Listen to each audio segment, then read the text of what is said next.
3, 2, 1. Good evening, good morning, good afternoon everyone, wherever you are and you're still watching this show. My name is Gonzaga with the Freedom Alternative and I'm here with Mr. Luiz de Carvalho. Sir, welcome to my show. Thanks a lot for accepting to appear on my show. Thank you so much, Mr. Bolson. It's a pleasure to be here. So, let's get straight into it. We're probably going to be around on this video for at the very least 2 hours. We tend to talk a lot, and that's not a bad thing at all. Long format tends to be better than short format, although in the age of short attention spans. Oh yes, the audience will have to excuse us. We'll talk and talk and talk. We'll split it, we'll split it on several parts with on topics, and maybe that will get better. So, let's go with the first topic. Walk me and walk my audience through the history of Brazil up until the moment of the election of Jair Bolsonaro, but particularly the older history, which is really hard to come around. Okay, let us try to make a very short version.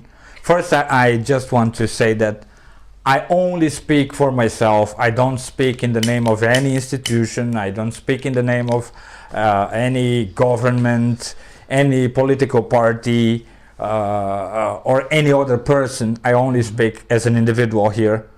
Everything you're gonna hear is just my opinion, and it's not a very expert opinion. It's a reasonably informed opinion. Which is already much better than we can read in the media. So. Oh yes, especially about recent politics in Brazil. You're not gonna hear any truth in the big media. Well, Brazil's history is kind of complex to explain, because Brazil is, in a certain way, there's just a succession of many Brazils with very little continuity from one to another for many different historical accidents. Okay, so for example, we have the first Brazil, the Brazil of the discovery. This Brazil was mainly defined by the Jesuit missions. The Jesuit missionaries, they went there, they began to preach the religion to the Indians, to make the Indians subject to the crown of Portugal, and in a certain way create a common language there. They learned the language of many languages of the Indians. Many of them were killed by cannibals and savages. I mean, the savages are not noble. That's what they teach in university. This is very interesting. If you read the letters of the Jesuits to their leaders in Europe, they will say you have remarkably different types of savages in Brazil. You go into a place and they will eat your flesh. You go in another place and they are the most gentle, the most friendly, the most innocent people. And so it's kind of a natural thing. They are almost in a state of nature. Some groups find a way of living together in a human way, and because they are all close together, they are kind of almost one family. They simply learn to live peacefully, and others become monsters because of the hardship of that life. So savages are very unequal. Not all savages are equal, and the tribes are very independent from each other, very different from each other. So you can find a gamut of, I don't know if this is even a word in English. It is. It is a word, right? Sorry, I don't really speak English. I am just trying to fool you all. So you find a gamut of human types from one tribe to another. Within a tribe, the human types are very alike, very alike. But from one tribe to another, you find very different peoples in Brazil, and also in the other countries of South America. But because of the Andes, the peoples, the Indians from Brazil, were kind of very separated from the Indians to the west coast of South America. And so in some tribes, they said they are almost like angels. They are very innocent. They don't lie. They don't try to fool you. There is almost no violence. And others is the contrary. Is all kinds of horrible stuff. People eating people. Slavery and all kinds of brutality. So we can say that some savages are noble in a way. Even that is not a very precise image, because nobility is a characteristic within a group. Nobility is what's a noble? Noble are the best people within a group. They are only noble by comparison with the rest. With the other tribes. Within the tribe, they were not exactly noble. They were, this is the way of being a human being here.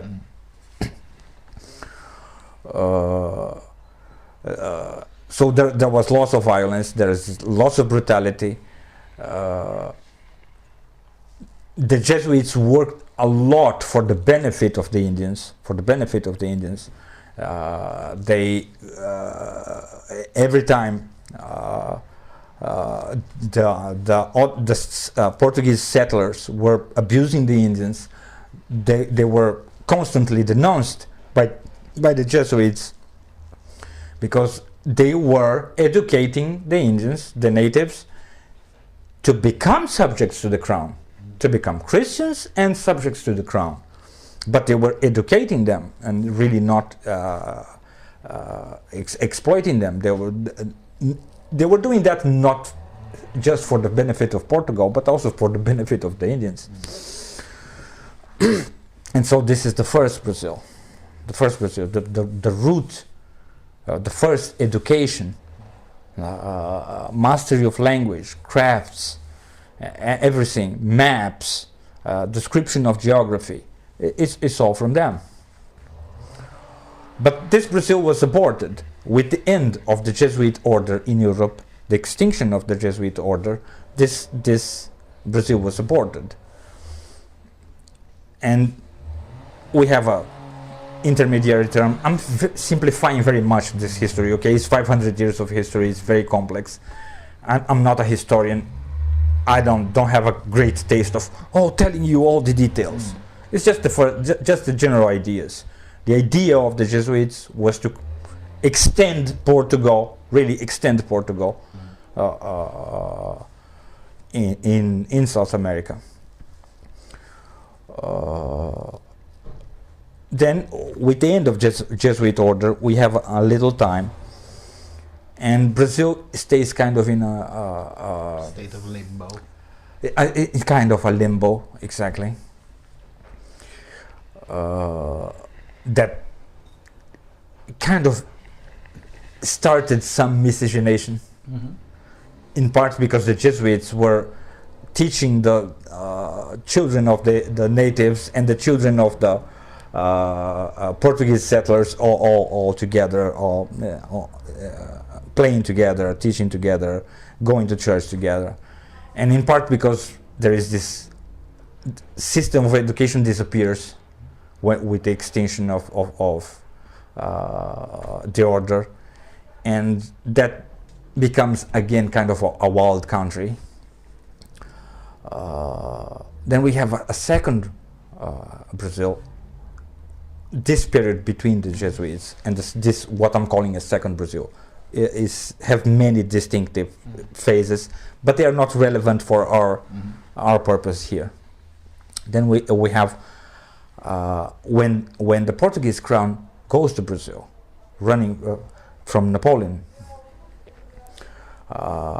and the crown creates the imperial Brazil. It brings courts of justice. It brings a new system of education, more education again. This time an education more inspired,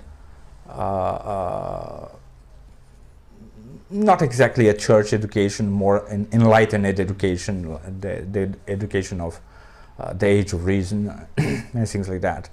This is what we can, the first Brazil that we can identify as the Brazil that we have today. Something of the Brazil that we have today is a continuation of that one. Mm-hmm. There, Brazil as we know it starts. And that goes till the early 19th century, when we have the Republic. And this is where modern Brazil begins. But the Republic in Brazil didn't happen the same way as the American Republic, the American Revolution. The Republic was actually just a coup d'etat from the military that wanted to seize the power. And because the crown was divided, they had to return to Portugal. There was fights between two princes, and so the crown was weak and not really completely present in Brazil. The military took the power, seized the power. Now, the military republic degenerated very quickly. Very, very quickly. It was a succession of one little dictator after the other. And in the last 130 years now, I think 130 years almost, we've been trying to accomplish the republic. It's 130 years trying to become a republic. And we can say that we failed miserably in 130 years.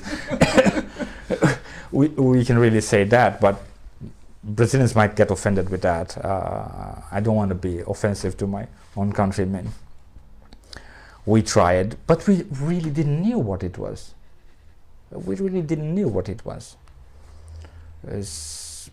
At the same time that we were trying to make a republic, we were trying to find out what we are. What is to be a Brazilian? Okay, this is the Republic of Brazil, but what is to be a Brazilian? And it's very hard to find out those two things at the same time. When we had the crown, okay, one problem is solved. This is the empire. There's the king. We are Portuguese. We are Portuguese. We know what, yeah. Exactly, we know what we are. And now we're not that anymore. But we don't know what are the traits of the Brazilian identity. What are the traits of the Brazilian identity? We didn't know. We've been trying to understand that this is still something in the mind of Brazilians. Wow, we love to be Brazilians, but what is to be a Brazilian? I don't know. I don't know. And at the same time trying to accomplish a republic, to become a republic. We couldn't do that. The first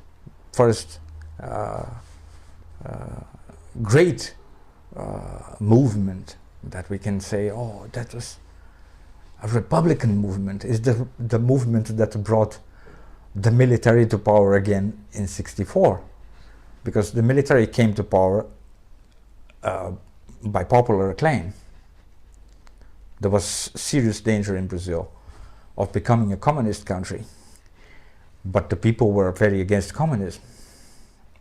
And this is one hint for us to discover what's to be a Brazilian, for us to find out what is to be a Brazilian. Because the Brazilians were very, very, very against communism. When they realized there is a danger of becoming communism, we asked the military, no, put down the president and call for other general elections because we don't want communism here. We may not know precisely what we are, but we definitely know what we're not. We definitely know what we're not, exactly. By that time, one thing we knew about ourselves, and by that time it was a strong trait of identity, we are Catholics, and most of the population was Catholic till then. And the Catholic Church in Brazil, by that time, have had a very Catholic education. So you would go to a church and they would say communism is bad. That changed later. A lot later. But by that time it was very clear that we didn't want that.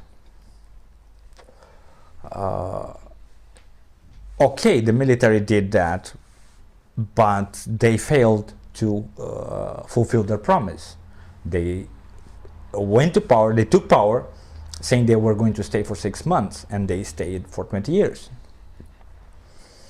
And that's not exactly the deal. They had some reasons. Okay, communism was a real danger, a larger danger than initially thought. Today there are many documents declassified. That's the word. Declassified. That show that the communists were acting there in Brazil deeply from at least 10 years before. And probably gotten emboldened in '68 when both France and the United States suffered a huge sudden growth of communist thought, and surely some of that would have been exported to Brazil without the military at least keeping some of it in check. Certainly. But what happened was the military were very good on fighting the institutional communism. No, the communism that was acting in a terrorist way. The military efforts of the communists, the guerrilla. Okay, who is the terrorists? Who is putting bombs? Who is kidnapping ambassadors? Who is doing violence? Who is robbing banks? They fought very well, the communists, on that area.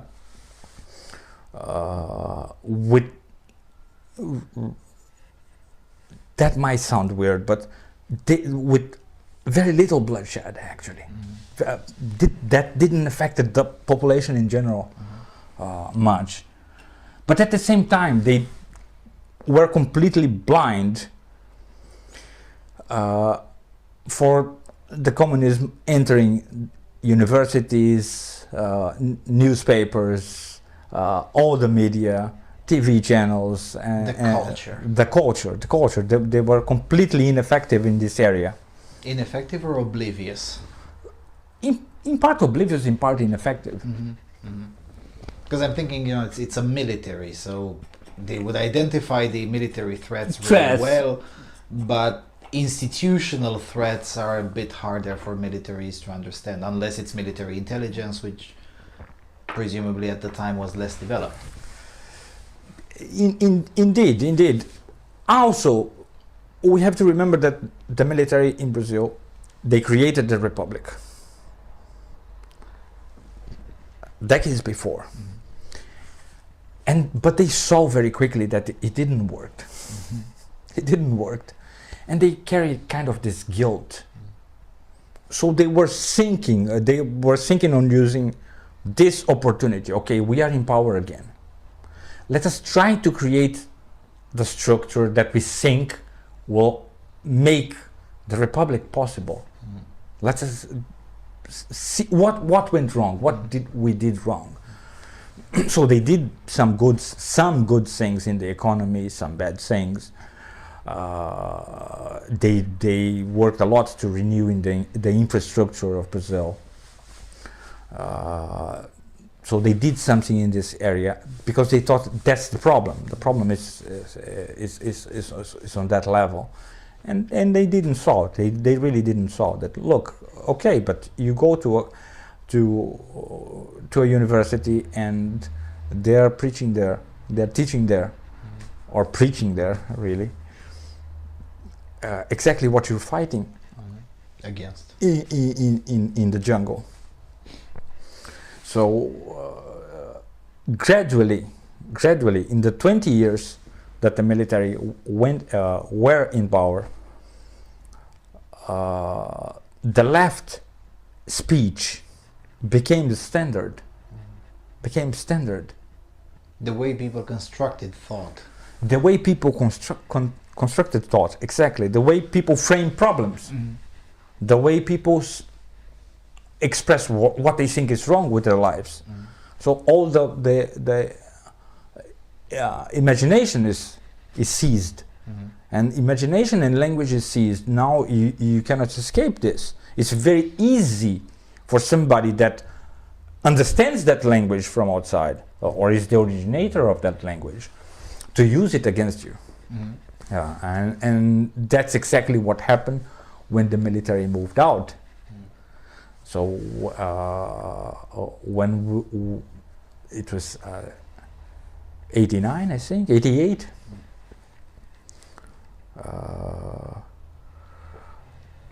we made a constitution assembly. We gathered people and we made a constitution that is very easy to a communist. We granted so many rights, so many rights to everyone. Exactly. Yes. So many rights. I was about to ask what is with that constitution. In a situation where you can only frame the problems in terms of how the government was going to solve my problems. And you have to remember that we only had a real country when, well, you had a king.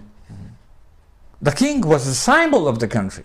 So the identity of the country, if your country starts with a monarchy, the identity of the country is on that crown, is on that throne.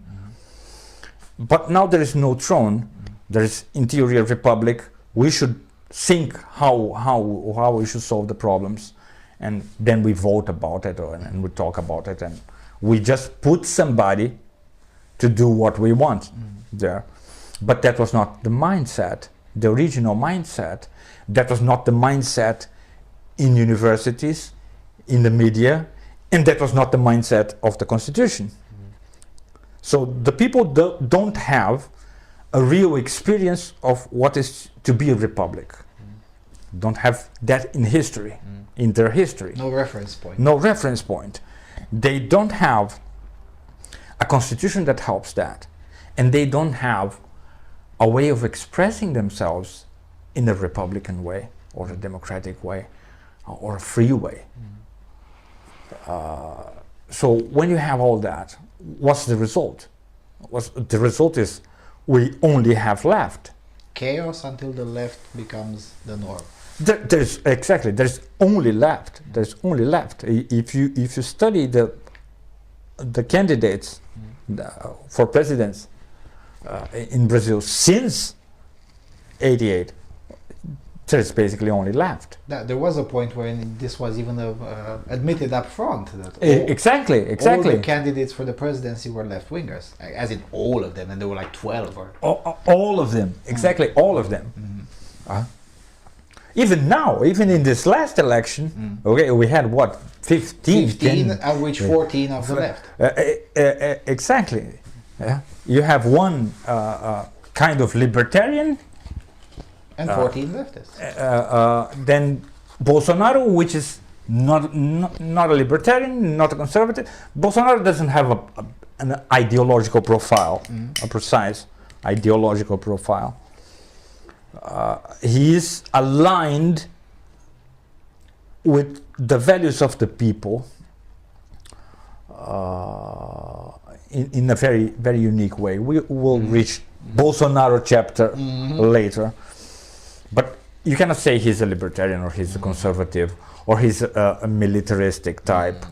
Even media wants to put this image that he's a very militaristic type. They are going to make that place a dictatorship. The guy's not even in power yet. Can we please let him do something before we comment on that? That's not exactly true.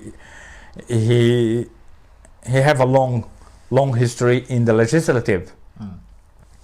And if you follow this history, you see that he gradually aligns. He starts indeed saying, look, in the time of the military, that was good. That was the right way of doing things. But he gradually, from one mandate to the other, you see his positions on legislation, you see that he begins to align value by value with what you can check in polls are the values of the Brazilian people.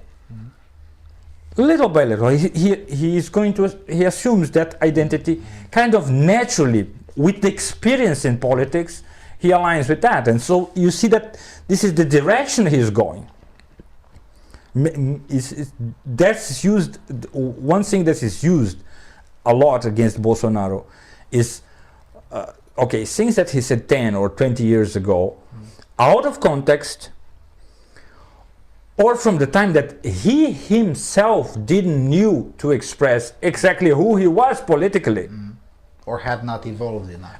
Or had not evolved enough, exactly. As we said, we have to remember that 20, 30 years ago, there was a problem of language. There were only two ways of thinking in Brazil, of saying what you think. Or you think like the left, like the media, or you think like the military. The military, yeah. There's no other way of thinking. We have no memory of anything else. If you spoke with the people, any people would try to identify, okay, you're saying this or that. These are the options. So between these options, when he starts in politics, he said, no, between these options, I stay with the military, it's better. I don't see where the left is going as a better alternative. I see it as a worse alternative. But gradually he begins to change. Year by year you can see that. And discovers that there are more ways than just leftism and military. Exactly. In Brazil, we had this miracle, which was my father. It's a kind of a miracle. My father recovered Olavo de Carvalho. Okay, you guys can check his name on the internet. His only desire on his life, his personal ambition, I want to be a good writer. I want to write well. I want to speak well, write well, and I want to do some good to my country. So my father, in a certain way, recovered a way of speaking to Brazilians.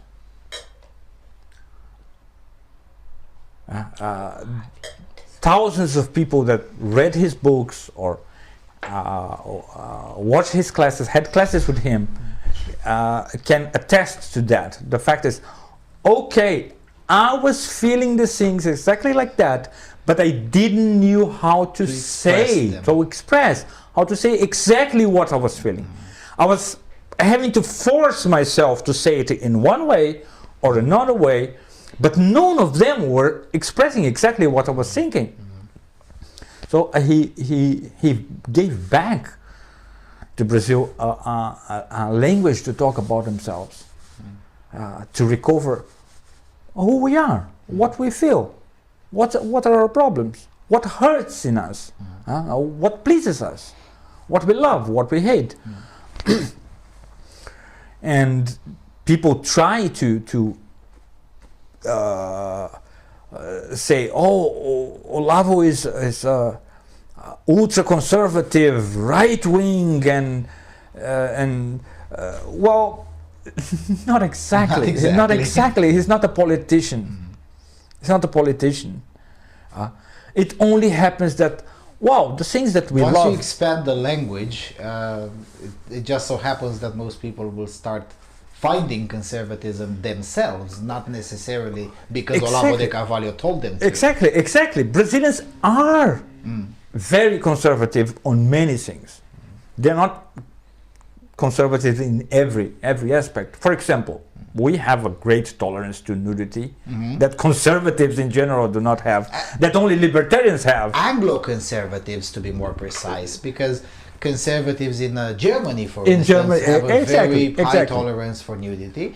Even here in the northern part of the country is a much higher tolerance. In the south, not so much because exactly. So in Brazil, okay, if you want to wear, a wire when you go to the beach, nobody cares.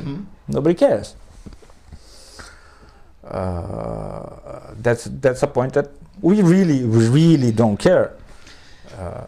But I want to ask, because that's something that really fascinated me, and probably you can tell me more about that.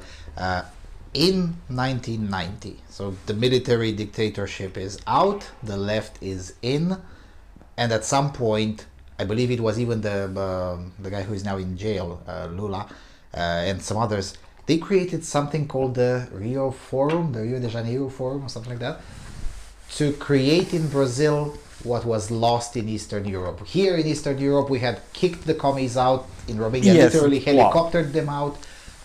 And somewhere across the pond, some leftists were trying to create there what had been lost. In Eastern Europe. Tell me about that, because that's really something that most people don't know. PT, Partido dos Trabalhadores, which is literally the Workers' Party in Brazil, was founded by a faction of the left that was fed by the leftist infiltration in the Catholic Church. We remember that being Catholic is a very important element, defined element of identity, historical identity. That's why the KGB invested so much in the liberation theology. It's a very important.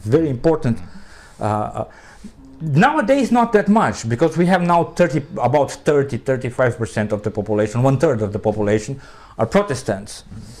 But in the 60s, in the 70s, when the Partido dos Trabalhadores was founded, we were still a great majority of Catholics. And so the left infiltrated the Catholic Church, and they begin to foster this movement.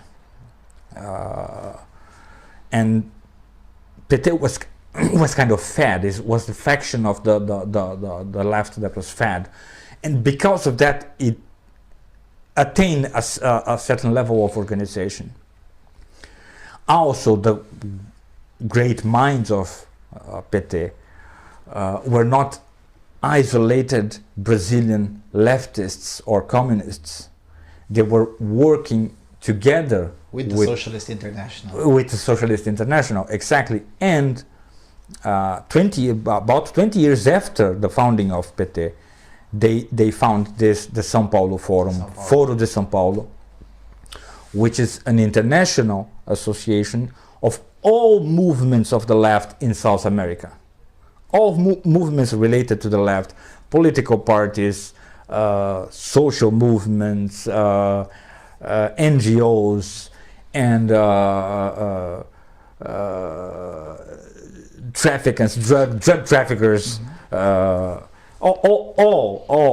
everything that is in a certain way, in any way, or directly and positively trying to build the left, or being a strong force of dissolution of the institutions. Like the drug trafficking this is corrupting the population and weakening the fabric of society, and that makes it easier for you to implement a big change. So all this was gathering together with the explicit, this is all documented, explicit goal of refounding, remaking, rebuilding here in South America what was lost in Eastern Europe. What is the strongest political form of the communist movement. And wow, I got lost. Who built that, and what was their success? Because they obviously had some success, at least in the first decade. They had some success, but let us try to explain that. For 20 years,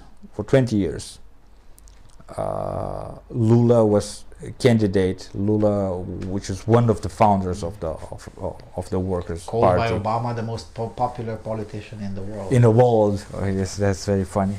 That was puke-inducing.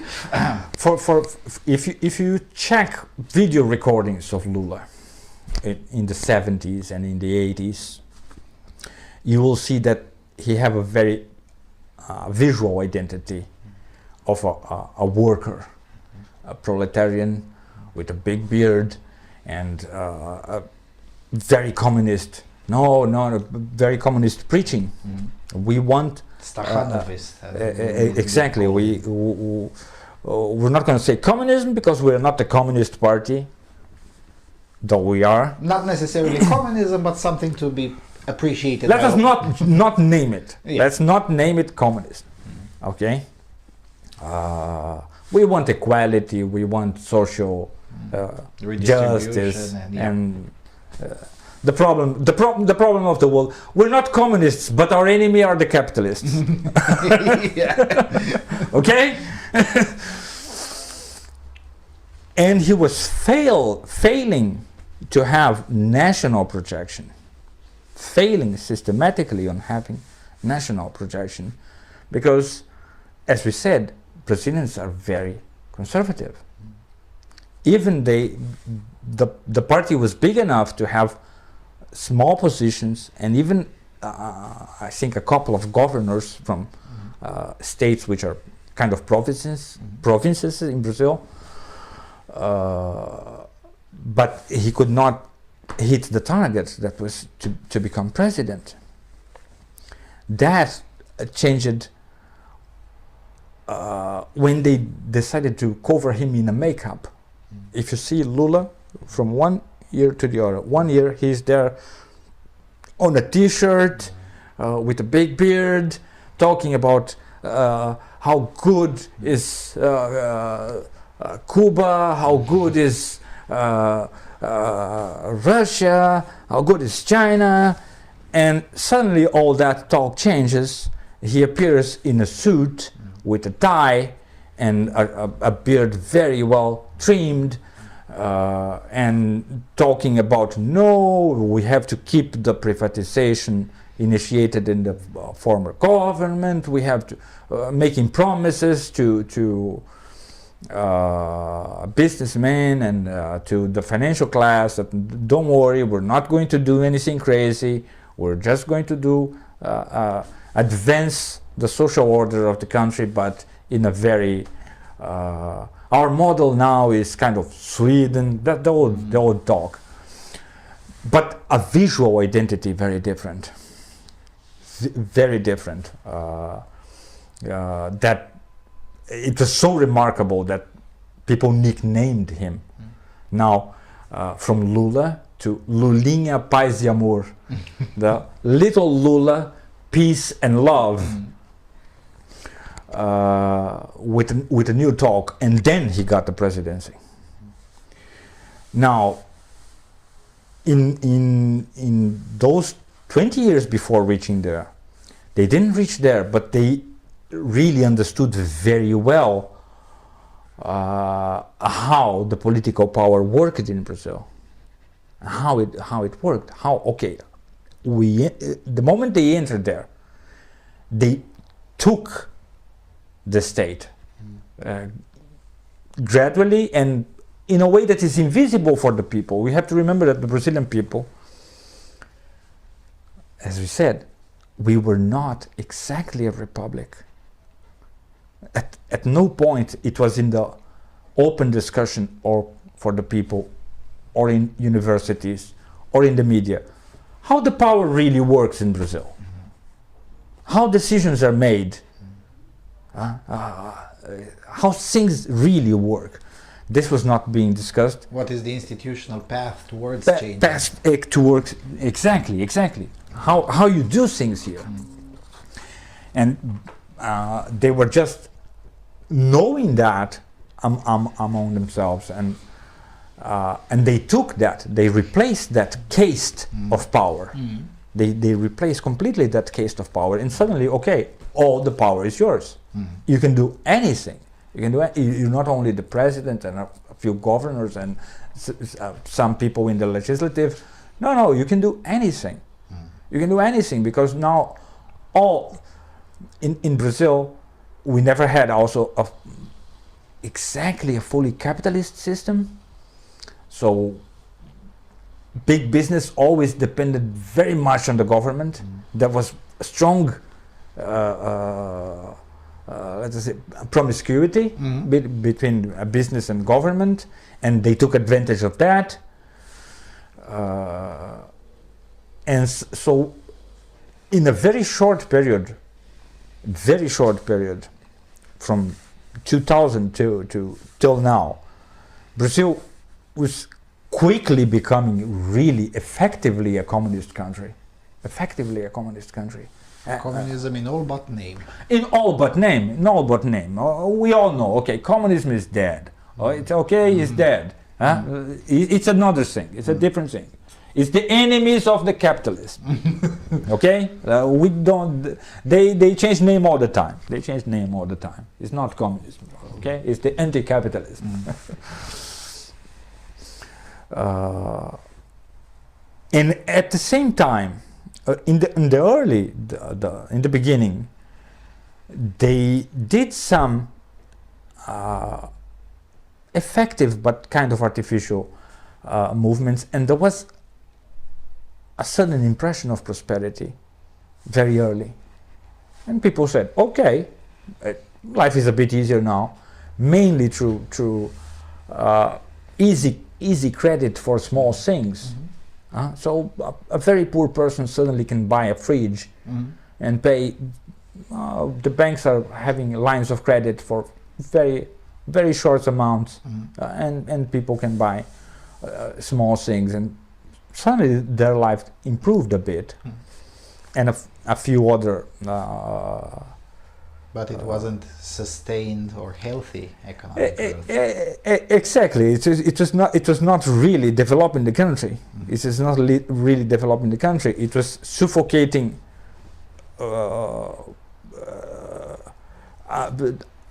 agribusiness, for example, which is a huge part of our economy. Was being suffocated. At the same time, not only that, but lots of land was being seized by social movements and large swaths of the country land now are not our country anymore. This seems so bloody familiar. And all that was happening,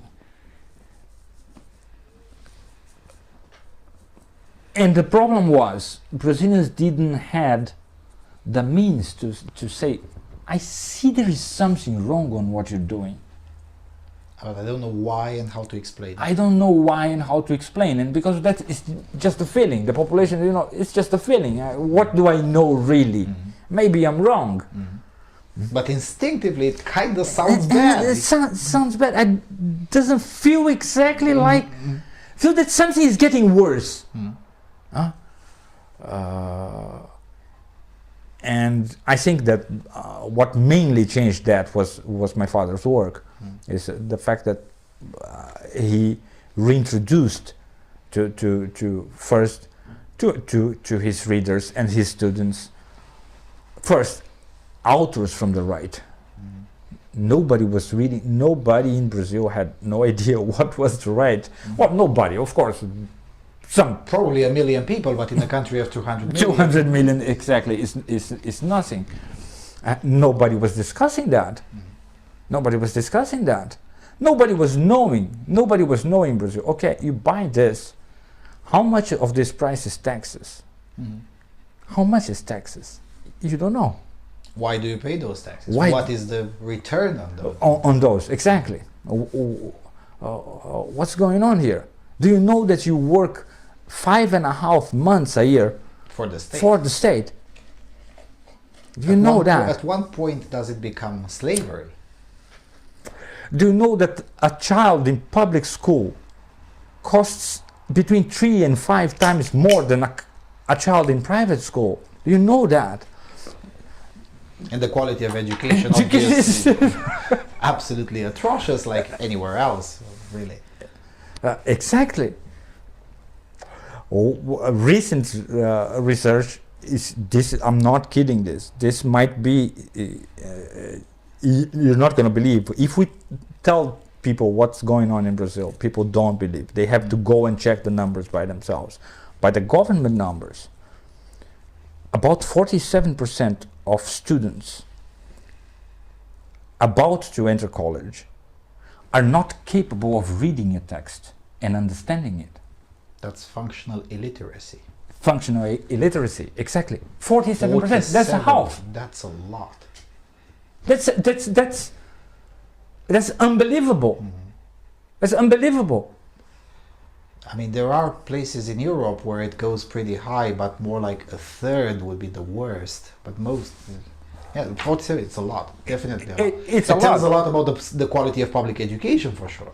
And the worst thing, after that, they enter college, and they come out dumber. And they come out with a degree, but still functional. But still incapable of reading. Terrible. I have personally met lawyers that were not capable of reading. Lawyers. Why would you hire that person unless you want for sure to go to jail? Otherwise, exactly. He's not capable of reading. Doctors not capable of reading. Medical doctors, physicians. Huh? That's insane. That's insane. That cannot work. And my father created a wave of breaking that. First with 100 students, 200, 1,000. Let's say this to my audience. Your father started 30 years ago. Probably even a bit more than that, right? Well, he started 30 years ago. I would say that he started looking at these things 50 years ago. 50 but years when ago. he started teaching and when he started taking some action, even if he didn't necessarily intend to take action, but it turned out. I would say 25 years ago, it was kind of clearly set that, okay, I'll have to do that. Nobody else is going to do it. Nobody else is going to do it. I can totally empathize with that. I rarely empathize, but I definitely empathize with that. Nobody else is going to do it. I'm going to have to do it. Nobody else is going to do it. I'm going to have to fight with everybody. Yeah. Let's dwell a little bit to the treatment applied to your father. At some point, you told me in one of our conversations, and I apologize to making this public, but you tell me he was basically turned into a sort of a Voldemort. You don't say his name in public. Yes. That was the treatment that was applied to him. He was applied, exactly. A reasonably important person in the media determined from about Olavo de Carvalho, you don't speak. You don't even criticize. You don't mention his name. And that rule was followed till after the election of Bolsonaro. So till about 2 months ago. Till about 2 months ago. It's November the 30th when they're taping this. I have no idea when I'll publish it, but 25 years of being Voldemort, essentially. Essentially Voldemort. And the advantage is that, a few people didn't believe he was very capable. They didn't believe, and so accepted to debate him. Very few leftists of some proeminence decided, okay, I'm going to talk about Olavo de Carvalho and I'm going to show that he is just an ignorant, and failed miserably. Many of these debates are recorded or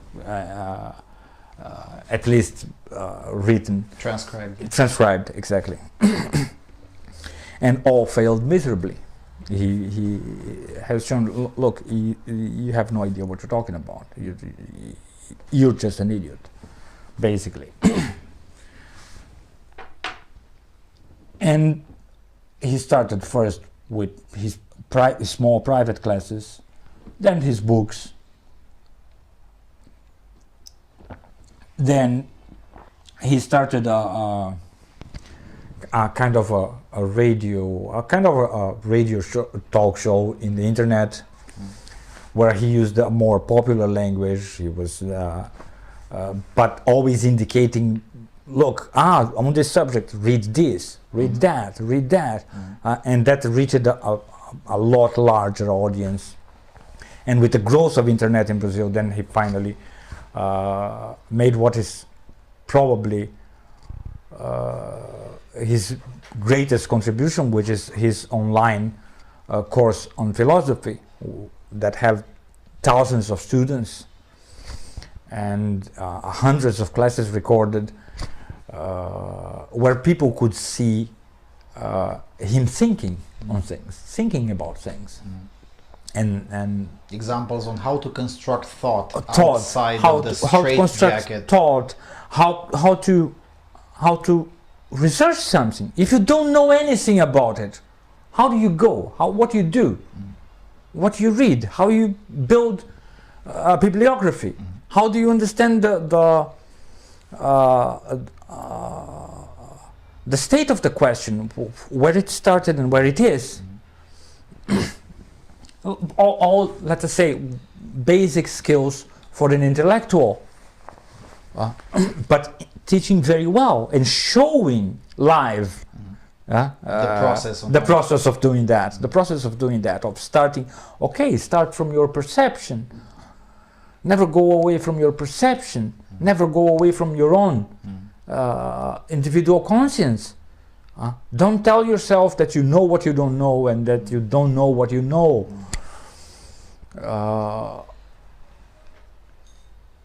And then one of his students made a compilation of articles and published this compilation on many subjects, kind of showing the variety of activity that he was doing, and that was a great success, publishing success in Brazil. Number one in sales in Brazil for a long period. Recently republished, now with even more success, naturally. And then in 2013, 2015, something weird happened. We don't know if it was the internet, what the hell it was. Let me tell you how I perceived it. In 2015, this channel was really young, and I slipped something in one of my videos in November. I remember clearly it was in November 2015 when I said something is about to happen in Brazil. I don't know why, I don't know how, but something is about to happen and most of us will probably like it. And at that time, I remember clearly a fan, I won't say his name because I respect the privacy of my fans. What do you mean by that? And the reason I was saying that is because I saw a few protests that had consistently two big messages. Less marks, more misses, and Olavo tem razão. Olavo is right. I had no idea why they were putting Olavo tem razão there. I had already heard about the work of your father through the work of Linha Drapta, who did a lot of in the business of translating your father's work into Romanian. One of that interviews is on this channel, by the way, well, portions of it. I've uploaded it on Christmas last year, I think, or 2 years ago, something like that. But something was happening, and now that you tell me that he was basically Voldemort, that was one way of sticking it up to the left. It was very strong. Refusing to talk about him, but then again you had 100,000 or 200,000 people in the street with signs saying Olavo is right. Olavo is right, Olavo is right, exactly. And so the first thing that we realize is, okay, you have reached a lot more people than we think. I remember saying, I think 1 or 2 years before, in a hangout with him, I said, your work has already reached historical proportion in Brazil. That was before the manifestations. But I was having that feeling because of the level of re-education. I've been teaching people also for about 20 years now. 20 years? 98. Yeah. 98. Yes, 20 years. 20 years. Now, and I have personally experienced countless times when a student comes and you have studied with my father first and you didn't. And you have read my father's books and you didn't. and okay, I can teach you things very easily.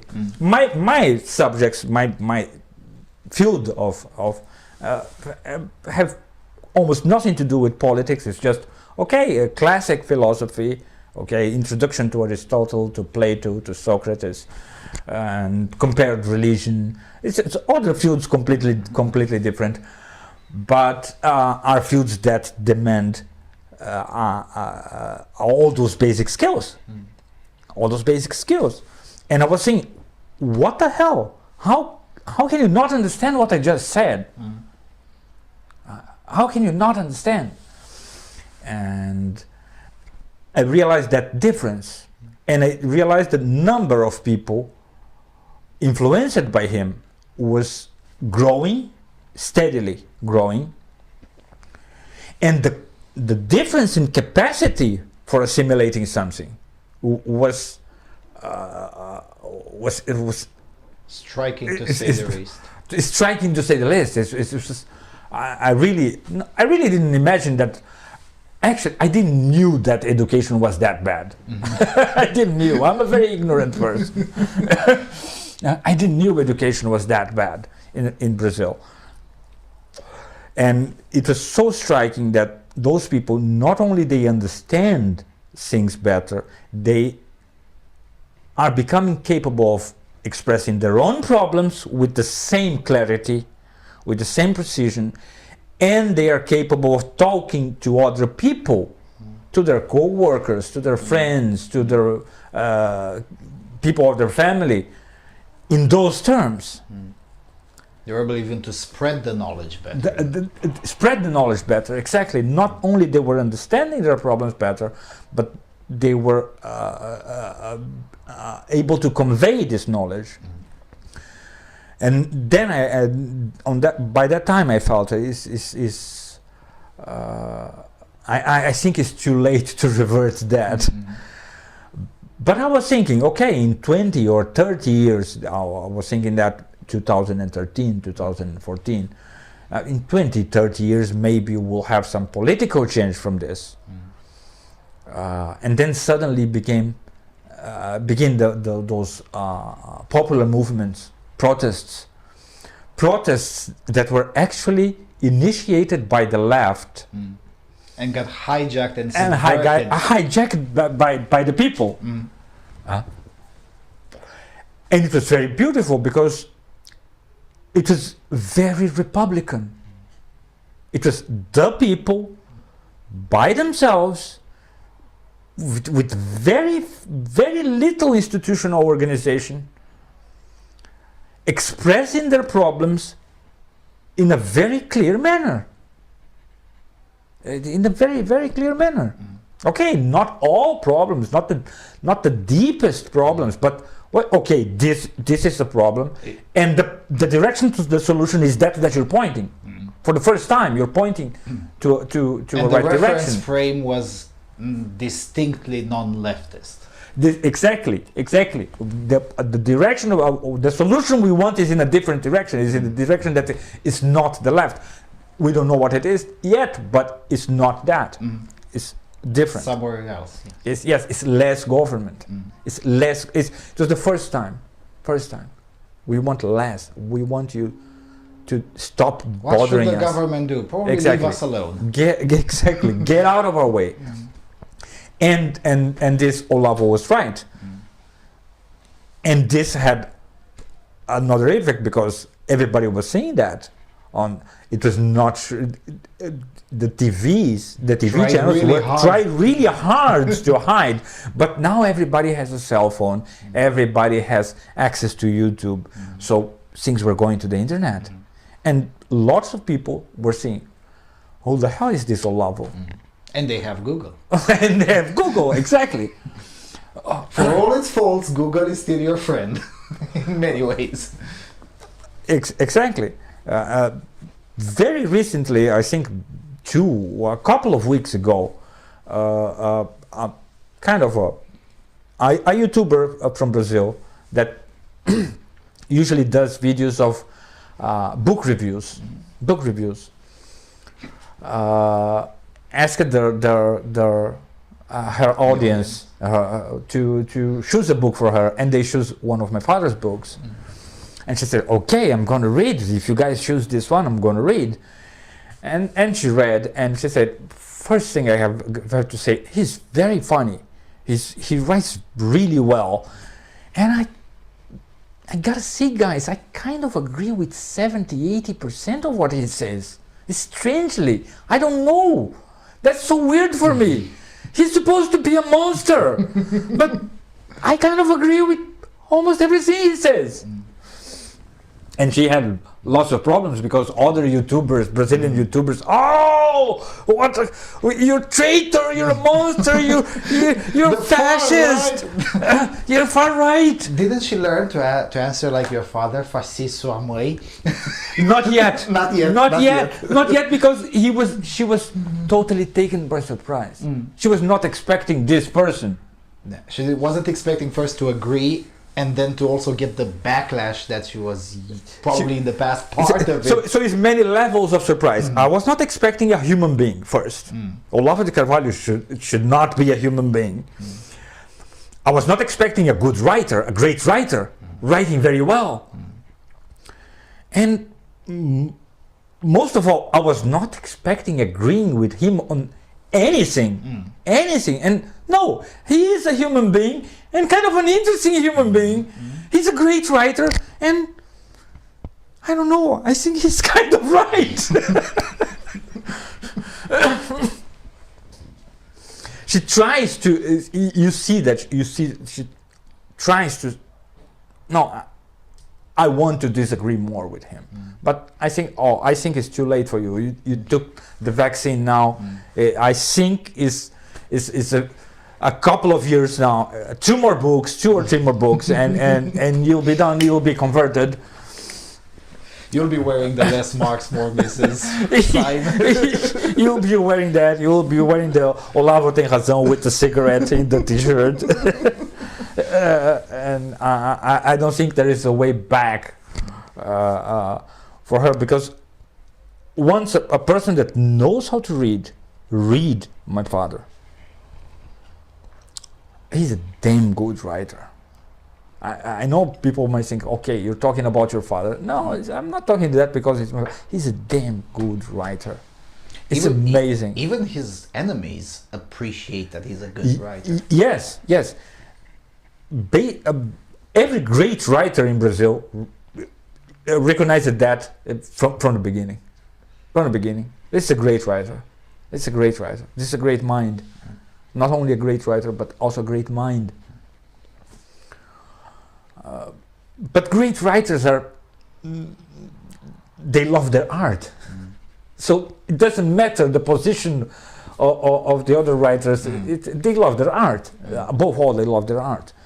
But besides this small circle of great writers, all the Brazilian academia was no, Olavo, no way. This is a monster. This is our arch enemy. This is evil itself. But if a person knows how to read Portuguese and reads his works, he is very clear. He's very clear. It's very clear. He's very. I don't know. I don't know other languages well enough to show two examples. You know, to say, look, this is my father. This is a leftist guy. Great mind, leftist great mind in Brazil today.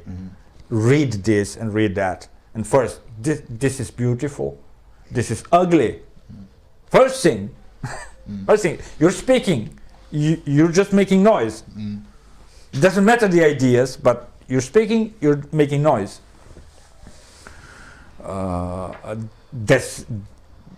I think that was one of the factors of difference. I think that and also the hook to his work. that was the hook. That was the hook, and the easiness of communication is yes, yes, yes. My heart was saying that exactly that way. So that grasps the person immediately, and then the ideas settle in, and okay, yeah. I not only I feel this way, but I think this is the best way. Mm-hmm. It certainly does make sense. It certainly does make sense. Mm-hmm. One of the toppest points of your father's work that I've been able to read is his critique on language, and we've spoken already about language a little bit. This is something that I think he called it the networks of illusions that controls language. And basically his advice all the time is first critique the language. Whenever you're talking to someone, first critique the language. And you and I both noticed in our private conversations that probably this is one of the reasons why in the English-speaking world Jordan Peterson is so popular. Because he does exactly the same thing. What do you mean by that? What do you mean by that? First, let's agree on definitions and then we can talk. He first criticizes the language. The importance of the language. This is something that very few intellectuals, academics or non-academics, have been able to figure out in the modern era. Your father was one of the few that figured it out. You first need to break down the language barrier. Exactly. Language is all we have. And by language barrier, I don't mean the fact that my native tongue is Romanian, yours is Portuguese, but the language barrier in the sense the way you frame thought. The way you frame a thought, exactly. The way you feel. Okay, the buses in this town are terrible. What's the problem? What's the problem? And compared to what? Terrible. Exactly, terrible compared to what? And how can you imagine a better solution? A better solution? What are the solutions that appear on your imagination? The solutions that appear on your imagination depends on two things. What you have seen before and what you can construct from what you have seen before. And what you were capable of naming even if you didn't saw. What you're capable of naming even if you didn't saw. This is very important because for example, how religion works.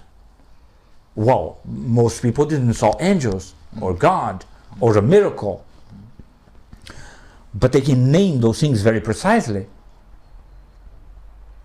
They can name them very precisely, and because they can name them very precisely, they can make an analogy from that speech, from that discourse, to their experience.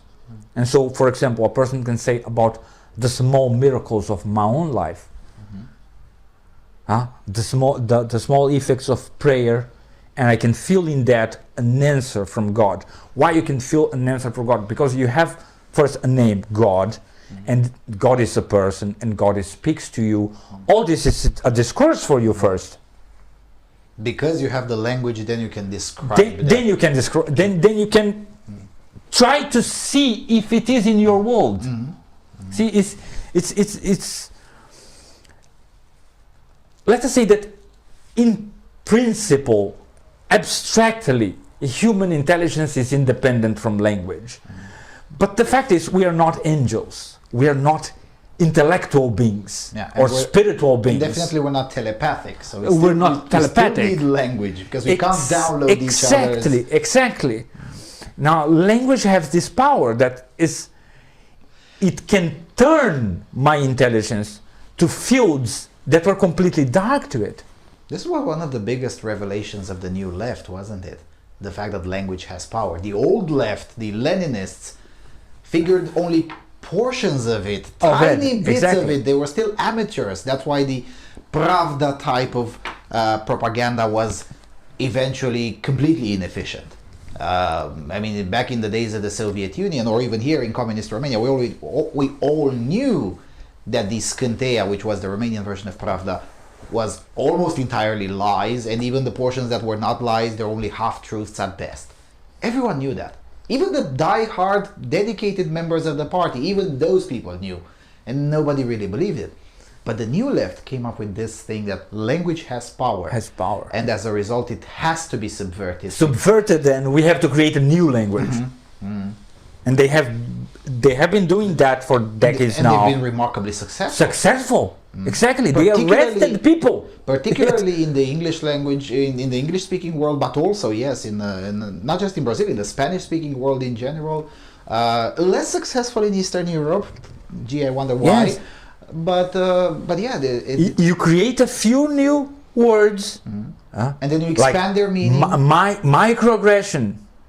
What the hell is a microaggression? It's a needle that hits me. It's a pin.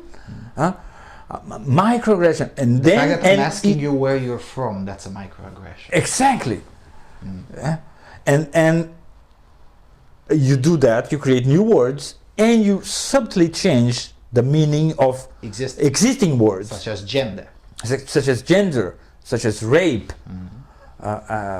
and then okay, now I have to explain what I think and feel, what I have the intuition, but I have to speak in this language. Oh, it's not possible. Some truths are not possible to clarify in that language, and so he put a strong emphasis on this, the destruction of Brazilian high literature, and he keeps doing that, and he, I think yesterday or the day before yesterday, he made a short post in Facebook because he was being criticized because he said that the songs of Brazilian contemporary composer were much below the achievements of Brazilian literature. Much below. It's a guy celebrated now how this is a master writer, and no, look, there are those master writers here, and because this composer is mainly a composer of sambas, which is kind of a national thing there, and have a strong Afro influence. He was accused. My father was accused on that of being racist, and he said, "Wait a minute. How come I am racist if this guy is white and the writers I'm talking about are all brown?" The great Brazilian writers, they're all brown. How come I am the racist? You criticize something that has an Afro influence. Because the way the change of language. Yes, the way and this is getting increasingly true, especially in the English-speaking world, and it is a bit scary. Now, admittedly, it's not necessarily scary to me because I've seen this movie before. But for the people who have never experienced totalitarianism, it's getting increasingly scary because nowadays you are supposed to no longer choose your tastes in music, in films, by their aesthetics. Is it a good movie? Does it tell a good story? No, you're supposed to choose it by the diversity of the cast or by the race and sex, gender. Yes, we have to choose according to the creed. And it's not even consistent. I mean, Matrix in 1999 when it emerged, it was a far-right movie and it was bad. And then it became even worse because in the English-speaking world, the anti-feminist movement emerged, and then we expanded even to Brazil, and it used the red pill analogy, so Matrix became absolutely haram on the left. But then the creators of Matrix came out as transgender women, and now suddenly Matrix is okay again. It's okay again. So it's not even consistent. This is pretty scary. It is. It shows the necessity of minds such as your father's to correct the record a little bit, in the sense that, okay, let's get some things clear and maybe work from there. Exactly. Let us speak again. Let us speak. Let us choose words to convey ideas. Word by word, we choose them to convey ideas and perceptions and experiences and feelings. How they have been used in accordance to a tradition of how these words have been used in our language by the great writers. Let us try to keep in the same trend so we can speak of things. And he did that. He not only did that, as he also developed a philosophy of language, a philosophy of human speech, based on Aristotle in part, and justified why this is necessary. Explain why this is necessary. Another reason we have to remember that, hey, this is the Christian world, and Christ was the Word. He was the Word of God. There is a thing of language that is important for us, for our identity, of intelligible speech, and indeed our intelligence is trapped if it doesn't have language to convey or what we have to say. I'm feeling here, for example, I'm feeling exactly like that because I'm dealing with English and I don't really speak English. I can understand English, but I never speak English. So I don't know the language. I don't know the language, and I'm trying to convey here my ideas. Yeah, this and is... and it's tremendously difficult because I find myself trapped. Yeah, sometimes you have to reach out for a word that you don't even necessarily know whether it exists in English, or, exactly. or if it exists, what's the meaning of it? Is it the same? And all the layers of language, because okay, I might choose the right word, and then I don't have the right phrase or the right construction, and so I don't pass the tone that is in accordance, according to the idea, because this is very important on language. We are rational animals. We are flesh. We are not just spirit. We are spirit and flesh. So, okay, the rhythm, the tone, the imagery of the language has to follow the meaning. Has to follow the meaning, or else I am putting a barrier to understanding. I'm creating a barrier to understanding. That's very important on language. All these layers are important. Even the sounds are important. I'm pronouncing everything wrong. I don't know. I don't have a reasonable accent, so I don't know how to build a good phrase. I don't know how to quote a great author in English. I could, in Portuguese, I could permeate my speech with idioms from great authors. From great authors, exactly, and so creating a certain intensity of the speech that conveys clearly the meaning. So that all this, see, we are human beings. We are sitting here in a place, and for example, I'm feeling cold in my knees from the window, but I want the fresh air because we are smoking. We are smokers, but we don't want to be. Our eyes don't want to be under smoke. All these things are going on.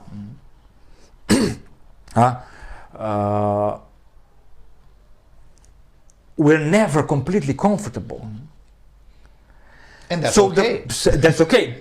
So if we want to become at this moment just two intelligent persons, we have to make our language now very powerful, that makes us forget everything else. Forget if the light is bothering me, if the coffee is not perfect, if the temperature is not perfect. We have to forget all these things. And the only way to forget all these things is for the language to become very powerful, or for two persons to have already familiarity. They're friends from long years. And now they don't, nothing is foreign to each other, nothing is strange. Who cares about the temperature? Who cares? Who cares how you're sitting, how you're dressing, how you're looking, what's your posture? All this can be forgotten because of familiarity. Now, when you're teaching someone or in public speech, you cannot afford that. You are uncomfortable, they are uncomfortable, they don't know if you're here to fool them, to just get their money or persuade them of something weird. They don't know that. And in order for them to figure that, you'll have to up the ante on the language. On the language, you have to make, okay, let us make only human speech to be present now, to become the protagonist, the hero of the situation. And that can only be done with high quality language, with many, as I said, as we said, is the imagery, is the rhythm, is the phrasing, is the words for the key concepts, and in the end, even the sound, even the sound. Even though the English language doesn't have what we would call in other languages tonem, it still matters, the tone. It still matters. Not in the way the left thinks it does, but it does. It does, especially in that meaning. Language is to give power to intelligence. To give power to intelligence, because let us face it, your intelligence is only yours. My intelligence is only mine, and is trapped inside ourselves. And the only way to convey it and let it out is through speech. It's through speech, exactly. It's the most powerful, most intense way of doing that.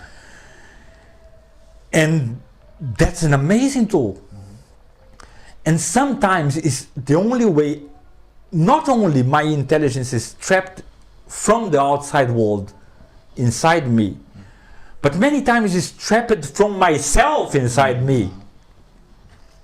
And this is especially true when the language gets subverted, which is exactly what the left has been able to do. It's suddenly I cannot talk to myself what I feel, because I don't have names for that. I don't have the real names for that. The only name I have for that is racism. But no, wait, but I'm not a racist. I know I'm not. But the name of this, the new name of this is racism. But so am I or not? So you put the intelligence in conflict. In conflict with your own inner world. So your intelligence becomes trapped within, in a prison within a prison. Yeah, it creates a chokehold on progress in intellectual thought, for sure. Exactly. That's very hard to overcome. And my father simply destroyed this barrier. He crushed it beautifully. Beautifully. I am not kidding. I am not kidding. His writings will take hundreds of years of study and admiration. Okay, so going back a little bit, because we want to wrap it up with Brazil and then go to even higher topics. We're going slowly higher and higher and higher. So we're in 2014-15. The protests happen, they get bigger and bigger, and then out of nowhere, it would seem to an outsider, emerges Bolsonaro, who at first remains pretty marginal and then suddenly becomes not just relevant, but the front runner, and eventually wins. How did that happen? Tell me more about this last 3 years. It's been crazy. I've been able to follow some of it on Gab, which is important. Social media turned out to be important, especially unfettered, uncensored social media, which Gab turned out to be. Thankfully, Gab was shut down after the Brazilian election. Now it's up again, but... Well, what happened is, as we said, Bolsonaro was walking a path in his political history, walking a path, a very good path, from expressing his ideas in terms of the old military to beginning to express them in tune with the Brazilian people, how the Brazilian people is feeling now. And somehow, I don't know if he read the books of my father, I know that some of his sons read are big readers of my father, or he just begin to see what people begin to express that way, to talk that way in the internet. He begin to realize suddenly that, okay, this is my language, this is what I think, this is what I think too. Kind of what happened was that. Is, oh, this you're saying, I kind of agree with that. This is what I want to do. This is what I wanted to do, and I wasn't sure of how to say it before. So suddenly he was saying exactly the same thing as the people is saying, and in a clear manner. When my father noticed that years ago, he said, if this man becomes a candidate, he's going to win. He's going to win, and he's going to be a good president, and probably a great president. Because it has been a long time since we have a proeminent politician, a politician that is capable of national projection, is speaking with the people. And not to the people. Not to the people, speaking with the people, in tune with them, feeling them, saying not what they want to hear, but what they want to say.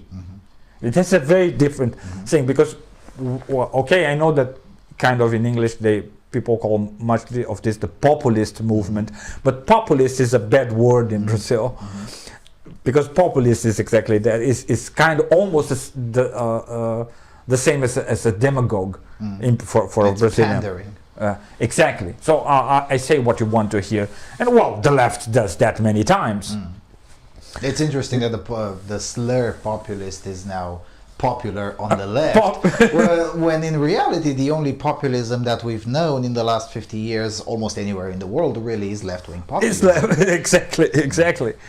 And what's happening with Bolsonaro is very different, and is in that is very analogous to what happened to President Trump. Is you're not saying what they want to hear, you're saying what they want to say. And they are afraid because everybody blames them when they say it. Everybody blames them when they say it, and nobody from the top say it from the top. We can only say it from the streets. And then everybody, okay, points their fingers at them. Points their finger. Okay, you're a bus driver. Okay, you're a kindergarten teacher.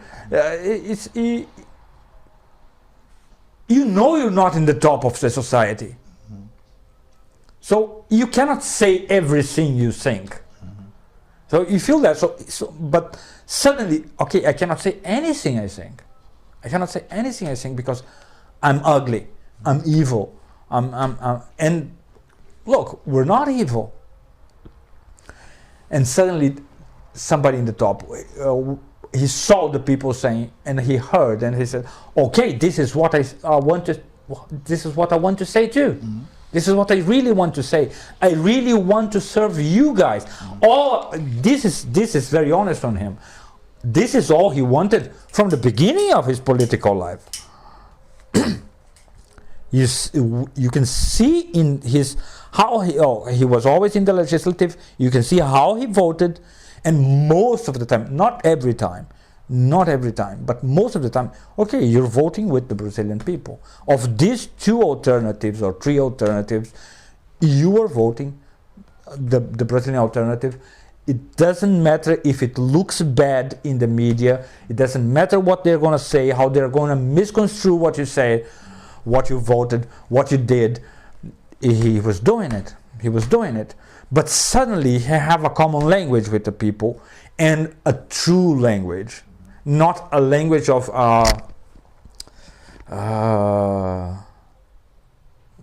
what's the name in English?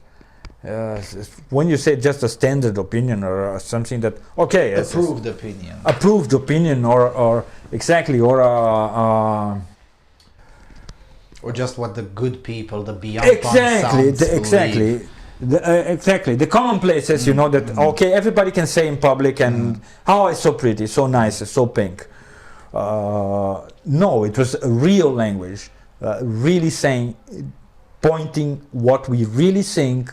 Doesn't matter if it feels good, if it feels bad, if it pisses off the media. If it pisses off the media. Yeah. And when he began to say that,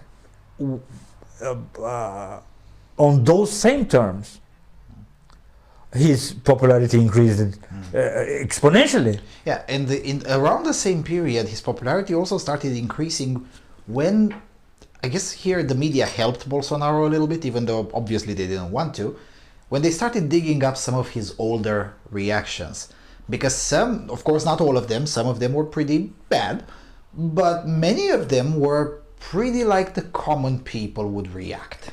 I mean, I'm thinking here because the worst. I was arguing this with before the first round actually, and someone was writing about Brazilian politics, and I was like, Bolsonaro for the win, I don't care. And he was like, oh, are you kidding me? That guy is the worst. And I'm like, no, he's not. And here's the worst. In his opinion, what was the worst? And it was that episode when a congresswoman falsely accused him of rape. And I saw that video and I'm like, for this video, I would vote for this man 10 times, if I could. And of course, they never show the context. Yes, because to his credit, the leftist I was arguing with gave me the full context. The whole video, not just the portion. And I'm like, for that video, I would vote him 10 times.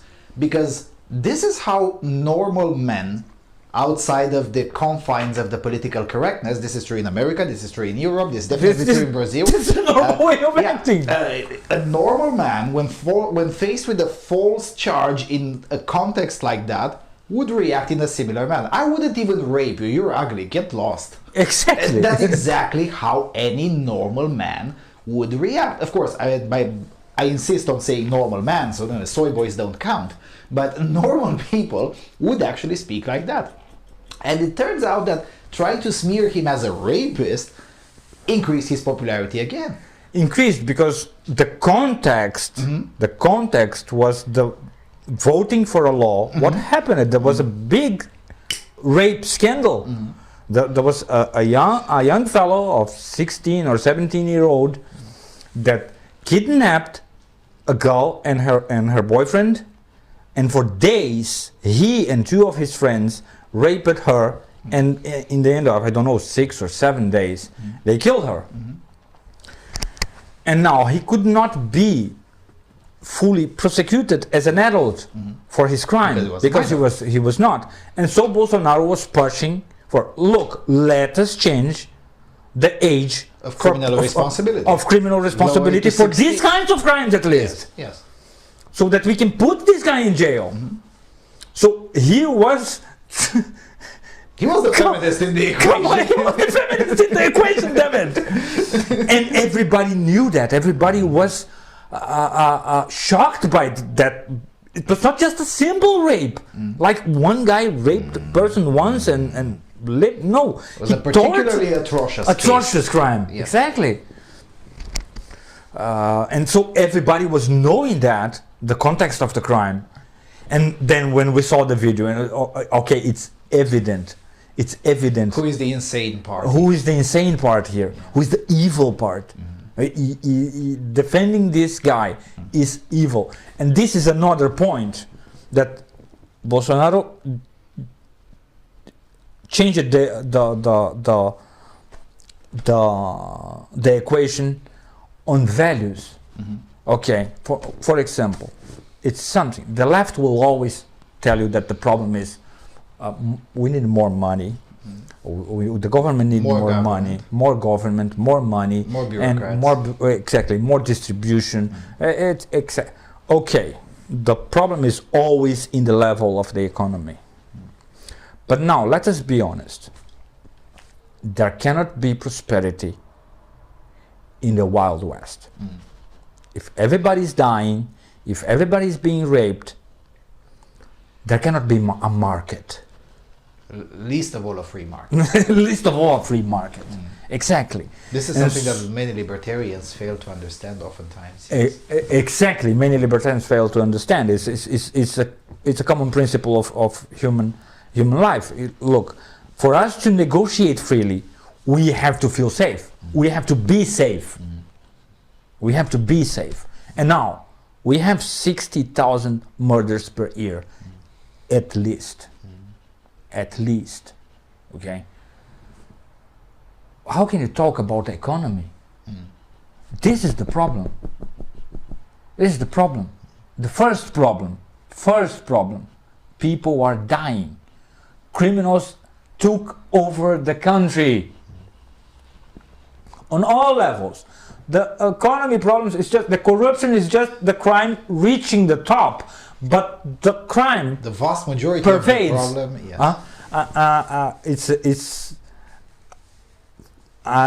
When I moved to Romania, it took me between 6 to 8 months to realize, to begin, that I can go out of my house to the street at 2 a.m. to go buy a pack of cigarettes. No one cares. And no one cares. And I don't need to be tense. Okay? I can, in Brazil, it's like this. Okay, let us, I'm going to take my wife to the cinema and to a restaurant. I have to know through where I go, what time I go, and I have to be alert all the time. And be back home before 10 p.m. Exactly, all the time. Okay, so it's insane. People don't know. Brazilians live arrested in their houses. We are in prisons. We are good citizens, workers, and we are Tens in of prisons. millions in house arrest. In house arrest, exactly. That's how we feel. Took me here, seriously, 6 to 8 months to realize, no, if I go out midnight on summer, the old people will be walking their dogs. They will be walking their dogs. I remember when I saw that the first time. I came in summer. I came in August here. And my wife said, no, I'm going out. It's 11 p.m. You cannot go out. What do you mean go out? No, I'm going. And then I went outside and, the old people sitting there in the benches and talking and walking their dogs. And what the hell is going on? How is possible that? You guys are in danger. It was my instinct. Okay, my mind knew they were not in danger because, of course, they're not idiots. They know their country. But all the fibers of my body were telling me, this is insane. You cannot do that. It's dangerous. So this is an urgent problem. Okay, we have experts calculate that between 10 to 20% of the population in large cities in Brazil suffer from PTSD, like they were in a war. Not even after World War II we had so many people. You have no idea. You have no idea. When Brazilians talk about crime in Brazil, people, as we say, we can only compare with what we can say and what we can construct with our imagination from our experience. Now, how many people you know that have somebody from the family murdered? 0, I think. I know dozens. How many murders have you witnessed? 0. I witnessed it too. My brother, when he was 10, he witnessed one.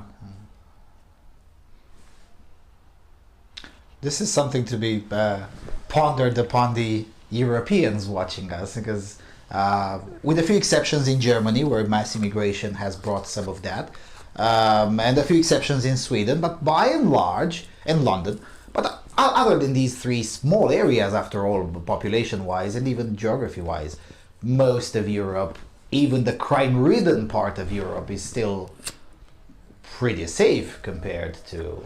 It's amazingly safe compared with Brazil. It's wildly safe. I mean, compared to Brazil. It's easy to accuse Bolsonaro of being militaristic when he says that he should be sending the military in certain neighborhoods. When you're living, or when you're writing from the offices of The Guardian, which happen to be in the safest and most expensive area of London. I've been there, I've seen them from the inside. Yeah, it's easy to call that guy a fascist and a militaristic type of... But, you know, when the situation is what it is, I'm pretty sure that many of the leftists in The Guardian, they would become pretty militaristic if you were to drop them for 3 months in Rio or in Sao Paulo. Exactly. And while we lived there, I tried naturally to preserve my wife from that, from seeing that world as much as I could. And so my wife didn't had much idea. She was just finding weird when I said, no, we're not going through that street, we're going through that other. But it's longer, I don't care. We're going to that other. Why? Because I like. I tried to spare her a lot. But a couple of months ago, she was talking with a Brazilian friend on Facebook or from a group of crochet. She loves crochet. And the lady said, oh, okay guys, I gotta go, I gotta sleep, because tomorrow I have to work, and I have to wake up very early. And my wife asked, "Oh, you live that far from your work?" She said, "No, I have to go very early so that nobody sees that a woman is driving alone." You just have to go 2 hours earlier. Earlier, so nobody sees me driving alone, or else I will lose my car and maybe my life. Lose your car if you're lucky. If you're lucky, look, just your car if you're lucky. Exactly. So this is Brazil. Now, in that situation, of course, economy is important. It's very important. But to be able to be free to go, okay, freedom to negotiate comes after freedom to move, to walk. I cannot negotiate if I cannot go meet somebody to negotiate. So that's priority. So it sounds when he talks about no crime and we gotta crack down on crime and we gotta go there and go against the traffic, the drug traffic, and strengthen the police and give more security, juridical security to the police, legal security to the police, so that they can act. You have no idea how a policeman cannot do anything in Brazil. This used to be the case here. It has recently changed, and the way I know it has changed is because a few days ago we had our first proper mass Islamic immigration murder, very close to Bucharest in Buftea. An Iraqi immigrant killed his wife and his, I guess, mother-in-law. And when he tried to Allahu Akbar to the police just discharged 5 bullets and get over with it. But this didn't used to be the case, and it was considered a scandal. And now I learned in the last 1 month before we were doing this interview, I studied a lot about Brazil, so I would be prepared to talk to you. And I noticed that the police in Brazil is even more restricted than it used to be here. And we thought it was a scandal. It was less restricted even then. Their hands are very tied. Yeah, I mean, you guys definitely need a Blue Lives Matter movement.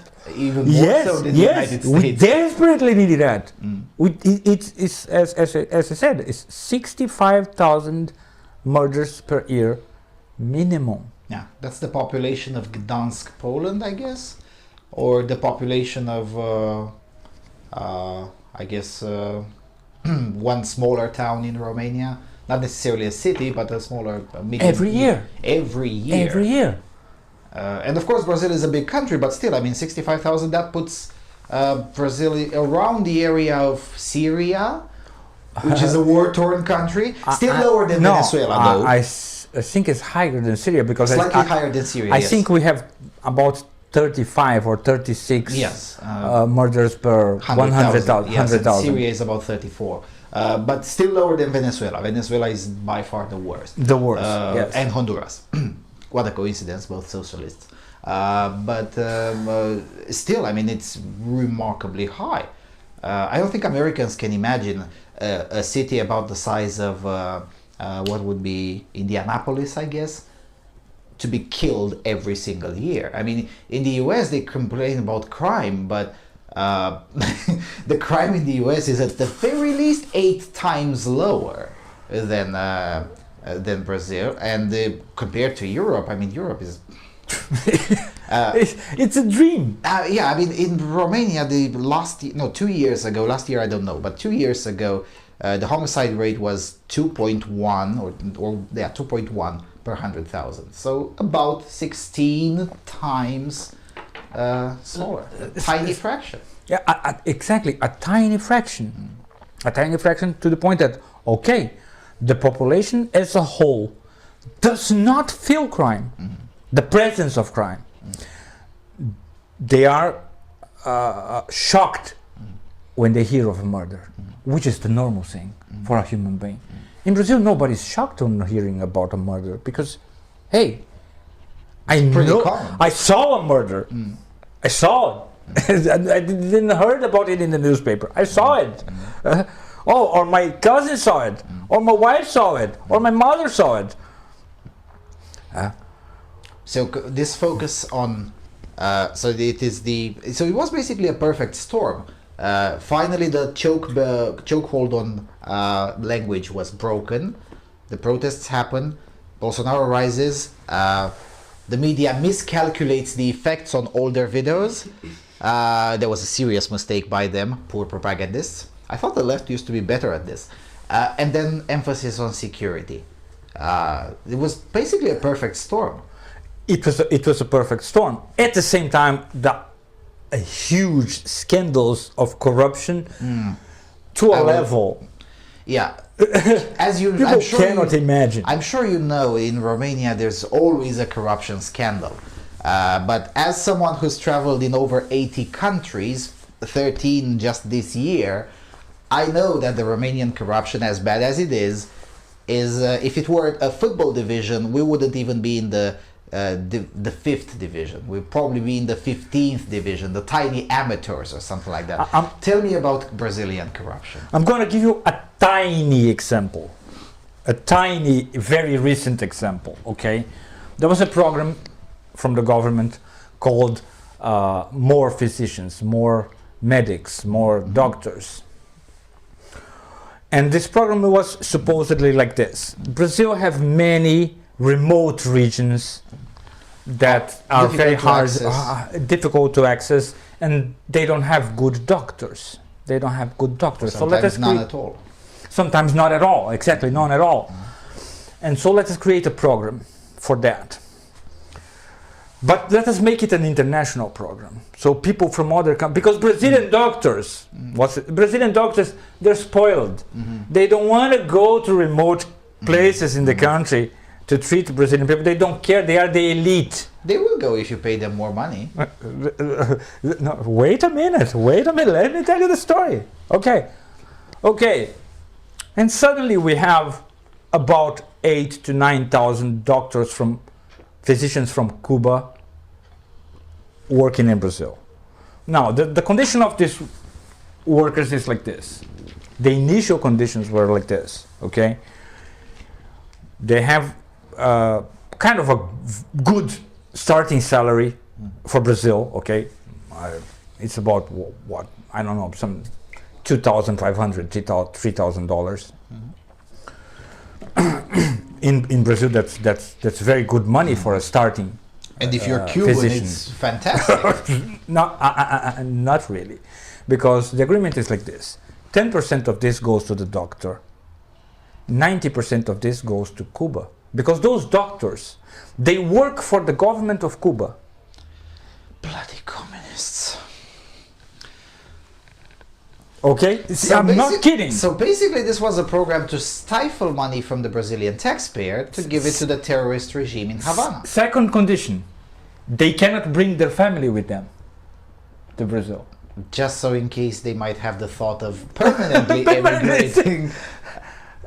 This sounds so familiar. Ceausescu used to do this kind of shit. Third rule, they will not, physicians that have studied out of Brazil, they have to make an exam in Brazil to check if they're... To equivalent their knowledge. Yeah. Exactly. Yeah, this is pretty common. This is pretty normal. They don't have to do it. Why? Because no. How do you know whether they're good doctors or not? You don't.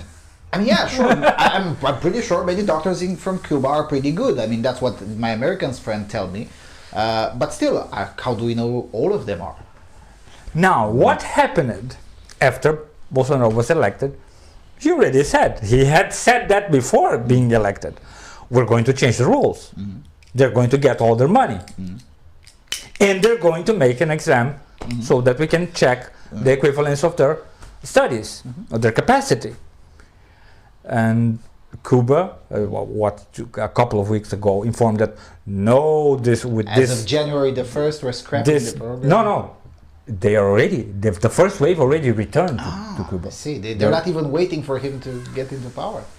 Exactly. Bolsonaro already said also, whatever Cuban wants to stay in Brazil, will give asylum to them. Even if they are not doctors and they cannot practice medicine here, they can get on another job. They can work something else. But whoever wants to stay can stay.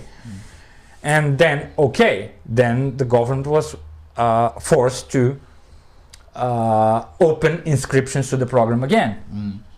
In 2 days, 97% of those 9,000 places were already occupied by qualified Brazilian doctors. Where are the Brazilian doctors that didn't want to go to remote places? Could possibly be that the government was keeping intentionally Now, incentives.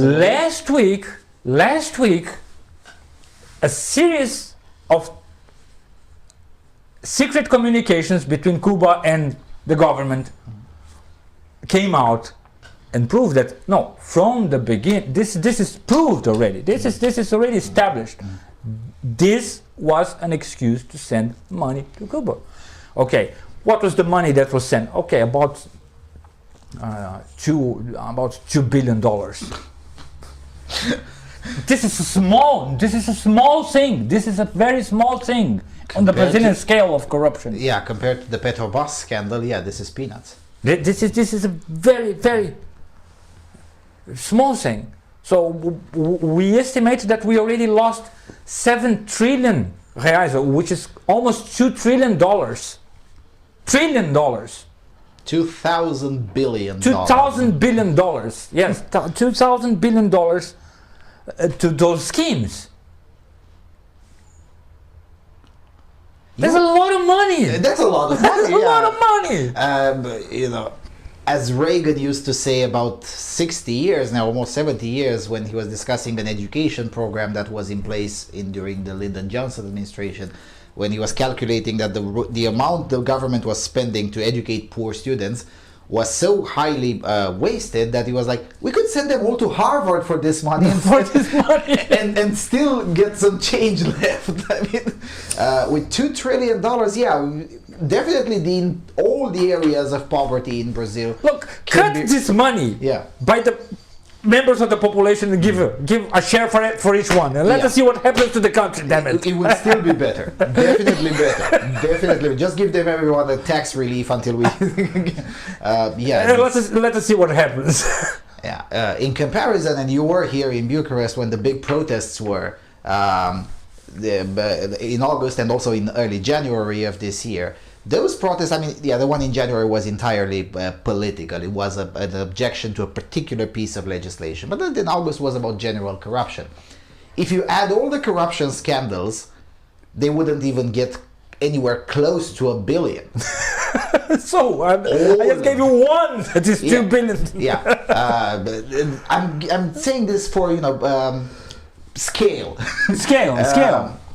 The biggest corruption scandal in Europe that I know of current is the Karolinska Hospital in Sweden. I've explained to you, and I've explained that one is 4.5 billion, for 4.7 billion euros, so about $5 billion. But that's the biggest scandal in Europe. In Brazil, the tiniest one. The tiniest one. No, this is just a small example. To Cuba. What do you expect in the future? So then we can move to more deeper stuff. What do you expect from the Bolsonaro administration, realistically speaking? Well, first, his plan of government is very realistic. It's very modest. He's not promising any great miracles. It's very modest. And I expect 2 things. Or I expect 3 things, hopefully. The third thing, I think he will start, but it's not feasible to accomplish in 4 years. The first thing is the reduction of criminality. Reduction of criminality, facilitating gun ownership, because this is a fundamental right. Be stopped by good people. This is a fundamental right.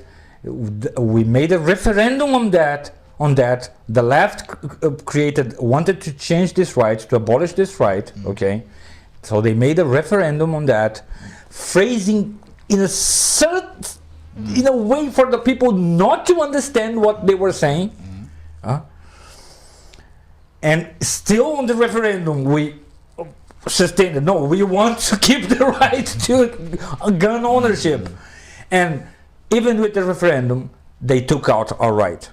They made it so complicated, that nobody can have a gun. And so nobody's safe, not even in their houses, inside their houses.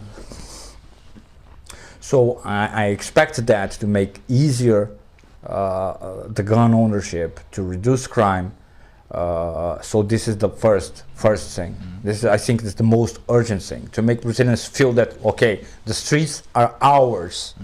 They do not belong to the government. They do not belong to the criminals. They belong to us. The public space is ours. That's the first thing. The second thing is also with two sides, a reduction of the state, a reduction of the government, that they have very well planned, and it can be very effective. Well, after all, most of this money was going nowhere. Okay, so the government don't really need it. Yeah, it's not that the government needs to shrink, just the waste. Exactly. Let's just stop leaking the money, or leaking 90% of the money. There is still plenty enough for the corrupt. Okay, and that will be a great reduction of government, and reduction of the bureaucracy to making business. You have no idea how hard it is to make a business in Brazil. The regulations are onerous. They're crushing. There's so many. Brazilians are very skilled, but they do not have. They gave up on the experience of making businesses because it's impossible. You die from the start. So a reduction on that complication, better commercial agreements, not all the trade agreements we had were all ideologically bound. Yes, and communists mooching off the Brazilian taxpayer. Exactly. Basically, okay, we're selling Brazil to China very cheap. Basically, that's what we were doing till now. And so better trade, less bureaucracy for making business, and a smaller state. All this is on the economy side. I think they will be capable of doing that. And the third thing, that's what I think is the most complex. It's cleaning the power structure, because as we said, look, it's not like that. You are elected, you have here the senators, the governors, and now we have the power. No. That's not how it works. The media, the universities, the deep state. Exactly, the deep state, the bureaucrats, all the government and employees. The civil service. The civil service. Those are the people who run the country. Exactly. So you have all that. All that is ideologically compromised. It's not committed to the good of the country. It's committed to the cause of communism, basically, or let us call it socialism, whatever. I don't like to say communist because people always get stuck when.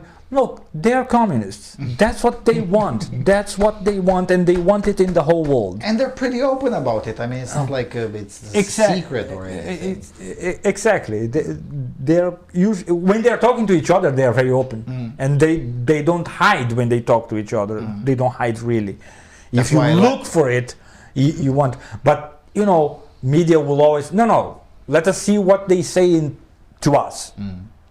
And that's why I like to take my cameras to leftist events. Yes, because when they're talking to each other. To videotape conversations among leftists. And even if they know that I'm not exactly their friend and the camera is there, it's human nature, because they're all leftists there. I wouldn't even say let it slip. They just go full natural. Yeah, we should collectivize, we should nationalize, and and I'm behind the camera. I'm like, you're not gonna like this when this gets out on YouTube. When this goes out on YouTube, you're not gonna like this. And So you're saying draining the swamp would be exactly. That I think it'll take longer. In education, it will take 20 or 30 years. I'm not kidding. I have many reports. I have many friends which who are college professors, and it's totally taken. Basically, if you are conservative, you have to have a secret identity. It's a secret identity. It cannot be a public profile.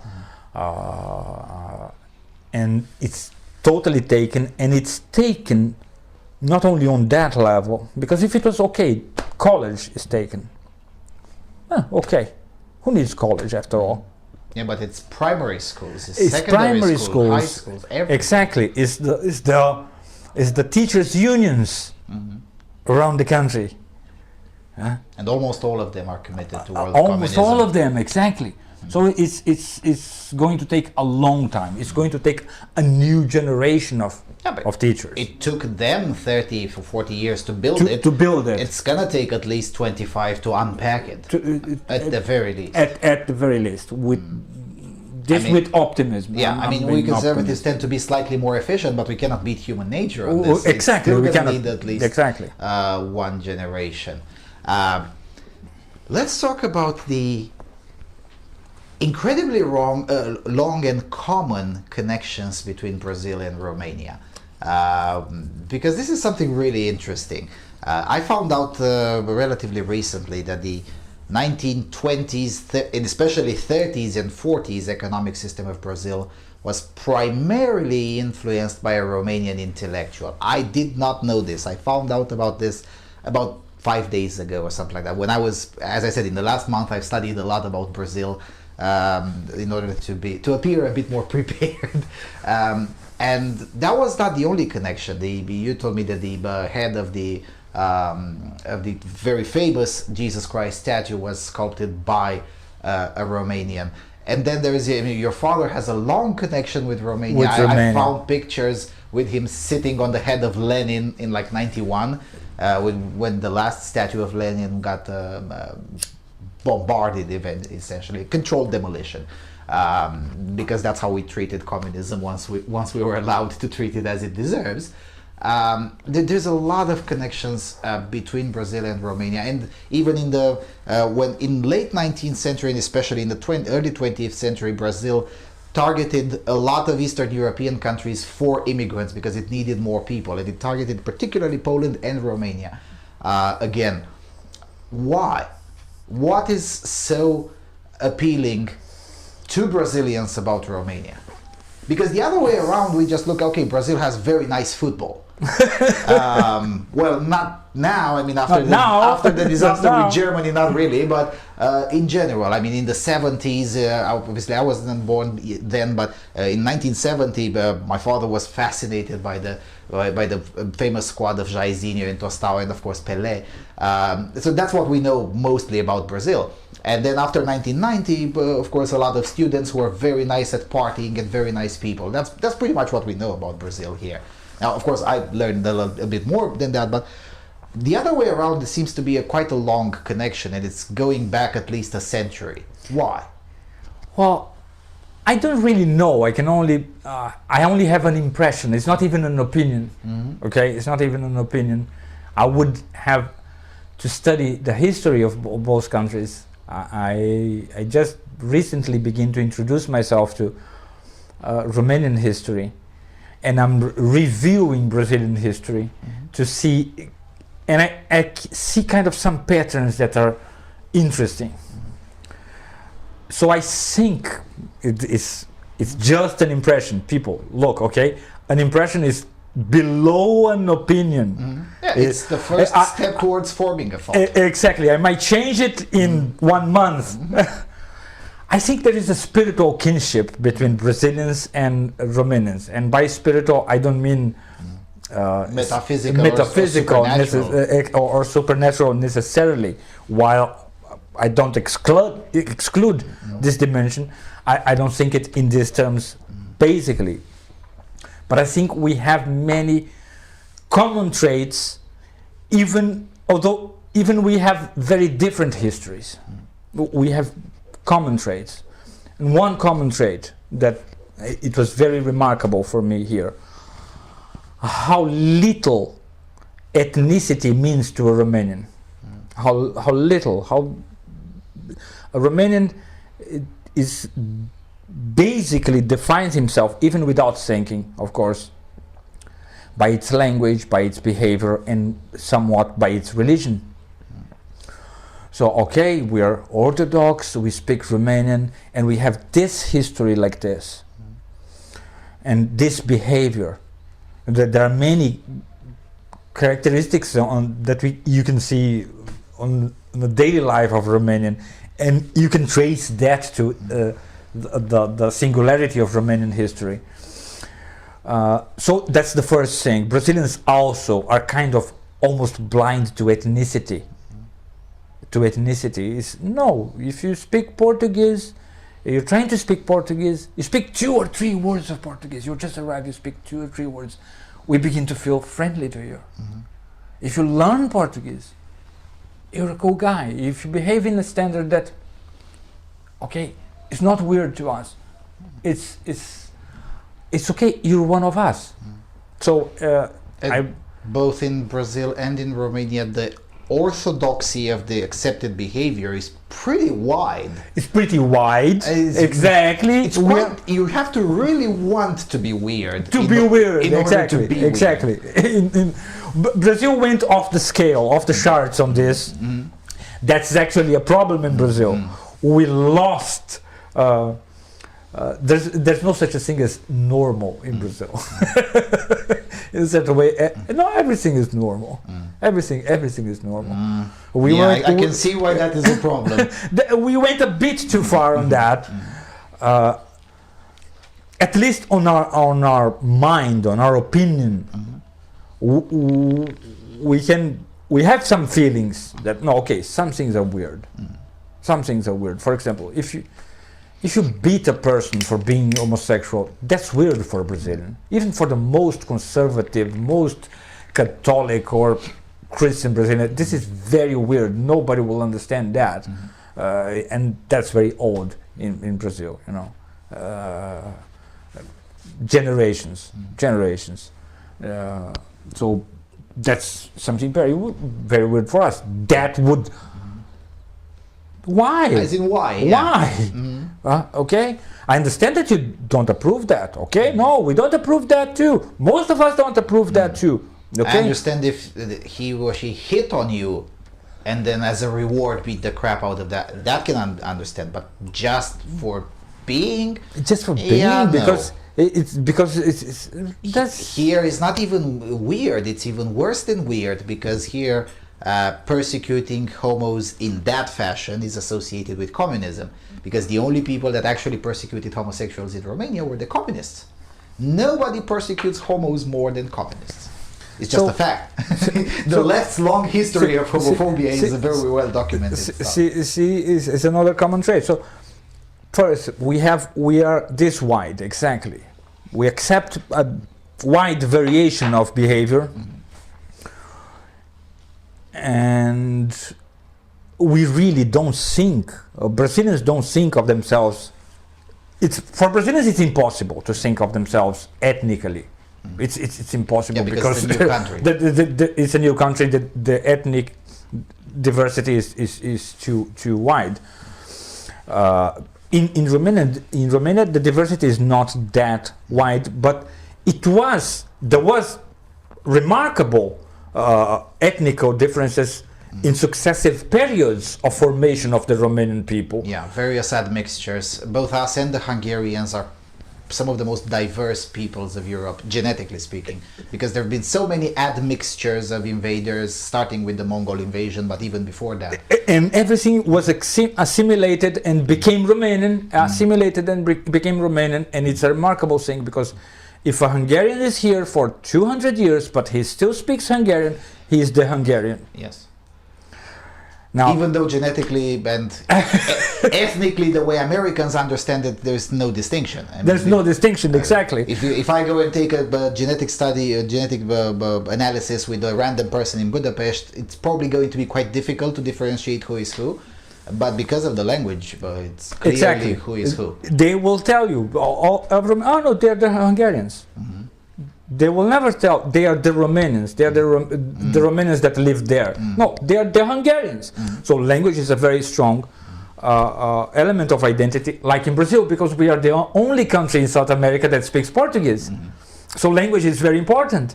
It's a very It's what differentiates us. Exactly.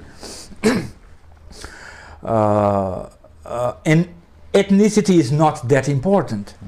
Behavior is. Religion is somewhat. Religion is with a lot of tolerance. There is a standard religious identity both to Romanians and to Brazilians. There is a standard. Okay, there is a standard. For Brazil, is okay.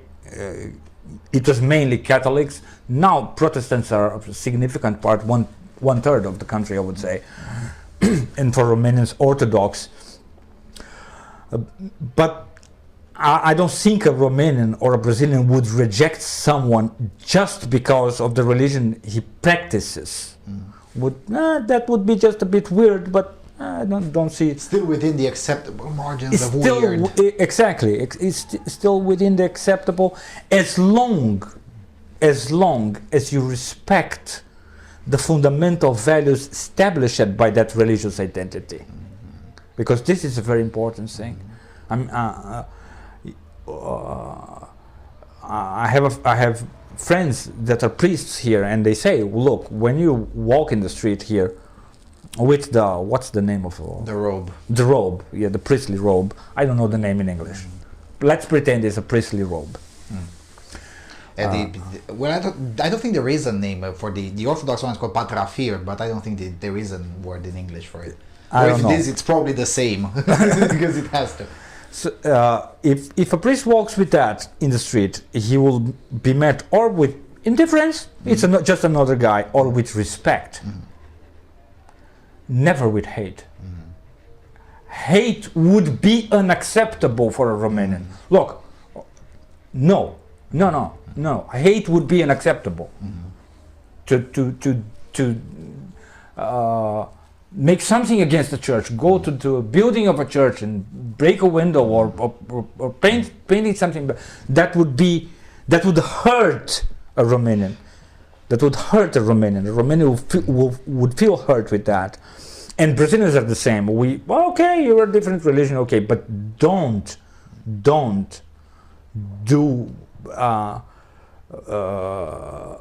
spit on our religion. Don't spit. We don't practice it, but we love it. It has its meaning there. It evolves there. It stays there. It stays has there. a reason. Exactly. It's part of us. It's part of us. When life gets hard, It tends to be quite useful. it tends exactly. We hold on to that. Yeah, maybe not to this individual or that individual, but to most people for sure. But to most people, exactly, to most people. So it is kind of a consensus that, look, that is a value, it's a treasure. I don't need it, maybe I don't need it, maybe I don't even like it specially, but it's a treasure and I want to keep it there. I want my children to have access to it if they want to go there. So this is an important thing. This is an important thing because if we take this out, who is going to establish what are the values of the nation? What are the values of the people? Now, priests, they only have speech. They only have speech there in their pulpit. That's their only tool. So that's a very fair tool. It's an extremely fair tool because there is a building there. You don't need to go inside, and all he can do there is to speak that you should uphold these values, and these values will enter your life in many, many, many significant ways. Even if a person says, no, okay, I'm completely against religion. Well, you can be completely against religion, but you cannot afford to renounce to the values that religion gives to your society, because you cannot create an equal society without that. Because societies are not created in labs. That's something that communists keep on forgetting. They keep Exactly. on trying and they always fail. They always fail, but that cannot happen. This is the same thing with Brazilians. Most Brazilians are not practicing a religion. I mean, they are baptized and maybe they marry in the church, but probably they only go to the church 3 times: when they are baptized, when they baptize their children, and when they get married. Most of them. But go there and break an icon. And then you'll see how much they take their religion seriously. Seriously, exactly. Don't do that. It's part of us. It's part of us. It's a very deep part of us. And this is very deep also in Romanians. I see in Romanians, even the Romanians. You do have a point with this. I don't know if you've been keeping track on the news, but recently the Orthodox Patriarchate just inaugurated, well, sort of, basically, more or less blessed the biggest Orthodox cathedral. It's still not finished, but they wanted to have it blessed for tomorrow. Tomorrow is December the 1st, 100 years since the unification, yada yada yada. And a lot of the people who haven't stepped foot in a church in probably decades, they all wanted to be there for a historical moment. And probably most of those people will not step a foot in a church again in the rest of their lives. But because it's part of the history of the country, and that's why the attacks by I would say militant atheists, rather, because I'm an atheist and I don't care, but I would say militant atheists or foreign religions. Or foreign religions, although that was a lot less common. But secularists and progressives and all of these people, the attacks against the Orthodox Church fell on deaf ears, because most people were like, yeah, whatever, the construction of the cathedral is kind of shrouded in a little bit of corruption and whatever, who cares? It's a symbol of the country. It's okay. Exactly. Let it be there. The huge movements that we see of people when some relic of a saint is exposed or some icon goes out from a monastery and go to public exposure, we see that movement, and we see people that never go to the church regularly go there and ask for a blessing or remember that, and that's very important. That's very important because when it's not mixed with the government or with the state, religion is the fairest source of values for a people. Why? Because religion can be shared by everybody, even by someone that doesn't practice. No. Even if it is not the best, it's definitely, even if it is not perfect, it is definitely the best we know. It's the best we know, because it's a very fair manner. If you don't have the power of violence, the power of the state, you only have words. You only have words and art and symbols and the liturgical music and the relics, and you only have that. And what? Well, that's a very, very fair way of persuading a human being. There's no fairest way of persuading a human being. And the power of the church relies on their ability to persuade. And exactly. If they're crappy persuaders, then tough luck. It's like in economics. They will disappear. Yeah. They will disappear. And the fact that they didn't disappear shows that, well, that was the best religion available. That was the best way available. The other power of religion, the other great power of religion, is that religion is very elastic in terms of intellectual depth. You can have a high theological intelligence that, with speculations and studies that nobody understands, and he have a common language with a guy that is just, planting tomatoes. Yeah, went to school for 4 years at most. At most, or never went to school, or never went to school, but he heard the same songs, he heard the same creed, he heard the same commandments, and those commandments have a core of meaning that is the same for this guy and for that top religious official. And that's very important, because it's very hard to communicate a value on all these levels without perverting it, without twisting it to a form that, okay, this is not recognizable anymore. This is a different thing. So we have two cities now. You have two cities now, and with all its limits. Well, I'm compared religions professor, so that's a point of important for me. That with all its limitations and failings, because religions are composed of human beings, are not composed of angels. It's still the as far as I can see, by itself, the fairest way of sharing value throughout a whole population, of sharing value, shared values. Okay, what we love, what we hate, what we accept, what we don't. Thou shalt not murder, and then everybody agrees on that. And then, okay, now somebody killed somebody, and the priests will talk about it, and everybody will talk about it, and gradually we'll decide if that case was acceptable or not. Was it murder or just killing? Or just killing, exactly. And religion provides the seed for this possibility of speech, of communication, of discourse, with a tremendous elasticity. Many people say, "Oh, one day science will replace religion." Well, it might replace religion intellectually or on a certain level, but I don't think science will ever acquire this capacity of. Okay, there is a scientific theory here, and 10 years later, 10, 15, 20 years later, there are articles on the newspaper or the internet about vulgarizing that.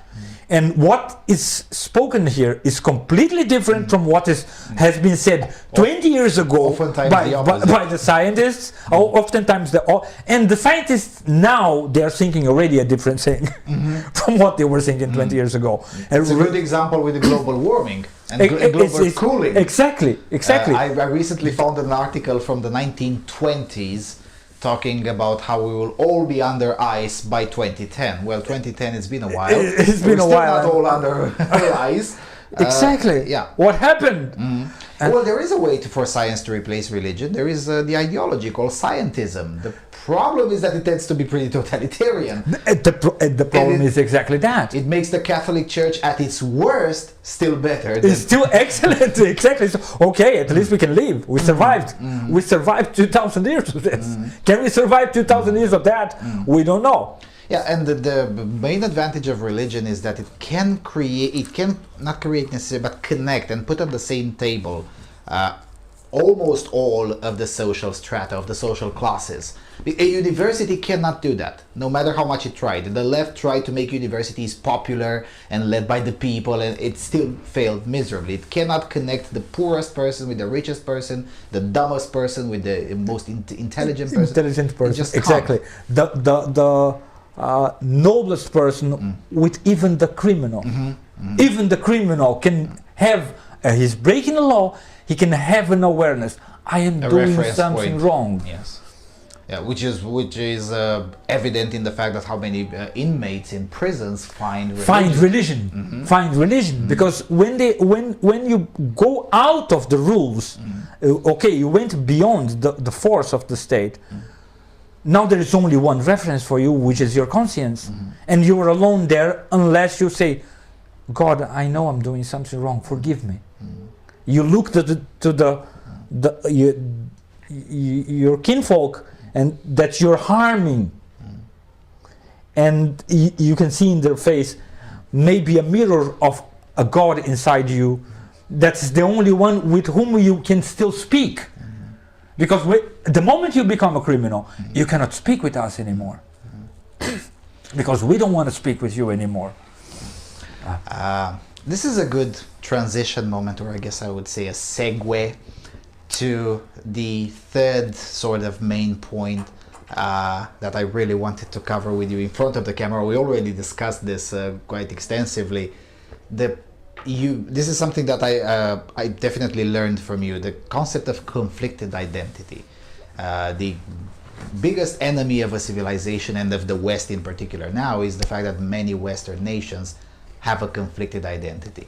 What is a conflicted identity, and how? And you said that Romania, for instance, and I would argue Poland as well, and Hungary, is the fact that we don't have a conflicted identity. We know what a Romanian is. You defined it. What is a French? What is a Italian? What is a Swede? What is a conflicted identity? Well, in all these countries, we have to understand that first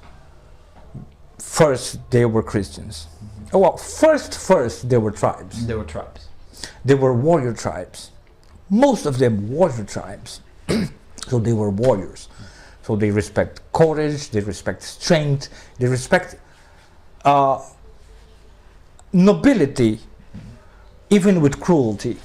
Okay, I'm not talking an idealistic. Let us not confuse the idea of pure ideal of nobility with the Christian ideal of nobility that evolved in the, I don't know, from the 11th, 12th century, it's the 10th century on, right? The Christian. In the case of Armenia, since the 3rd century, I mean, it's a whole different thing. Exactly. So, but they were warrior tribes. How we survive? We survive killing everything that's against us. We survive and not killing each other. So we have to create systems of respect, a hierarchy of strength and courage and things like that. Usefulness to the tribe and so on. Usefulness to the tribe. Sometimes rhetorical skills and all that. So first that, there is an element of nobility that is violent, is cruel, many times cruel, savage even. But there is some trace of nobility. There is some trace of some potential of nobility. And then over this it came Christianity. Christianity gave a new ideal. At first, superficially, in stark contrast with this identity, because no, you don't have to kill, you have to die. You do not cause suffering, you accept suffering. So it is first, in a certain way, contrasting, but very, very luminous for those peoples, because they did convert it. They were touched by it, and that entered them. So they became Christians. This was Christendom. All Europe was Christendom, growingly Christendom. So you had this warrior element and the Christian element mixing together, and that really created an identity. That created the image of an European for itself.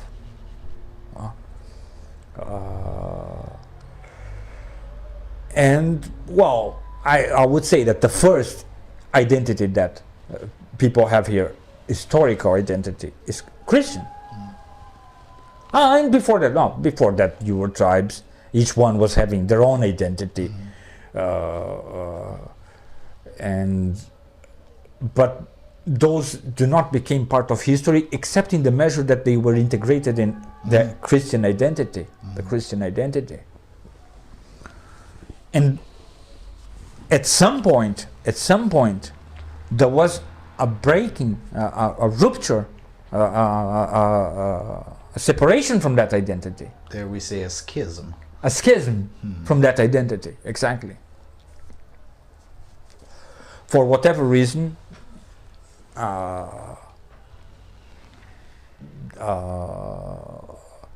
this suddenly it appeared a different identity. It's a long story of how this identity the Christian identity lose the grasp on the European mind. And what happened was not a simple weakening or relaxation. Okay, of course, the missionaries come, the saints come, and they preach almost a monastic ideal for whole societies. and this has to relax in time. This has naturally relax in time. Especially as more people absorb the teachings. Exactly. For example, we probably there is a lot more lassitude with the religious practices today in Romania than 100 years ago, or 200 years ago, or 300 years ago. But it's still the same identity. It's an identity relaxed. And it's relaxed because it's consolidated. You can afford this relaxation. Unless you're strong enough to uphold it even in a weakened form. Exactly. So, but what happened in Western Europe was not only that, it was some sort of anti-Christian identity began to take form. Or anti-clerical at first. More like anti-clerical first. It certainly is anti-Christian now, but it was anti-clerical first. And here we have to thank to our French friends. It's a long history. I wouldn't know without preparation to make a kind of what I see of this history since the I don't know the 9th century, how it gradually grows in English without preparing this before, because this is a complex subject. I don't even have the vocabulary to speak of it in English. To speak, I can read that in English and I understand the vocabulary, but I really coming up with it on the spot is a little bit more difficult. On the spot is very hard. But anyway, it starts as an anti-clerical identity and then becomes anti-Christian. As a result, is with or without awareness of all this history. There are many countries in Western Europe where there is a significant part of the population that hates the Christian identity of their own neighbors. So you can go to France and there are people that want to spit and destroy every single image of Christianity from France, and there are French that no, this is what we are, I need this. And so okay, and they're both French. So which one is more French? Which one is more French, exactly. A house divided against itself cannot stand. Christ said that. And so if Christ said that, that's very important, well, for mankind, but especially important for Christians. And so I don't know how they keep an identity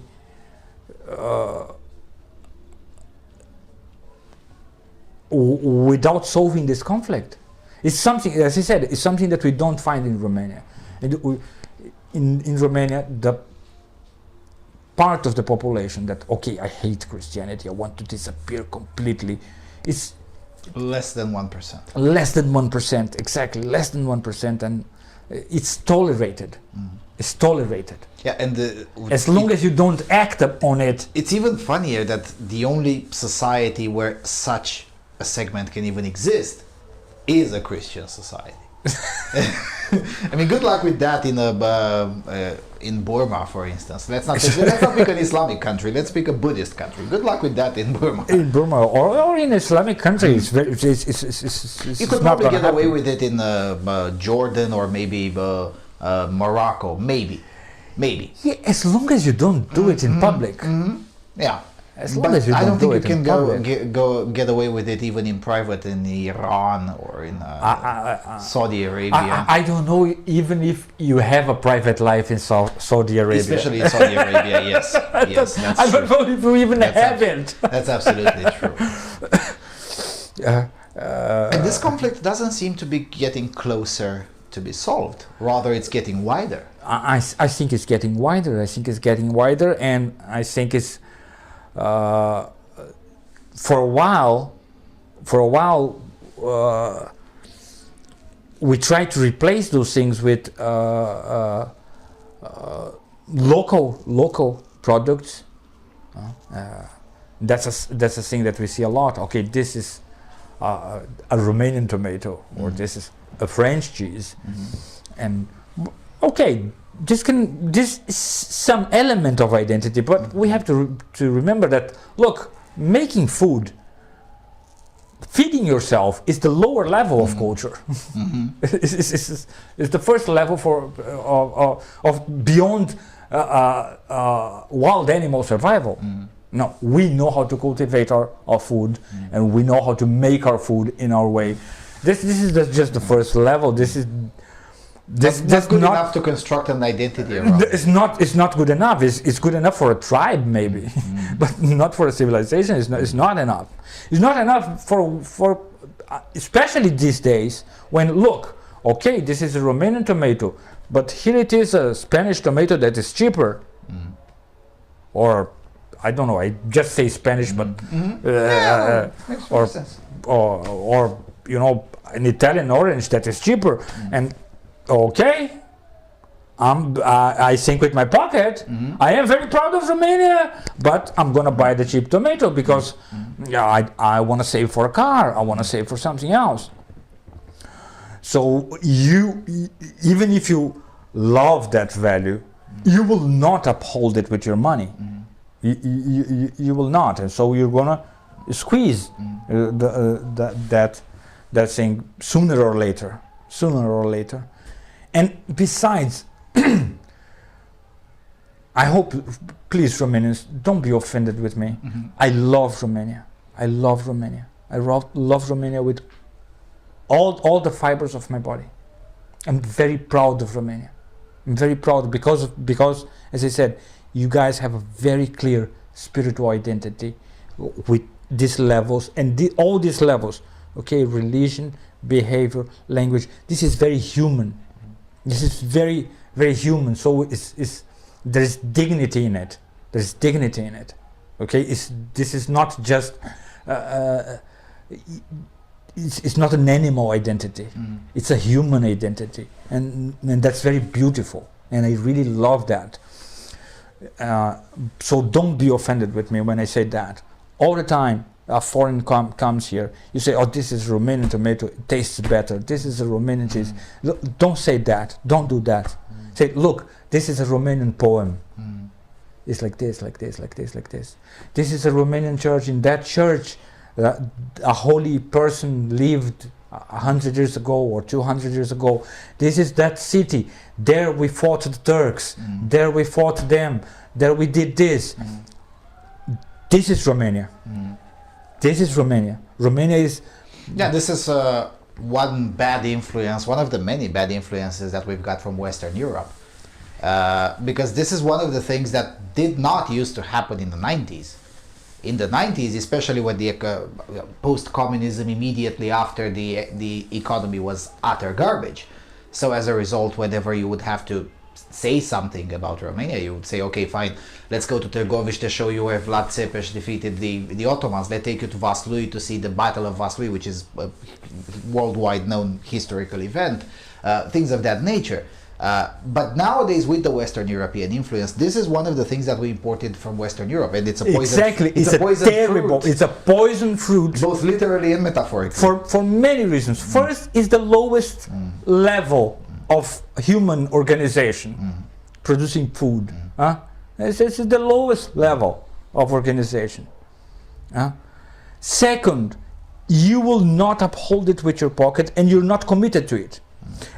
You value the Romanian tomato, then there is one thing you can do. Don't talk about it. Go learn how to plant a Romanian tomato in a Romanian way, in a Romanian land. Preserve the art. Don't talk of the value of the result. Don't talk of the fruit.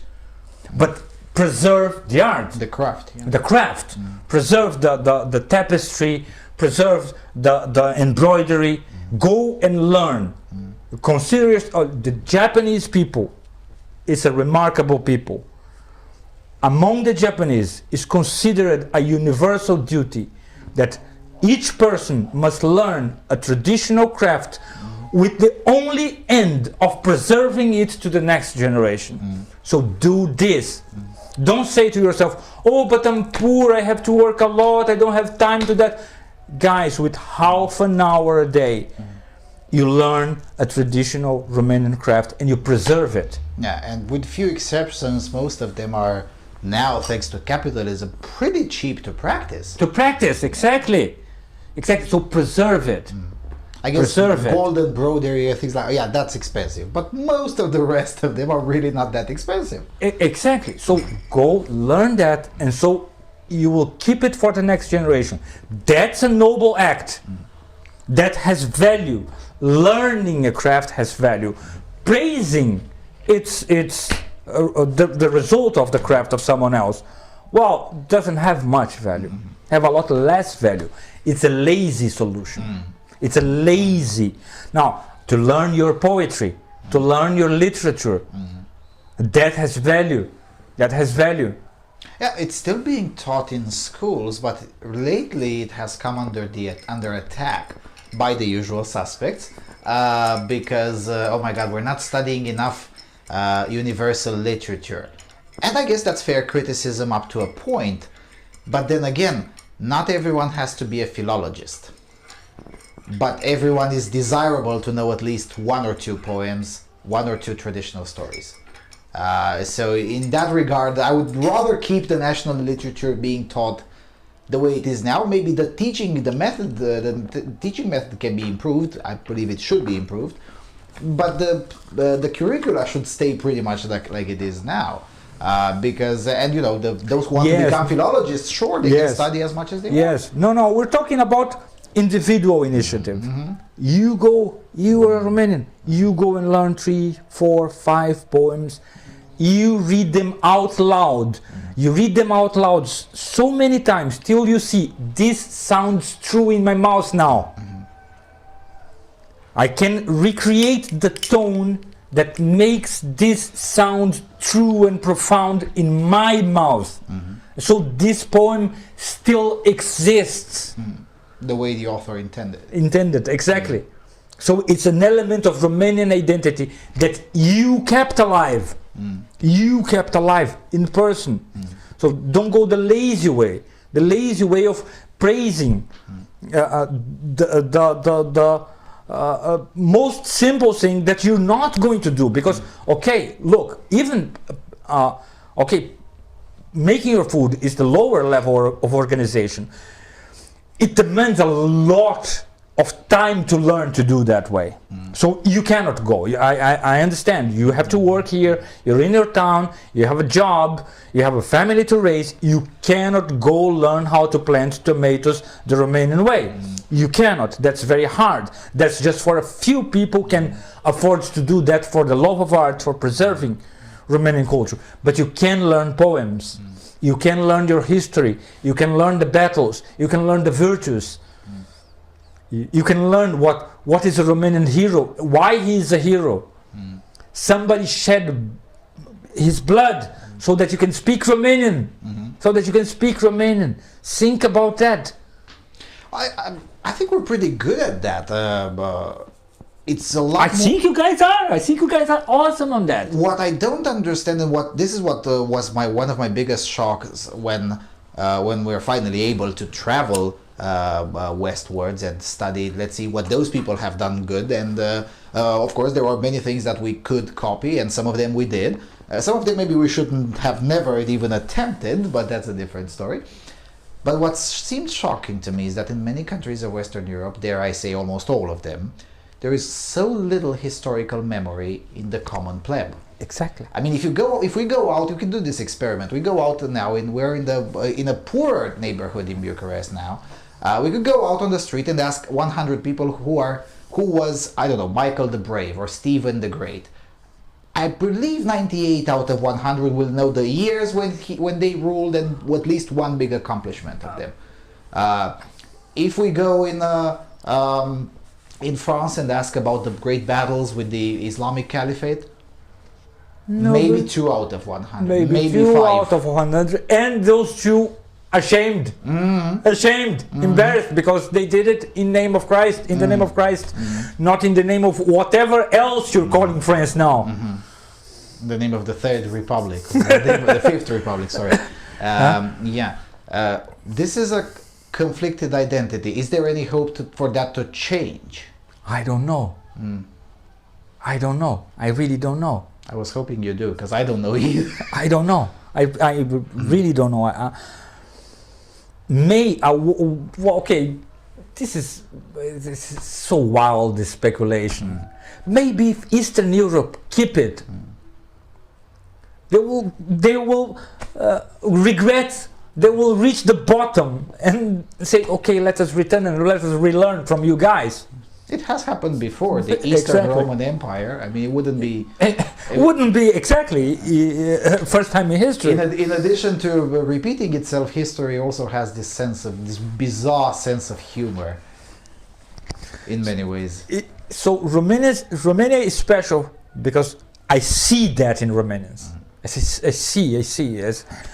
As I told you in a private conversation before, as if you go to a supermarket or to a butchery shop or any place in Romania, and you order something, depending on your attitude is how that person on the other side of the balcony will answer to you. If you come as a boss, they will almost spit in your face. They will not budge. They will not, okay. They will not bow to the client, the almighty client. Now, if you come with a smile, you say, "Bună ziua." Oh, what we have here today? If you come in a friendly manner, the Romanian 98% of the time answer with you exactly in the same tone, with friend. So Romanians don't budge, they don't bow. This is a very thing that is striking in the daily lives, and that probably have to do a lot with your history of, okay, now there's the Ottomans, now there's the Russians, now there's the Austrians, the Hungarians, and every big guy wants to come here and tell us to bow, and we don't. We negotiate when we need to, but we don't. We never cease to be ourselves. This is a great quality. This is a virtue. Praise this virtue. Show, learn to see, to identify daily traits that Romanians still keep, that come from a history of heroism. And praise that instead of praising a tomato. Fair enough. Praise yourselves, not a tomato. Yeah, because after all, a country is not its tomatoes. A country is not its tomatoes. It's its people. It's its people, exactly. It's its people. So do not lower yourselves by the lazy way. This lazy way of someone else is paying the price of planting that tomato, of making that cheese, and it's a high price that he's paying there in the countryside. And you just praise that value, but you will not uphold it. Okay, if you begin to praise that value, you will see that value shrink, and then you as you are lazy, because you cannot change your life from, okay, you're work with electricity in town, in the city, you work with internet. You cannot move from here and go there and learn how to plant tomatoes the traditional Romanian way. You cannot do that. So you cannot do that, but that is a value. What you're going to do, you're going to ask the government to protect that, and that's going to screw yourself, because you're going to and it's going to screw the craft too. You're going to screw the craft too. You're going to screw everything. Yeah, because subsidies tend to have this effect. It already happened, actually. A few months ago, the government, the socialist government, the Social Democrats, had to admit up front that, our program to subsidize it was exactly tomatoes, because that's why I remember it. Our program to subsidize it, it ended up creating huge mountains of tomatoes that ended up being rotten on the edge of the road. Nobody bought them. It was an overproduction crisis. And surprise, surprise, once they cut down the subsidies, things got made great again in just 1 year. Now, I know that Romanians, okay, again, Romanians, don't be offended with me. I love you guys, really. My wife is Romanian. Okay, I'm married. I've been married with her for 12 years, and I will be married to her for my whole life. I love her with everything I am, and I love Romania, Okay, my intention is to live here forever because I love it. I love the nature here. I love the geography. I love Romania, the country, the land, and I love these traits of the people. So don't get me wrong, okay? Don't get me wrong, but you guys, many times, you are bitten by the bug of envy, of trying to mirror yourselves by Western Europe because of some prosperity, because of some money, because of some prestige, and because you guys look at yourselves and we know we are as smart as those people, we know we are as competent as those people, but we are very poor. And I see Romanians using that a lot, and that is something that you guys share in common with Brazilians. That is bad. Using poverty as an excuse. To release anger. To release anger and to forget what I'm gonna get learning the poetry of my country. No, I wanna learn something that they are doing in France or in Germany or in whatever, and don't do that. Don't give up being Romanian to becoming European because there is no such thing as European anymore. If there ever was. The great realization of Christendom, it was first and foremost and it seems weird to put it in these words, but it was basically to discriminate. We understood that the Finns are the Finns, the Swedes are the Swedes, the Germans are the Germans, the Poles are the Poles. It was a very clear understanding of where one ended and the other one began. With the European project, that's exactly the phrasing that they use in Brussels, the European project, is the idea that basically a southern Italian and a northern Finn are pretty much the same thing, and therefore we can put them all in the same currency, in the same political union. Guess what? It just cannot work. They don't even speak a language of the same family. Finnish is Finno-Ugric. It's not even a European language. That's absurd. That's absurd. They cannot become they can't become the same thing. Okay, in terms of legal terms. Okay, we make some deals. You can work here. I can work there. You can sell my products. I can sell my products there. You can sell your products here. Okay, that's very possible, but they cannot become the same. They cannot become the same unless both are destroyed. Because if an Italian goes to Finland, in a few generations you have to change. You will have to become something else, because that's not Italy anymore. Even with the Italian stubbornness, you'll still have to change. You'll still have to change, exactly. You'll still have to change. And so Romanians have this, look, it's right here, your identity. It's not far. It's not lost. There is not a strong, active enemy inside Romania against it. Outside there is. The whole world do not want you to be Romanian anymore. The whole world do not want.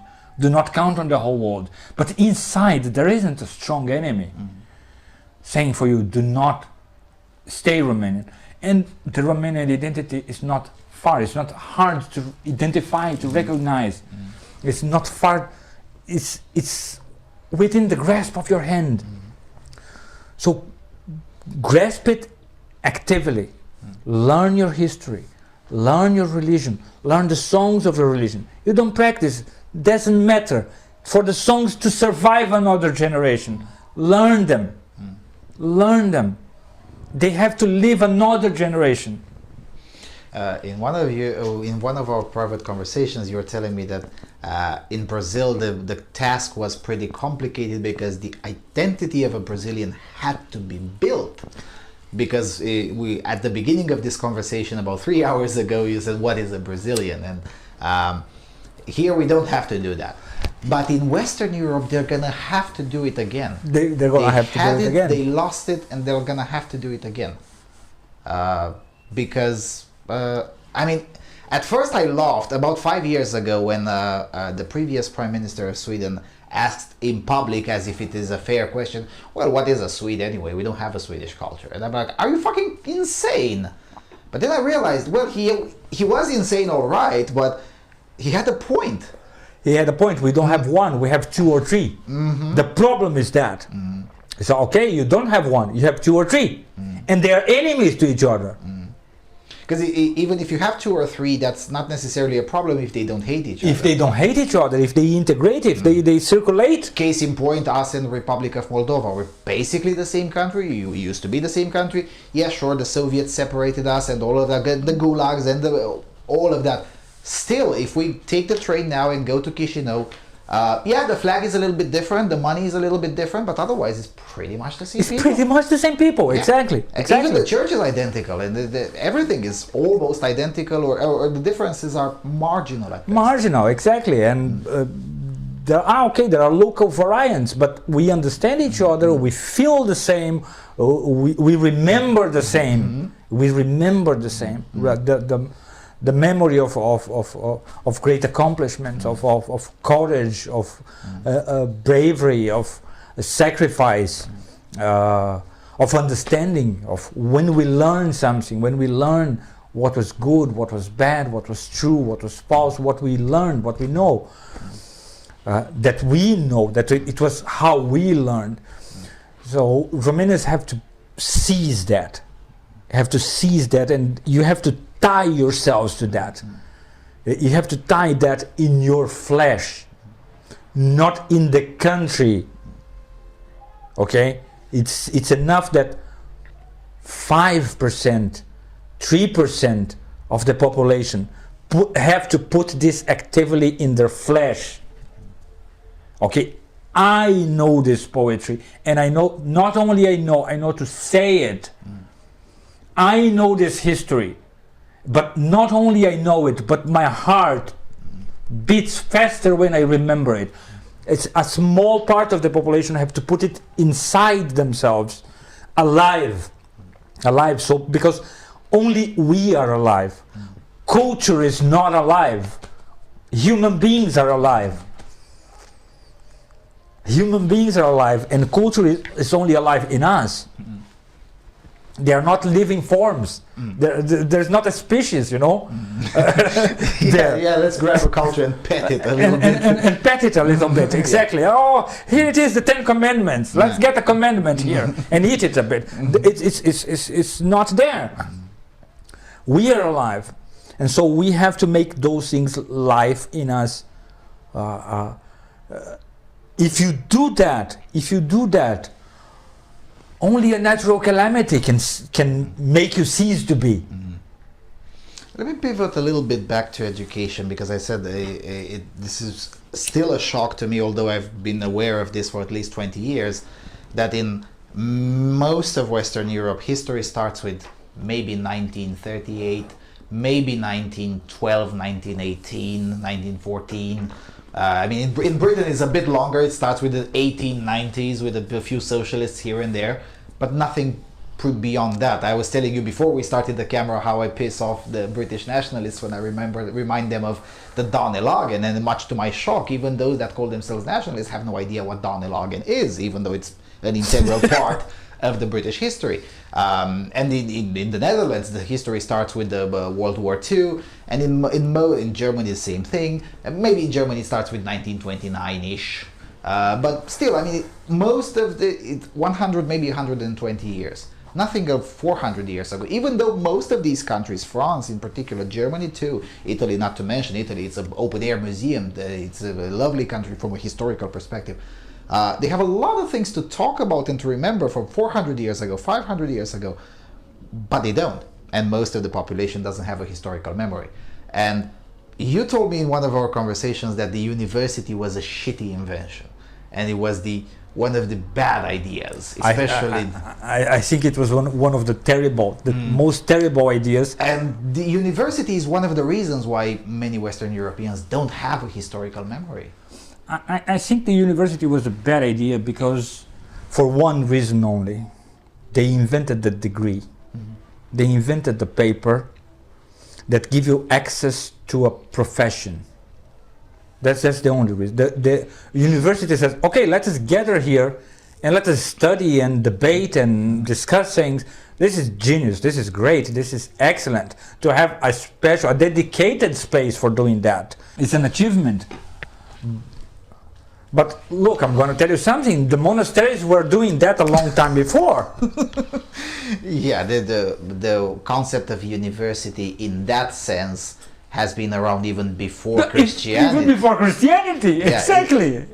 But the modern university, maybe I should have phrased it like that, the modern university was more like a shitty invention. It was a shitty invention because it inherits this association of this space for the discovery of knowledge, with also a space for an authorization to a profession. Look, these are two things that should not mix. And maybe we could compromise on, I don't know, maybe surgeons, maybe things like life and death. But yes, but the moment you get told that you're not allowed to talk about, I don't know, the history of Britain unless you have a degree in British history. And maybe I would have been willing to believe that 25, 30 years ago. But nowadays, after having met a few British historians who knew even less than I do, and I don't consider myself an expert on that, yeah, maybe not. Yeah, maybe having a license is not particularly... It's not good, because licenses only work when everybody's honest. Or when the majority is honest. Which is a shitty assumption to make to begin with. Look, we are mutable beings. Okay, we are mutable. I can learn something today and forget tomorrow. The same way, the society cannot be better than that. It can learn one thing one generation and forget the next. So, in successive iterations, there will be inevitably a generation where in this college, most people are dishonest people. It's just a law of big numbers. A law of numbers, exactly. At some point. And well, at this point, that place will be destroyed as a place of knowledge. Because search of knowledge without honesty and sincerity is completely impossible. It's completely impossible. So at some point, it'll be. Now, if you do like this, okay, on this place, not only you get knowledge, but you get access to a profession, to a social status, to a place in society. Now, okay, there are two kinds of people coming here. People that are coming for knowledge and people who are coming for a place in society. And those two again cannot mix. Exactly. That will complicate and will make it easier. Well, at some point you might have not only you have 2 points of failure. If it was a space for knowledge, you have 1 point of failure. At some point, everybody there can be crazy, right? And dishonest and insane, simply insane, and they're preaching something stupid. It's a 1 point of failure, but now you have 2, because, well, at one point we can have crazies, at another point we can have only people that is there for a certain social status.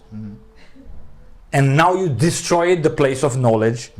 You have 2 ways of destroying the place of knowledge.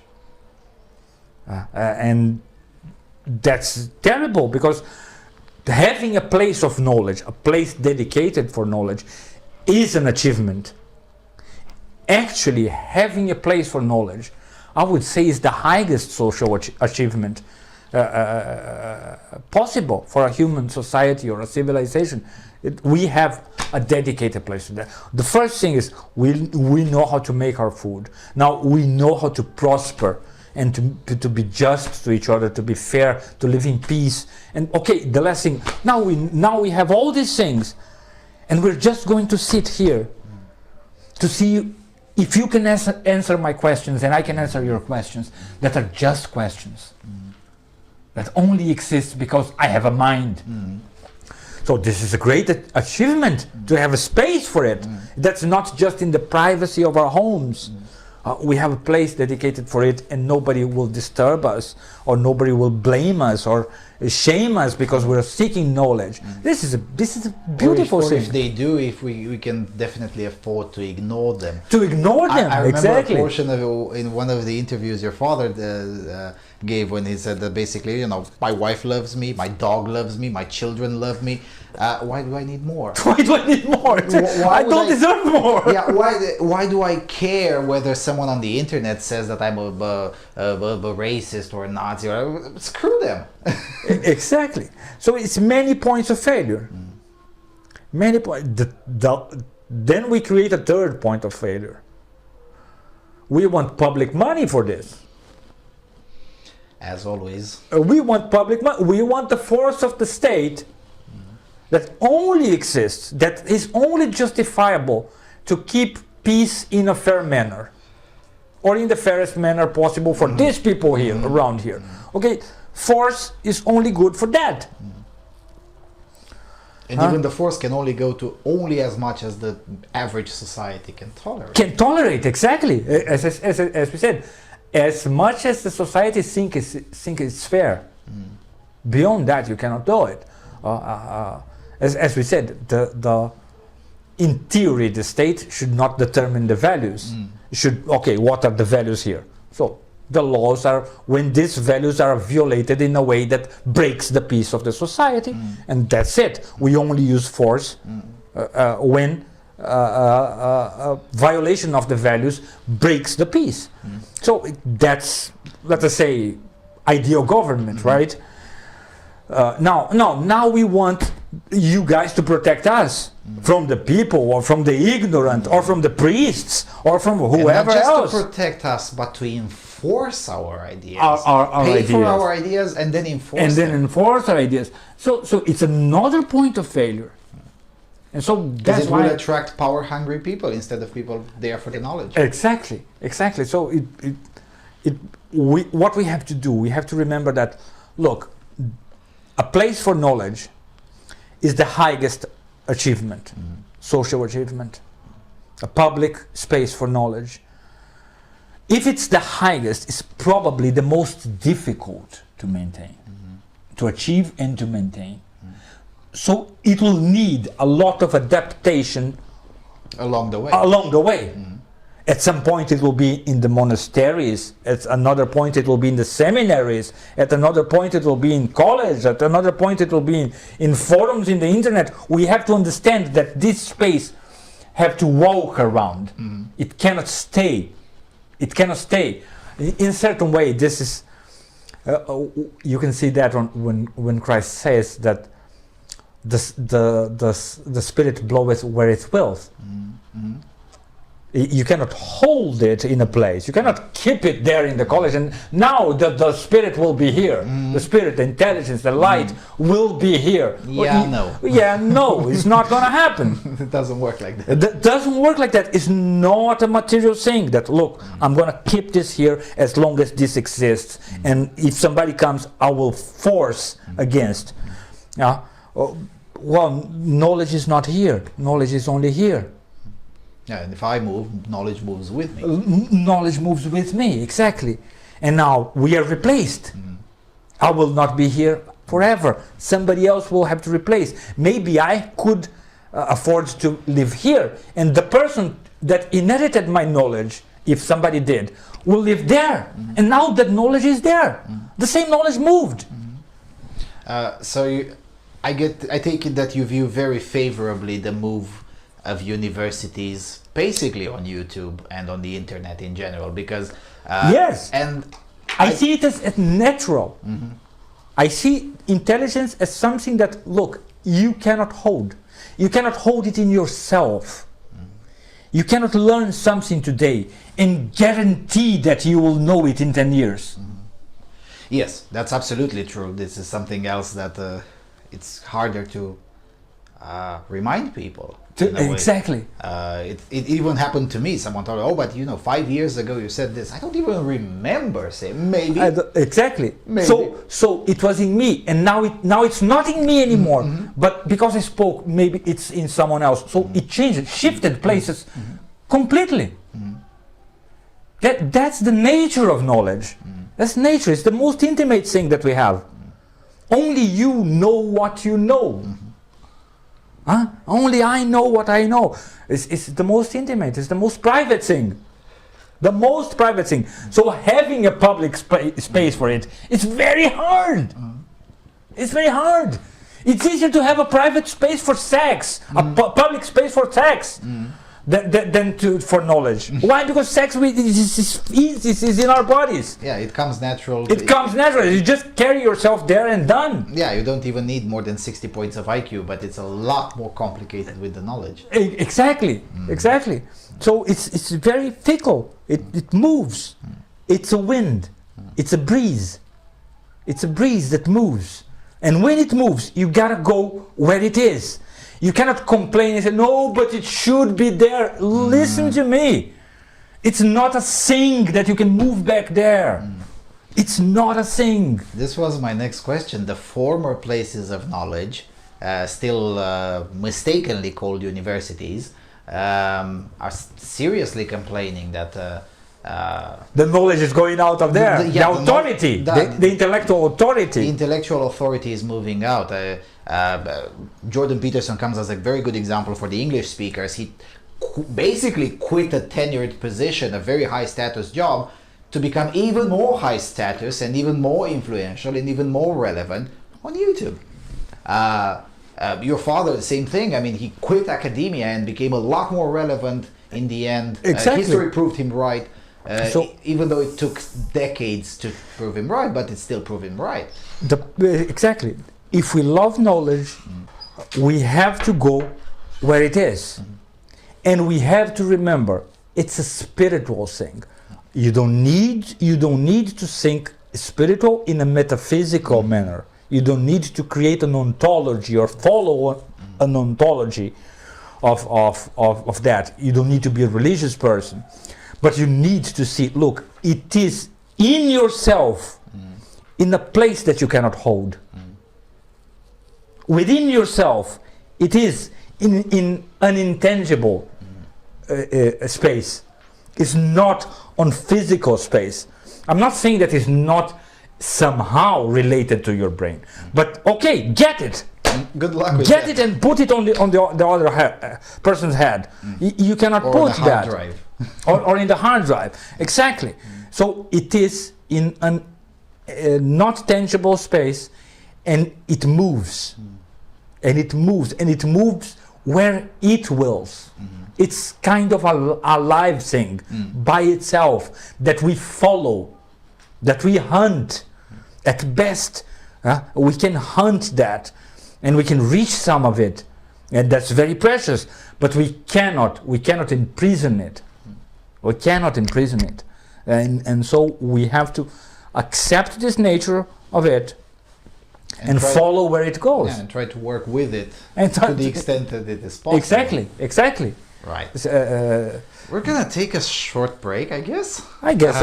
And I was expecting to be long, and I'm enjoying this quite a lot. I hope you're good on time, because I'm enjoying this.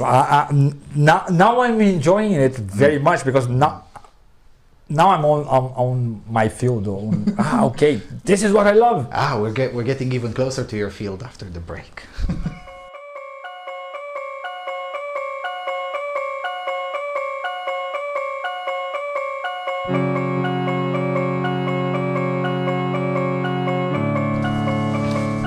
Right, so we're sort of back. We haven't been out for that long, but I had to change the cards. Let's go to the topic of young people, because this is increasingly, even on the left, they started figuring out that young people are kind of getting a shitty deal. In many ways, not just economic. I mean, on the economic front, the left has had criticism on this for quite some time, but now they're starting to figure it out. Of course, their solutions are absolutely wrong, but their criticism is correct in the sense that young people, especially young men, are getting a very shitty deal. And as a result, I'm sure you've noticed this, and I definitely did notice, you noticed it in your classes for sure. Young men today are a lot angrier than they used to be, a lot more frustrated than they used to be, and they kind of have a point. They have a good reason. They have many good reasons. They have let us say a plethora of good reasons. First, they are not understood. The concept of men disappeared. Actually, now both the concept of men and now the concept of women is disappearing too, with gender ideology, and all these concepts are blurred, and so they do not exist intellectually. That's the first thing. We really misunderstood the idea of equality between or parity between men and women. We started with an idea of the marketplace or social standards, and we ended up with almost kind of an in principle ontological equality. We are identical beings, just with different sets of genitals, and that's obviously not true from a simple biological standpoint. We're even worse than that. It is hate speech, what you just said, in several countries of Europe. Not this one. I hope not this one. Okay. Not this one, but in many countries of Europe, it has become hate speech. Hate speech, to say. So we're even further down the road. Yes, but we have to remember one thing. I know it's pretty to think of us as a special thing, special human thing. And it's amazing because we live in a very materialistic era, and yet we think of us as something unique and special and completely different from all the other living beings around us. And especially smarter than the ones that came before us. Exactly. We forget that, look, we are one among them too. We are animals. We are living organisms. We have a bodily shape, bodily capacities that determine what we can be. What is a being if not, let's say, the form in the Aristotelic sense of its capacities, of how we differentiate one being from the other? Well, by what kind of things they are able to do. So, lions can bite and cut flesh with their teeth, other animals cannot, and things like that. The bodily form determines a lot of capacities. I would say that boys have a worse situation now, but I don't think it's going to be for long. I think very soon women are going to lose their place too, in the way things are going, because at first, because okay, we want women to be able to work in things that they didn't before, having some social roles that they couldn't afford before, and okay, let's try. And at the first moment, men lost a little bit of something, lost a bit of space, because you have to share this space with women now, and you have to learn to share it with women because you don't know how to do it. One thing is sharing it with a man. They are considering that men and women are different things, and the other is sharing with men and women. Oh my God, I lost myself. It's very hard to speak in English. I have thought that so many times in Portuguese, but it's so hard to. Let us go. At first, men lost a bit, but later we gained something in return. We gain something in return. Okay, we can afford to be more lazy, for example. We don't need to pay all the bills. Something came in return from that. But now the problem is that we change it to this idea, strange idea, that we are identical beings, and that not only we are identical beings, as we don't need each other. And that, what you mean we don't need each other? How can we survive without each other? That makes no sense. That this kind of transhumanistic idea. Exactly. A woman doesn't need a man, and a man doesn't need a woman. Okay, individually you might not need someone else, but as a species we need each other. Of course we need each other. We haven't invented the asexual reproduction yet. Reproduction for humans, right? Maybe we can return to the state of amoeba or something like that, and then we'll all be happy in a very, very egalitarian society. Yeah, here's a society where communism could work. Could work, yes. I think everybody is kind of the same there. And if you are alone, you just split. Yeah. If you feel alone, you just split. Yeah, and you can split equally. So equally, exactly. Equally. We need each other, and okay. Now I have to decide one thing, and I cannot decide that without asking you one question. How much freedom I have to talk about this to Romanians, or to your audience at least? Because I'm going to treat the problem from, let us say, a scholastic, a medieval perspective. Please do. Okay? From a medieval perspective. Let us pretend that we're in the 1200s. Yes, exactly. We are there. We just had the class with, I don't know, Thomas Aquinas or somebody else, or and now we're discussing things about human beings, because we are college students and we only think of one thing: women. Of course, we are 18, 19, 20. It doesn't matter that, we just had the most pious and deep theology with our master. Now the master is not looking. What are we thinking of? We are thinking of women, of course, as the vast majority of 19-year-olds today would do anyway. Yes. Would do anyway, and the vast majority of girls will be thinking of men. Of course, thinking of boys in the same age, and we have to understand that. Okay, this is a natural fact. This is transcultural, right? Yes, absolutely. That happens even with lions and lionesses and wolves, it happens to everybody, and so we are doing that, and we have to think, what do we have to offer each other that is so evident to our senses, okay, so evident to our perception, that we never needed an intellectual justification for it. This is a very important thing, because we never needed to justify the fact that men want women and women want men. We never needed it. It's just evident for perception. And now we have to understand that for scholastic philosophers, human beings have three kinds of perception. They have three sets of perception skills. Okay, the first set of perception skills is the senses. Absolutely. A vision, what I can hearing, see, what I can touch, what I can taste, yes. what I can hear.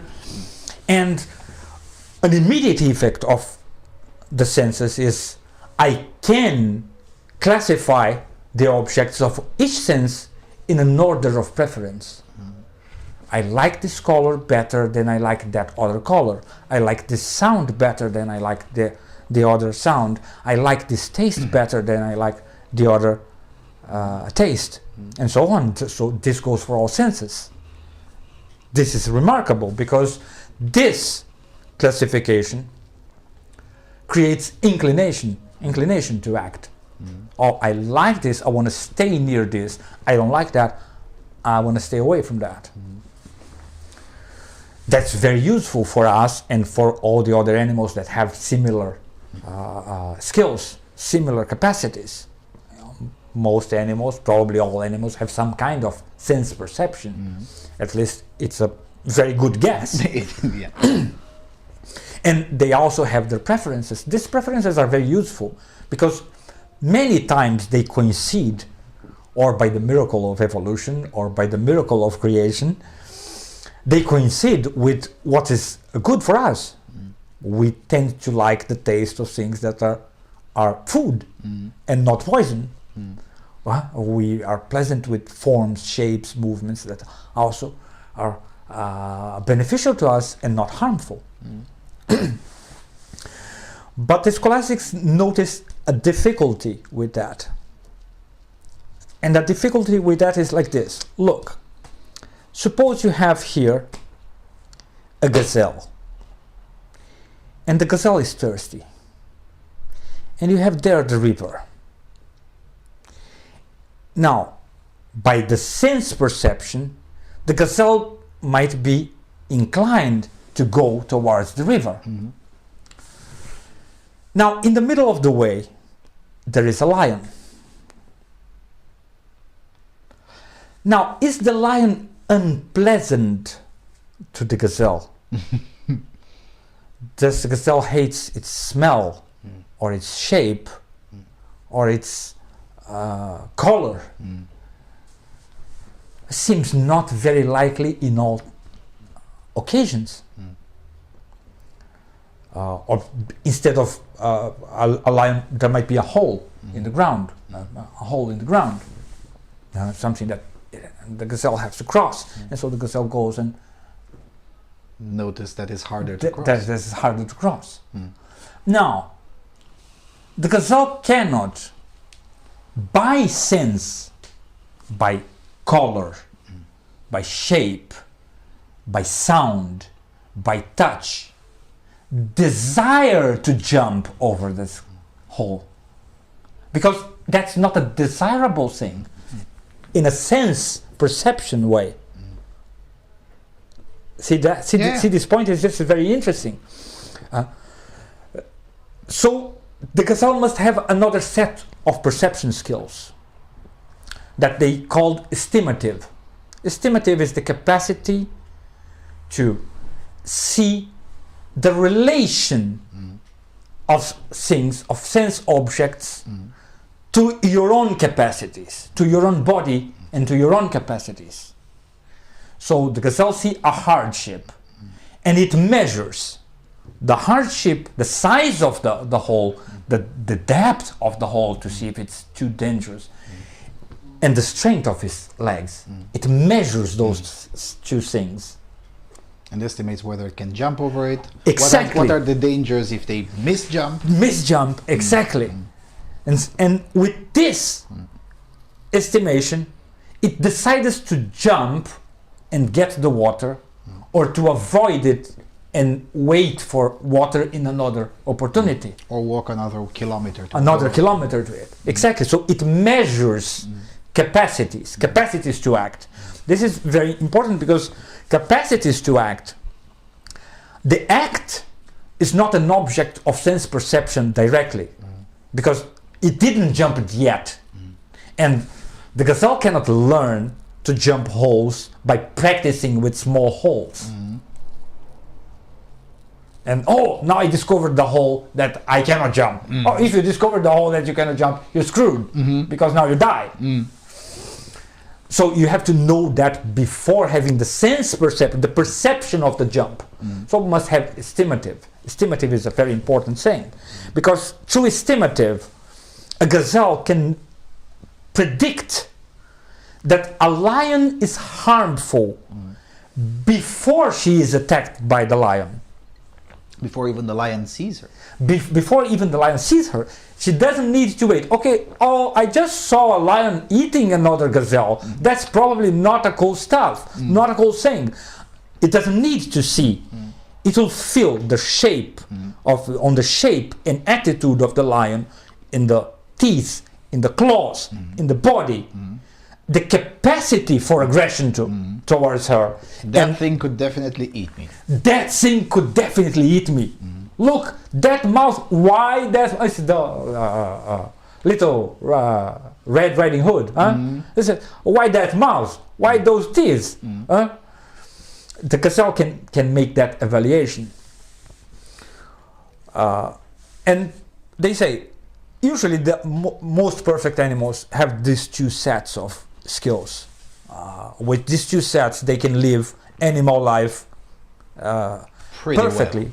Well. Kind of perfectly. It's enough for living like animals do. And we human beings, we have a third set of perceptions. Is that we can get both the sense perception and the estimative perception, that we have those two sets, and we can abstract universal ideas from those experiences and memories. I'm going to give a simple example that, for example, a monkey have a very good estimative for, can I climb this tree or not? Is this tree capable of being climbed by me? Am I capable of climbing this or not? To what point of the branch I can reach before it breaks? They have a very good estimative of that. So good that they can jump with that skill.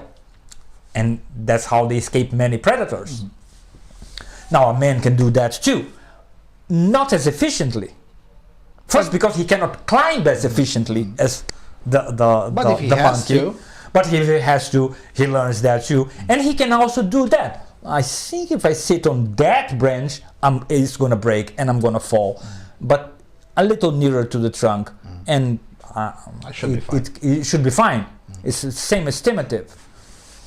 And I need this distance between supports, and then at some point we think, wait a second. I got climbability from the shape of the tree. And with the idea of climbability, for example, I can invent the ladder. I can create ladder. What's a ladder if not the idea of climbability in my mind and something that didn't exist before?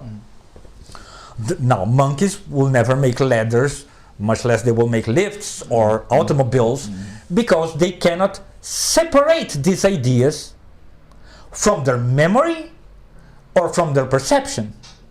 They don't possess the third level. They don't possess the third level, exactly. That's the greatest difference between us and them.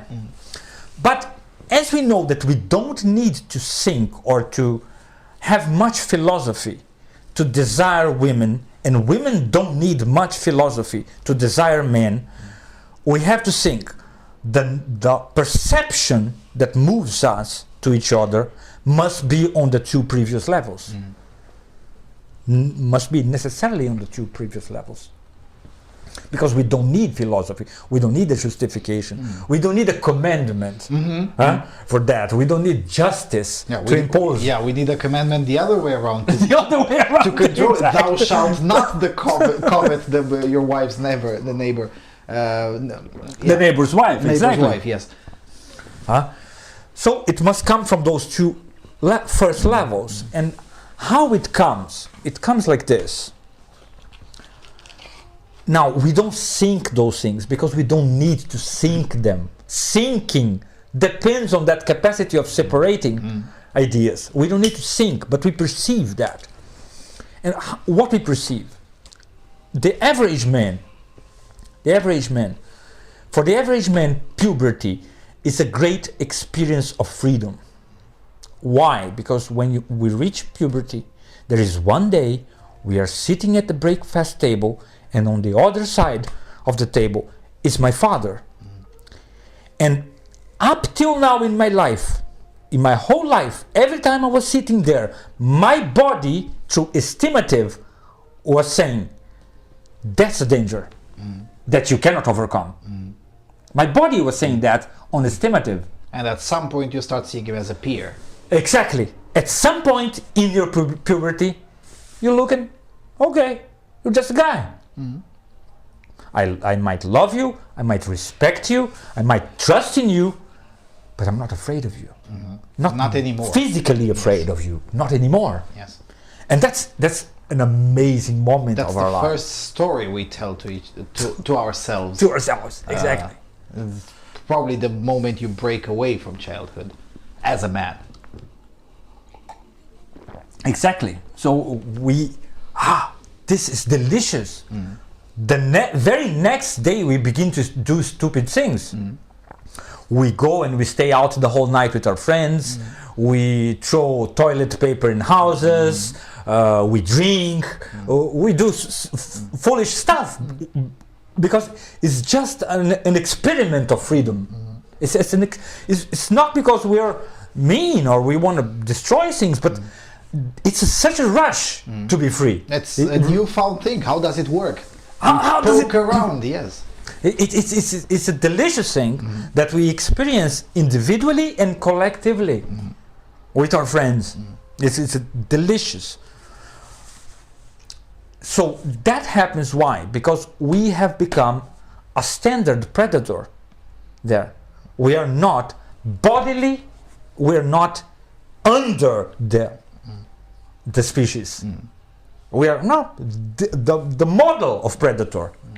It was my father. It was the father. The father was there, and I look at that body. The child looked at that body and said, "This body can crush my body." And of course, the child didn't thought that, but perceived through estimative. Perceived. It's a perception. It's an evaluation, very precise and correct, objective evaluation. And so the body, the idea of conflicting that, or of conflict with that, shrink the body. And at some point it doesn't anymore. So it's a great experience of freedom. So we go out in the street and we begin to measure the other guys. And on top of the estimative, we also start telling stories. Maybe I could overcome this one. Maybe not this one maybe yet. Not this one. Maybe exactly. not this one yet. Maybe not. Maybe this one never. That guy is a professional fighter. Maybe. Yeah. Maybe not. Yeah, better not. Only last case. But in last case, we have a sensation like this. Sorry. If people come against me, I'll probably not fall alone. This is a very important thing. I will not fall alone. Somebody else will fall too. This is it's a normal experience for us. So at this moment that we feel, okay, your body tells you, you can do whatever you want. Go and grab it. Grab a piece of the world. And then we look around. And we look around, and there is only one piece of the world that is interesting, really interesting, which is women. Till now they were just girls. Now they're really interesting. Now they're really interesting for many reasons. One, we are full of testosterone. What gave us that was a lot of testosterone. And testosterone is the inducer of sexual desire. It's a great inducer of that. And a great incentivizer for the pursuit. For the pursuit. It exactly. So it's a drug. And we're full of it. And we don't have a choice. And we are full of it. But there is another element on it. There is an element also on sense perception and estimative. The element on estimative is, okay, we enjoy the company of our friends. But there is always an element of tension. There is always an element of tension. Oh, come on, man, stop annoying me. Shut up. It's not very pleasant sensorially. And then sits a girl by your side, and you have a whole lot of different sensations. It smells different. It moves different. It looks different, and there is no fiber of your body is physically afraid of it. It's morally afraid because you don't know how to handle that. Because you know, I desire that, but I don't know how to grasp it. I don't know. So you feel insecure, morally insecure on what should I do, but physically very secure, very peaceful, very relaxed. Very, very relaxed and very pleasant. So that's the first thing. Men go after women because they are very pleasant. It's a pleasant sensation. to be by the side of a woman, and the more have indications, symbolic indications of femininity on her that can vary a little from culture to culture, but not by much. But not by much.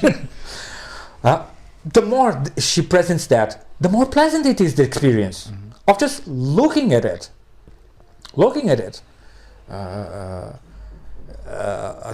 Somebody on the Facebook, my Facebook, another day posted, "Oh, men spend on average 1 decade of their lives looking at women." And I said, Just a decade? Just a decade? Are you sure? That research was not made in Brazil, right? I'm pretty sure the math is a bit wrong. I'm pretty sure the math is a bit wrong. I mean, I can understand if the study was made on 25-year-olds. Yeah, maybe. Maybe, yes. Maybe that would make sense. But if it has been made on proper adult men, older than 25, I don't think it is. I think you guys are off by a long shot. By about an order of magnitude of 4 at the very least. Why? Because it's a very pleasant sensation. It's a very the center is on sense perception with an element of relaxation on the estimative part. That's just a touch, together with a pleasant sensation. Now let us think what happens with the girl in puberty. Because it's not the same thing. It's not the same thing at all. Why? Because, okay, the girl, first she reaches puberty before us. Slightly earlier. Slightly earlier. Second, she grew a bit in strength, but not significantly. Not to the point to look to the body of her father or of an adult male, and the estimative evaluation is, we're equal. No. The estimative continues the same as the childhood, as in childhood. The body wants to shrink, like an animal. We are animals. We are animals. Okay? The body wants to shrink. Now, the boy also passed by this difference, but it's more significant for girls. The increase in IQ, also puberty, both boys and girls increase a lot in IQ. We understand life better. We see more about life. But the boy, that's not important because I'm feeling so free. Who cares what's the meaning? Life is not complicated. I am free. Life is only complicated if I am arrested. Life is complicated for a child. It's not complicated for me. I know exactly what I want. Now, a girl, she begins to think with the increase in IQ. What do I want for life? What I want from my life? What I want to do? Where I want to go? What I want to buy? Now, each time she thinks on some good in the world that she wants to reach, her body, through estimative, tells her, what if somebody else wants it too? What if there's competition for that? What if there is competition for that? For boys, it's like competition, I'm in. Okay, that's fair. For girls, what if my father doesn't approve? What if my mother doesn't approve? What if my girlfriends don't approve? What if society doesn't approve? In a way, it's like this. It's think like a rabbit. Okay, the difference is not that big, people. I'm not saying that girls are rabbits, okay? But please do not think like that. But the rabbit goes out of his hole and he has to think, I want a carrot. But he cannot stop thinking on that. He has to think, okay, where is the hawk? Where's the wolf? Where's the snake? And he cannot simply go out of here, go straight to the carrot. I have to go in such a way that I do not meet the hawk, do not meet the wolf, do not meet the snake.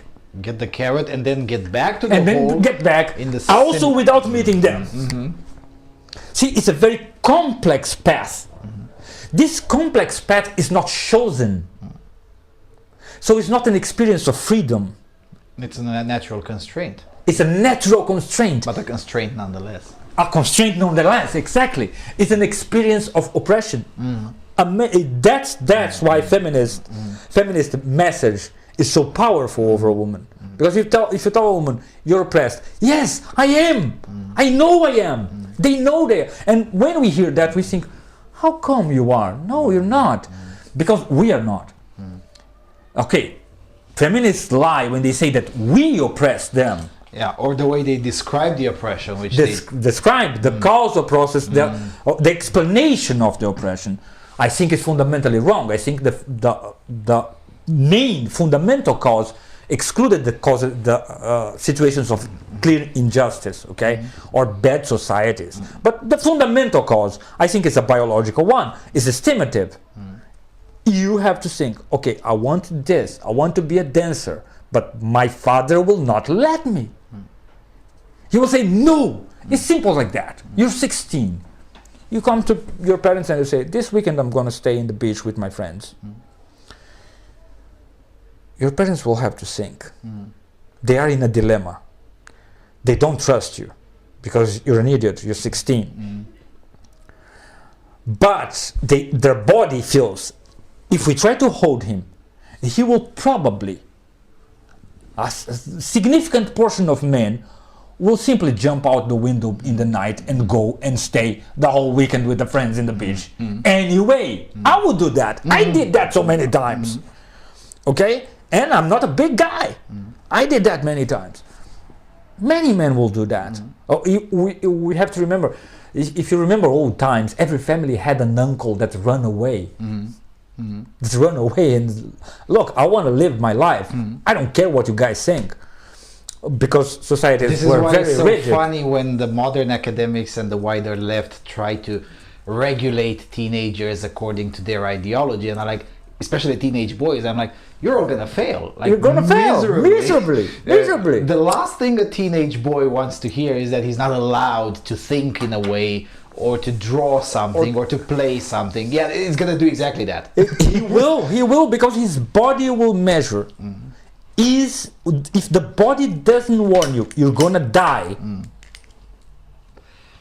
he might do it. Why he would not do it? Freedom is so good. Freedom is a very great good. Everybody loves to be free. Everybody loves to be free. And in the vast majority of the cases you described, eventually, as it turns out, the teenager has a point. Because in most cases it's not a life and death situation, or it's not even a milder issue. I mean, exactly. What's the worst that could happen? Oh, you'll get drunk. He will get drunk. So what the parents are going to do with the 16-year-old boy, they will say, yes, son, go. Take your phone with you. Call us if there is a problem. Not because they trust him, because they know, okay, I know you're mature enough. Okay, 1 in 100 might be, maybe. Yeah. But most parents will not. They will not allow him because of that. If they're very smart, they will allow because, or else he will do it without our support. And then if something goes wrong there, he won't tell us. He won't tell us, and things will spiral down. Yeah, and then the trouble starts. Now, it comes the girl of 15 and say the same things to the parents. No way! Are you crazy? Yeah, the likelihood of the parent to be as open is a lot lower. It's a lot lower. Sure. By instinct. Libertine parents exist, but... Yes, of course. They might. We have a third set of perception that we might use. But we only use that in last case. In most of our actions, we don't need to use that. For most of our actions, we don't need to use intelligence. And our bodies as parents tell us, no way the 15-year-old girl is going alone. No way! No way. And when they say no way, her body shrinks. And she wants to go, but her body cannot... cannot bring itself to protest. Some adventurous girls will go. But in a smaller number than boys. It's a lot rarer than in boys. And when she goes, first she will go with other friends that she trusts, and she will be a lot more careful. Because she don't want to get screwed. Because she's afraid of the world too. She's not only afraid of them, she's afraid of the world too. She's afraid of other predators too. It's So- not just the snake; it's also the wolf and The wolf and the hawk and all the others. And so what happens? So puberty is many times for a girl a time of deep complexity of how can I find the right thing to do, the thing that I want. My parents will say, oh, what a beautiful girl we have. My friends will say, wow, we're proud of you. That's a conundrum. Yeah, and it's a tight rope. It's a very and it's very rarely connected to all of these dots. exactly. It's very hard to find that. So it's very oppressive, very difficult, and that's why women are always trying to justify what they do. They always have a rule that justify what they do because they are trying to defend themselves from aggression, from aggression. Really, it's just they feel it like an aggression, a potential aggression. So it always has to be. There is a reason. There is a reason. That's one of the reasons, for example, that women like more religion than men. Religion gives a set of rules, Provides a structure. a structure that is manipulable because it's very rational. So you can play exactly. You can use it to attain what you want. And wait, it's not because I want something. This is the rule. Women love to use religion against their husbands. It's an easy thing. It gives them peace. Now, even boys can be somewhat pleasant aesthetically for a woman. She is not much in need of physical comfort. Not yet, anyway. Well, why? Because let us say physical comfort is cheap. The more attractive she is, the more people are willing to give physical comfort, to hold her, to kiss her, to protect her, naturally. And her parents have the same feeling. They have this protective attitude to girls that they don't have with boys, naturally. All that is estimative.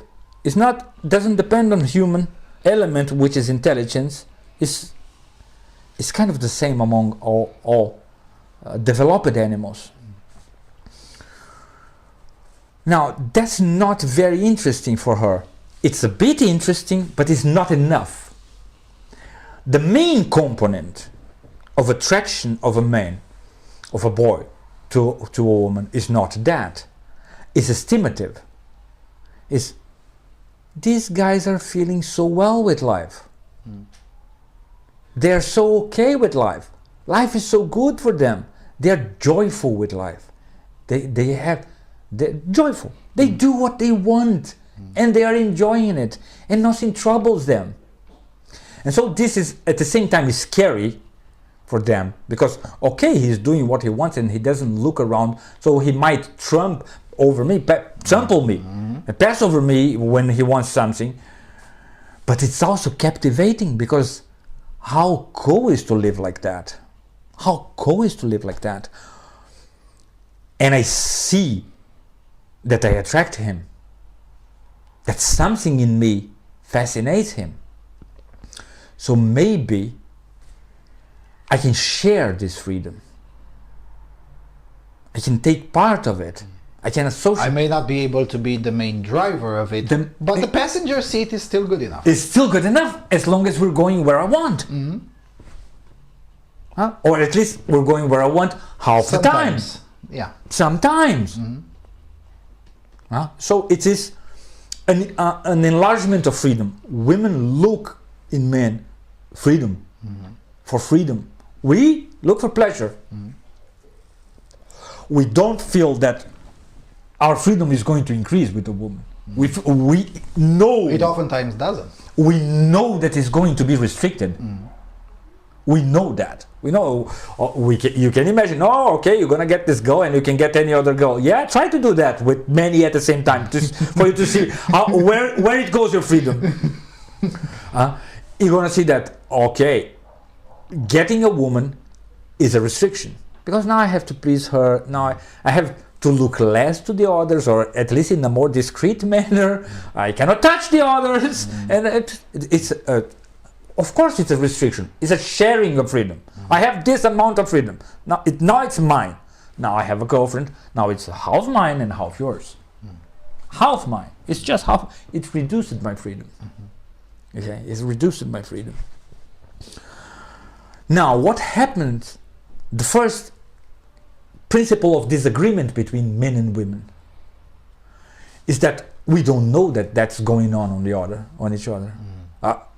A boy have never been a girl. A girl have never been a boy. They didn't have that inner experience, and they didn't abstract all this turn those experiences into speech. So what happens? A boy gets a girlfriend. What he does? He tries to be pleasant to her.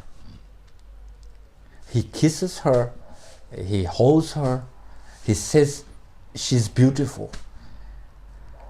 And he thinks he is doing much, he's doing a lot. Because, well, that's all I want. I'm doing to you. We love each other as ourselves.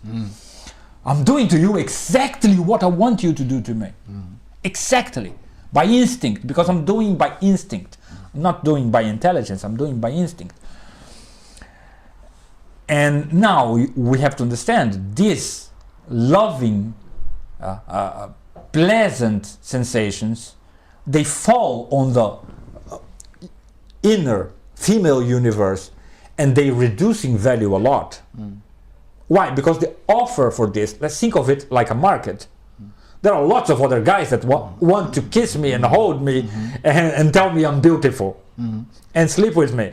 Lots of others. You're not the only one.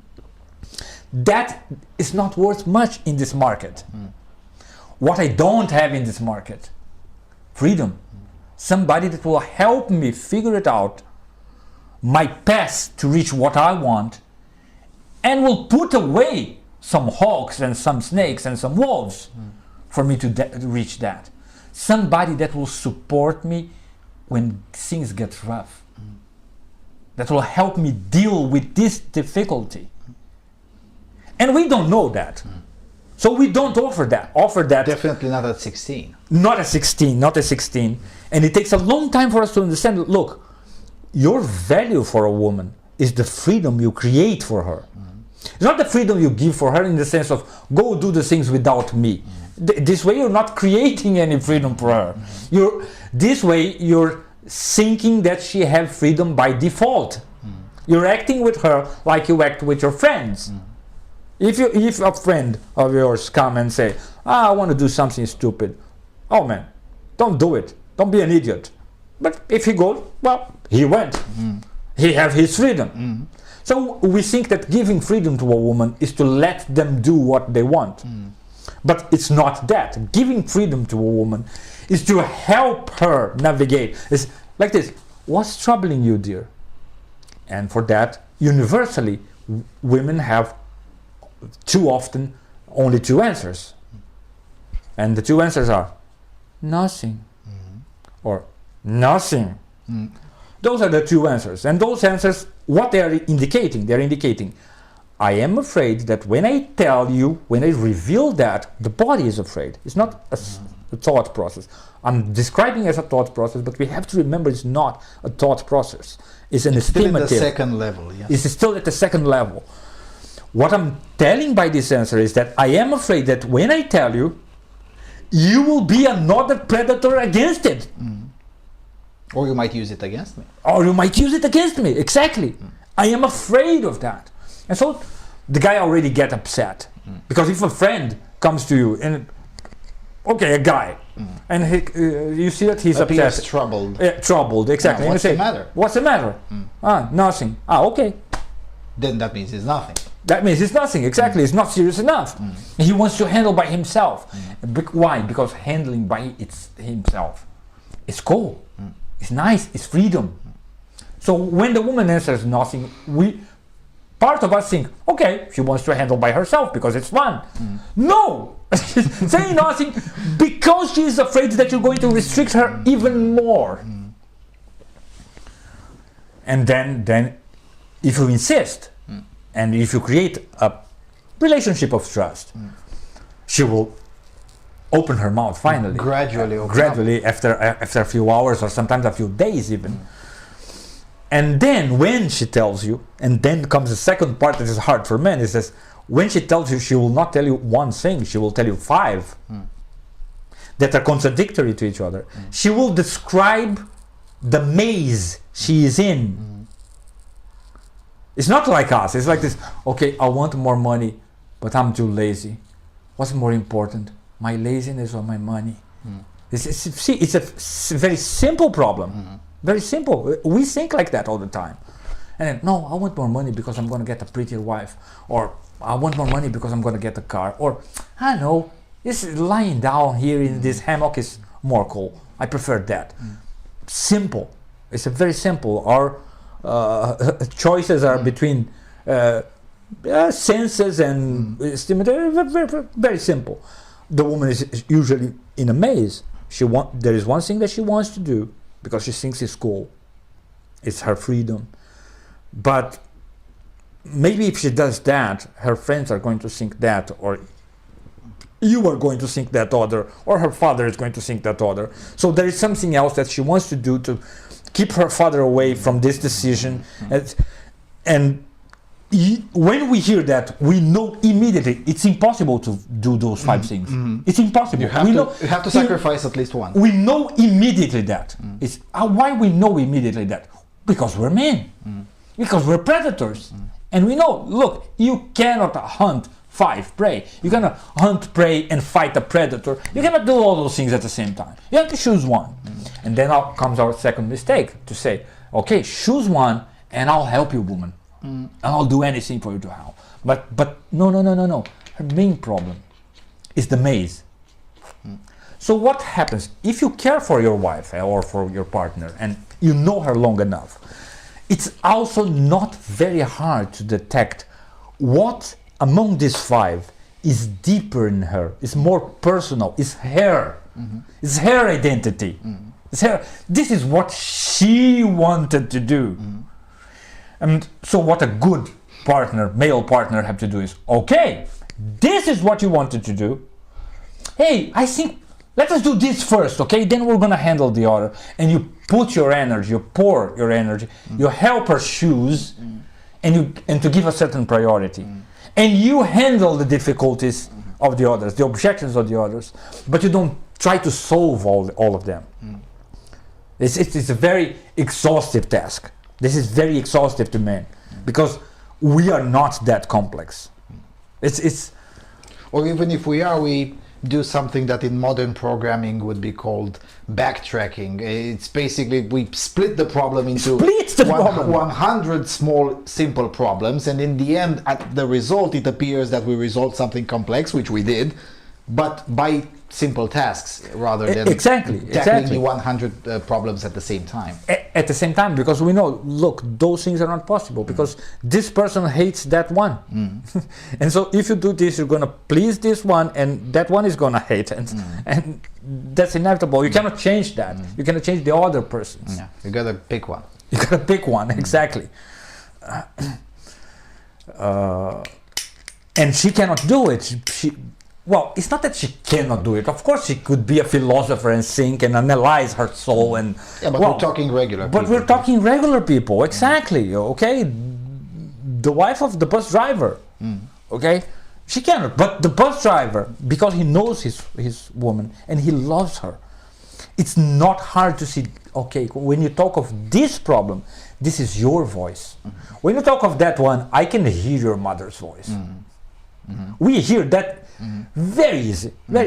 I'm hearing your mother's voice. I'm hearing your friend's voice. I'm hearing your cousin's voice. And now I'm hearing your voice. we have this facility of doing that because we know that very clearly on us. What's my voice? What's the other people's voice? And so we have to help her to uphold her own voice. That's the base of the analogy that St. Paul makes in the scripture. He said, okay, the husband is like Christ and the wife is like the church. And many people don't understand this quote, but this is simple. This comparison is simple. Christ have only one voice. Go and ask Christ what he wants. He will tell you what he wants. Go in the church and ask what they want. The church is the parishioners. It's 1,000 voices. Each one of them is going to say a different thing. So it's very hard to handle with that and find, wait, what's the authentic, more authentic, collective, deeper voice here that, look, let us do this and all the others will accept because this will benefit them all. Even they don't want that. So it's a judgment that is needed. Well, for us it's very easy. No, usually I have a very single voice. Is money or laziness. It's very simple. It's very simple.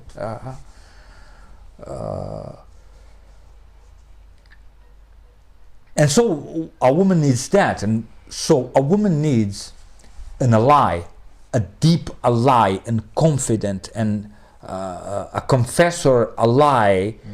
It's a kind of a priest, a judge, ruler, and partner at the same time. Preferably at the same time. All at the same time. It's an articulated form of friendship. That's what she wants, and that she can concentrate in one person. And this is the part that the feminists perverted. They describe this as patriarchal oppression when in reality it just fills a very obvious need that's been around since there's been humans. Exactly. Exactly. Since there is enough dimorphism between male and female in the species, that's gonna happen. Yeah, it's been around 100,000 years, probably more. Exactly. And so she needs that, and then comes the problem. The other problem is that because that's what she wants, that's also what she offers you when she is dating you or she marries you. She wants to be your friend. Because she wants this friend, this unique, best, intimate friend. She wants to be your unique, best, intimate friend. But the problem is, look, I'm gonna be honest, please, women, don't be offended by that, but your friendship is a burden. Most of the time, for sure. Most of the time. Like, I don't know the word for that. There are, let us say, more soft forms of friendship, like co-workers or two people in a class. It's the same if you're a man or a woman, but it doesn't change much. But this near friendship, it's a burden. You know why it's a burden? Because it's like this. The guys that are my friends, their friendship usually costs a beer. A beer every week, a beer every month. It doesn't cost much. And occasionally it costs a lot. Okay, occasionally. But upkeeping it costs very little. Costs very little. And when it costs a lot, he praises me a lot for doing that. He recognizes that. He acknowledges that. Thank you, buddy. I would not have been alive if not for this man. If not for this man. I would have been in jail if this man had not helped me. And so on. It's kind of an unspoken deal that we have among each other. Yes. That's why it's so easy for us to keep friendships for decades. And I see the guy once in each 3 months or once in a year, or even I meet a guy that I didn't saw for 10 years. We can sit and talk. Yeah, and pick it up from where we left. Pick it up from 10 years ago. Because it costs very little. And they also tend to be more profound. something that I've noticed not just on myself but also on other people around. It tends to be, male friendships tend to not just function entirely different than female friendships, but they tend to be more profound and more on point. Less about touchy-feely stuff, but more on point. Exactly. Because we are more on point. Our instinctive psychology, I mean, sense perception and estimative, is more one-pointed. It's more very, very clearly directional. Cause and effect, very linear. And oftentimes very logical. I mean, sure, we do illogical stuff from time to time. We do illogical stuff, but we do it for logical reasons. Yeah, oftentimes, yes. It's like on the Magnificent Seven, right? The guy that jumps into the cactus, right? Take out his clothes and jumps into the cactus, and then they say, "Why you did it?" Oh, it looked like a good idea at the time. Legit. And then I did it. So we are usually like that. Well, it looked like a good idea at the time. Been so life danger, so maybe I lost money, maybe I lost people. Some people don't like me anymore. Maybe my parents are pissed off. Well, I'll survive all that. I'll make other money. People will move along. Someday my parents will need me, and they will forget that because I'll go there to help them. It's simple. It's very simple. It's usually very simple. We can afford, because of our physical structure and the testosterone, we can afford that. We can afford the price of many choices. And even if we don't, managing the consequences is, at the very least, feels easier. Even if it isn't easier. Even if it isn't, feels easier because, hey, I did it. The I did it is a very, very important thing for men. I wanted and I did it. It's a very important thing. So, okay, now it's terrible. Oh, I screwed my life. Yeah, well, I screwed my life. Yeah, and probably this is why it's harder to teach women personal responsibility. It's a lot because all responsibility is communal.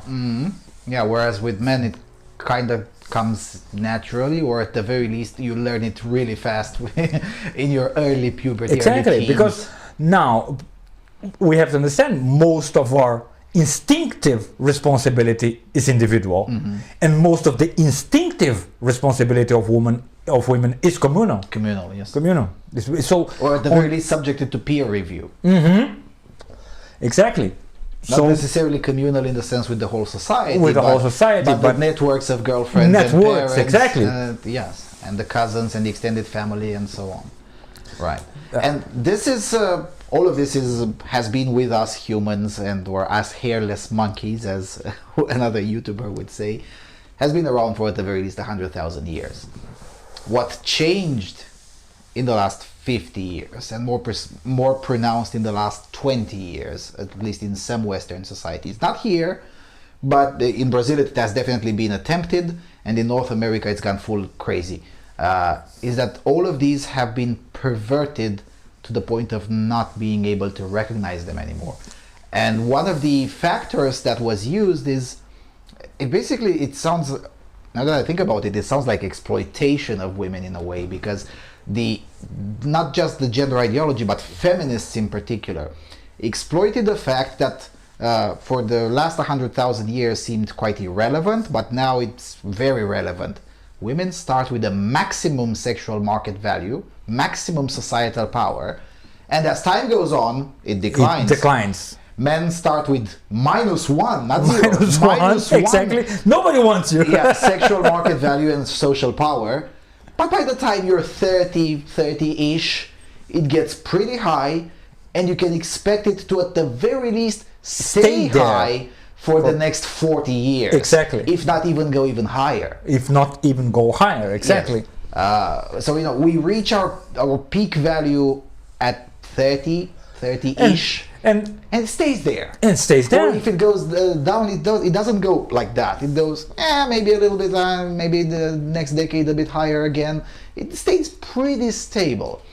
And this hasn't been a problem for the previous 100,000 years, because at the end of the day, there were always predators, there were always problems, and somewhere the sexes would intersect a little bit, just enough to form families, just enough to perpetuate the next generation, and maybe even teach the next generation one thing or two that was not known 2 generations before, maybe. Best case scenario. Sometimes we kind of fucked it up, but most of the time it kind of worked. Obviously we're having this conversation, so obviously it worked a little bit. But in the last, especially in the last 20 years and generally in the last 50 years, this has been broken, as in entirely. In our civilization, not in Islam, not in East Asia, not in other places, but in Western civilization. But yes. in the Judeo-Christian civilization, for sure, it has been perverted. It has been perverted, and that's extremely dangerous. That's extremely dangerous for the first reason is like this. Now, if I am not capable of making heart surgery, I don't feel humiliated. Because I never wanted to learn to make heart surgery. I don't want to see a heart. I don't care how it's a heart inside. I don't even care if there's somebody knowing to do that. Because it's just an idea. It's something that I can do or not do. It's just a social role. A possible social role that exists now. Very good, saves a lot of lives, but didn't exist in other times. So it's not written in our nature. For the vast majority of our existence, the notion of heart surgeon didn't exist. Did not exist, exactly. We even learned how a heart looks like just 200 years ago. 200 years ago. Which in evolutionary terms is like this morning. Exactly, exactly. So it's not part of our nature, it's part of our culture. Now, a physical need is part of our nature. The need for food is part of our nature. The need for rest is part of our nature. Although you and I have been working around the rest part quite a lot. Quite a lot. Don't try this at home. Leave it to the professionals. Now, that's something. We know we are very different from the other animals. We know we are intelligent. We know we can do stuff that they can never dream of doing. Not even do. It's not only do, they cannot even dream of doing. You can let it pass another 100,000 years, a lion will still not create a video camera in the internet. It's not going to happen. As long as he stays a lion, he's not going to be that. He's going to have to change into something else. So we know that, and we know that we are damn proud of that. With a good reason, because wow, it's awesome. It's really awesome. We accomplished a lot of things about that. So in a certain way, physical needs, the fact that we still have physical needs, even we are smart, that smart, it's kind of embarrassing for us. It's something very deep in the human psychology, okay? Physical needs are embarrassing. If you need food and you cannot get it, it's extremely embarrassing. It's embarrassing, yeah. It's extremely embarrassing. If you need clothes and you cannot get them, it's extremely embarrassing. Because those are physical needs. Nobody asked you, do you want to need food? Do you want to need clothes? Nobody asked you. It's been imposed. It's been imposed. It's like the price of the original sin. It's been imposed upon our intelligent mind, our spiritual being. Yeah, and no matter how intelligent we may become, we can overcome it in the sense that, okay, maybe I don't have to eat every other 12 hours, I can eat every other 24, but you still need to eat. You still need to eat. and maybe I don't have to drink right now, I can drink 2 hours from now, but you still need to drink. To drink, exactly. That's why people, it's so easy to shame people on anything that they need physically, bodily. It's so easy. That's why shaming men for wanting women worked. For sex. Yeah, worked so well. It's just, of course, because it's a physical need. Nobody asking you. Before your puberty, some scientist came and said, do you want to need desperately to sleep with a woman every day. No. If somebody asked that as a child for us, the answer would be no. Of course not. I want you to do it by curiosity or freedom if it's cool, but I don't want to need that. I don't want to need that. We don't want to need anything. Physical. The same thing, on the same way. If we don't want to, we are embarrassed of needing the pleasure and the satisfaction and the sex that women provide. Women are also embarrassed of needing to increase their freedom from men. Equally embarrassed, if not more. So those are embarrassing things. Things that we don't want to confess to each other and say, okay, let us make it a public speech. Okay, let us be honest.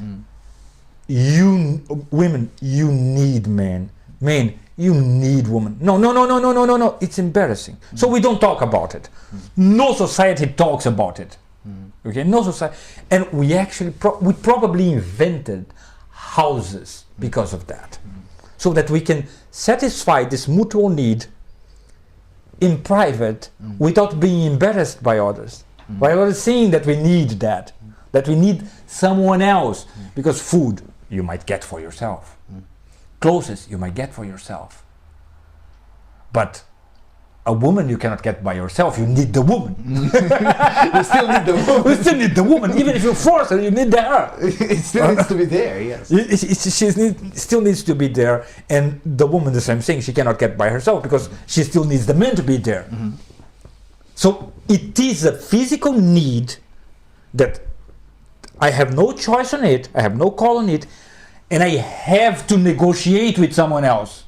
In order to get it fulfilled. To get it fulfilled. I have to negotiate it with someone else. That's very hard. That's why relationships are hard.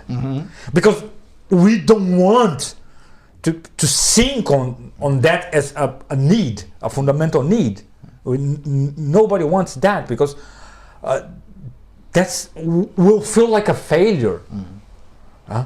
In a certain way, we judge ourselves as angels. I think this is the worst sin of mankind. I think it's worse than thinking, okay, judge human beings as beasts, as animals. It's wrong, because we're not simple animals, because we have intelligence. It's less wrong than But it's less wrong in a way, exactly. We are a lot more in common with them. On a scale of wrong, judging them like angels is far wrong. It's far wrong. It's far wrong. So we judge ourselves by those standards. No angel needs another angel. They only need God, but God is above everything, so nobody cares needing God. Okay? God is not an equal. Needing an equal, that's terrible. That's terrible. That's terrible. Okay? Enjoying the partnership of an equal, cool. Let us play a game. Okay, let us make a team. Because we enjoy. We don't need to do that.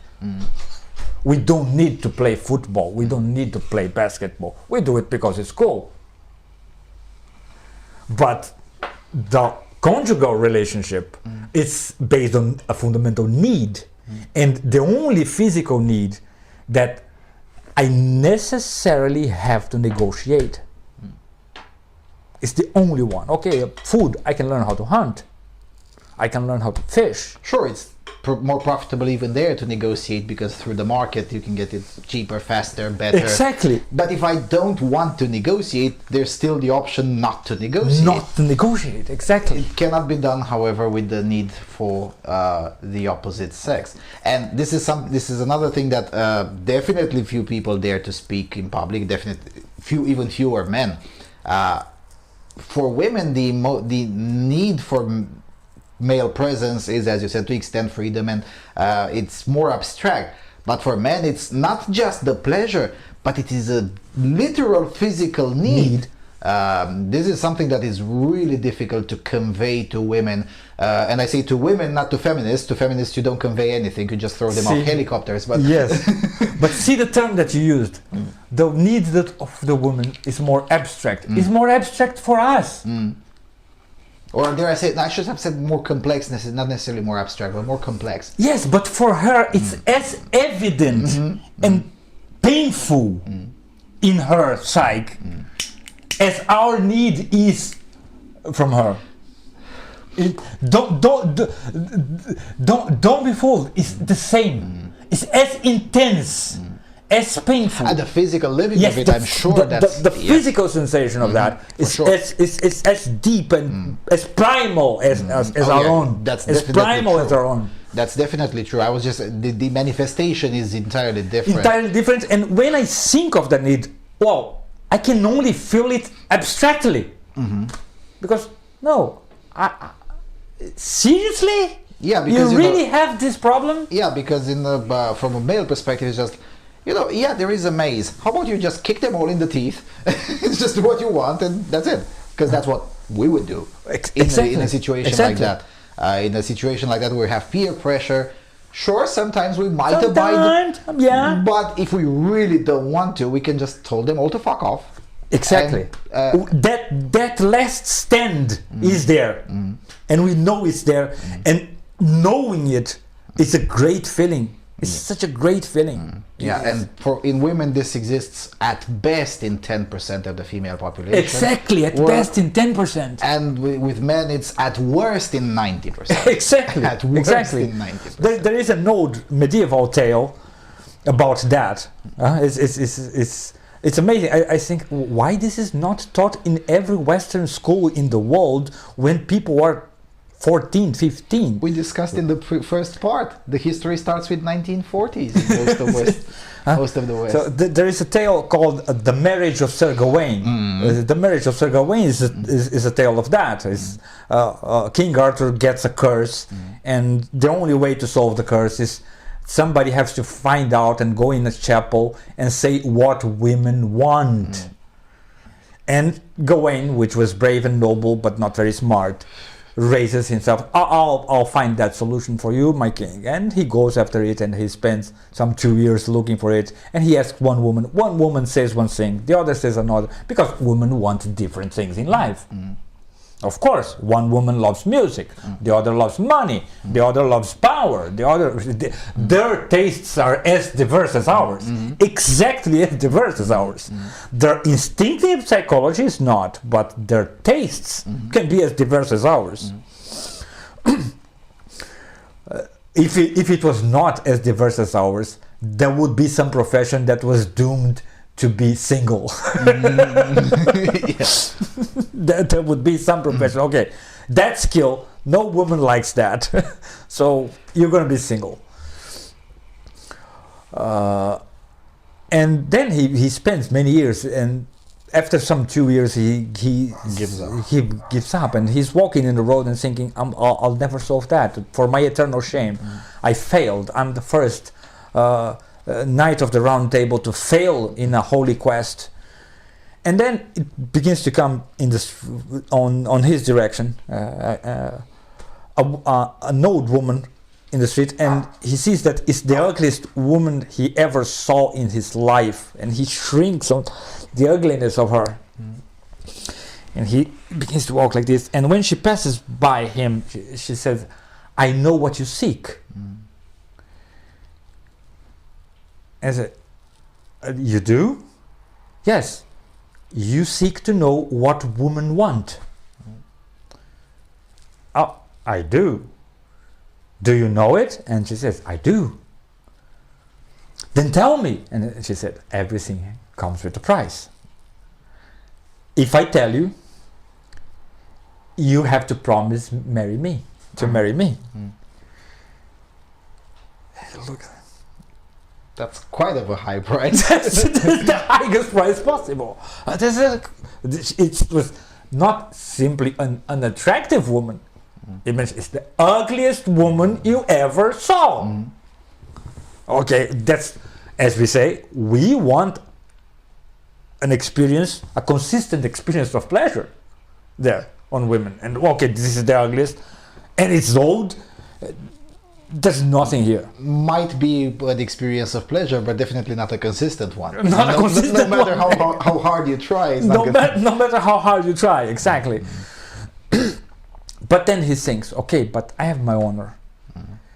And she might know. And besides, she probably doesn't know. She's going to answer me something else that is not going to work too. And I don't have to marry then because it's not going to be the truth.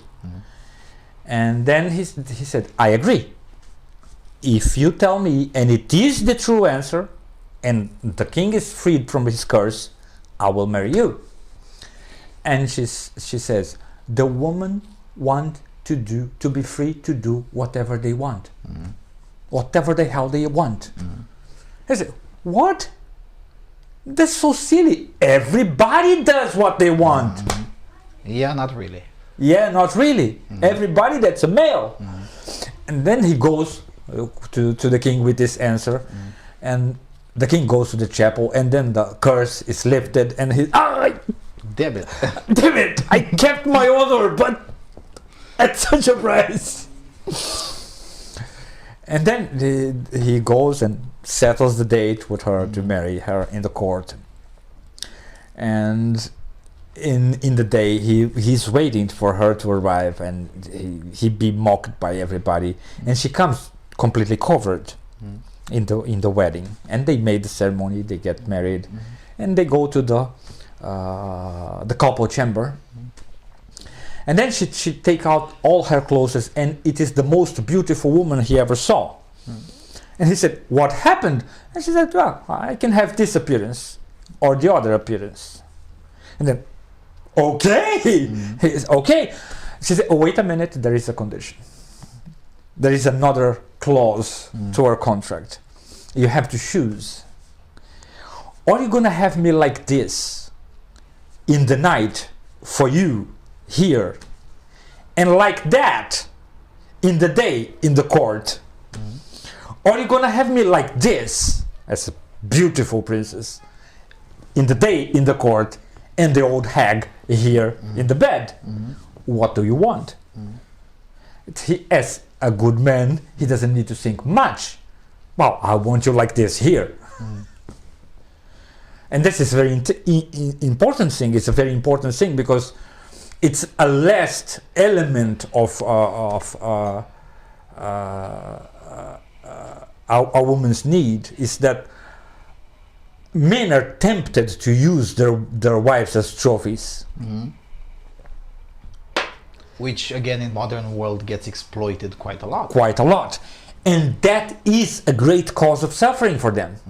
Because we have to remember that social exposure for a woman is also exposure to a maze of behavior. How do I put a dress? I have to put a dress that shows that I'm a hot wife, but I'm not a slut, but I'm also a good mother, but I'm also an intelligent woman. So every kind of social exposure is a test, a terrible test for a woman. So the and man, feminism added to this maze. Exactly. So if the guy uses her as a trophy, he's adding to that. So the last element of happiness for a woman is a man that learns, I'm not going to use her as a trophy ever. I'm gonna keep. And then he says, I want you here in the bed like this. That's a smart choice. That's a smart choice. That's more important. Absolutely. Absolutely, it's a more important thing. And any sane man would do that. Only a too proud man would do the contrary. And that's evidently a disturbed man. And then she says, because you have chosen right, I'll be like this in the day and in the night. And then the story ends. So it's Middle Ages. It was indicated there, okay, what women want. It's things like that give hints. It's poetry gives hints, myths give hints, fairy tales give hints. And it's something that we have to remember these days, today, that these dispositions in men and women, and the level to which each individual is affected by that, because individuals are different within the same sex. Especially different within men. Exactly, especially within men. It's not a choice. It's not something that you can change in your life. It's not. It is a destiny. It is a fatality of nature. It is a, okay. It's data of the objective world, of the physical, natural world. Is not a creation of your mind.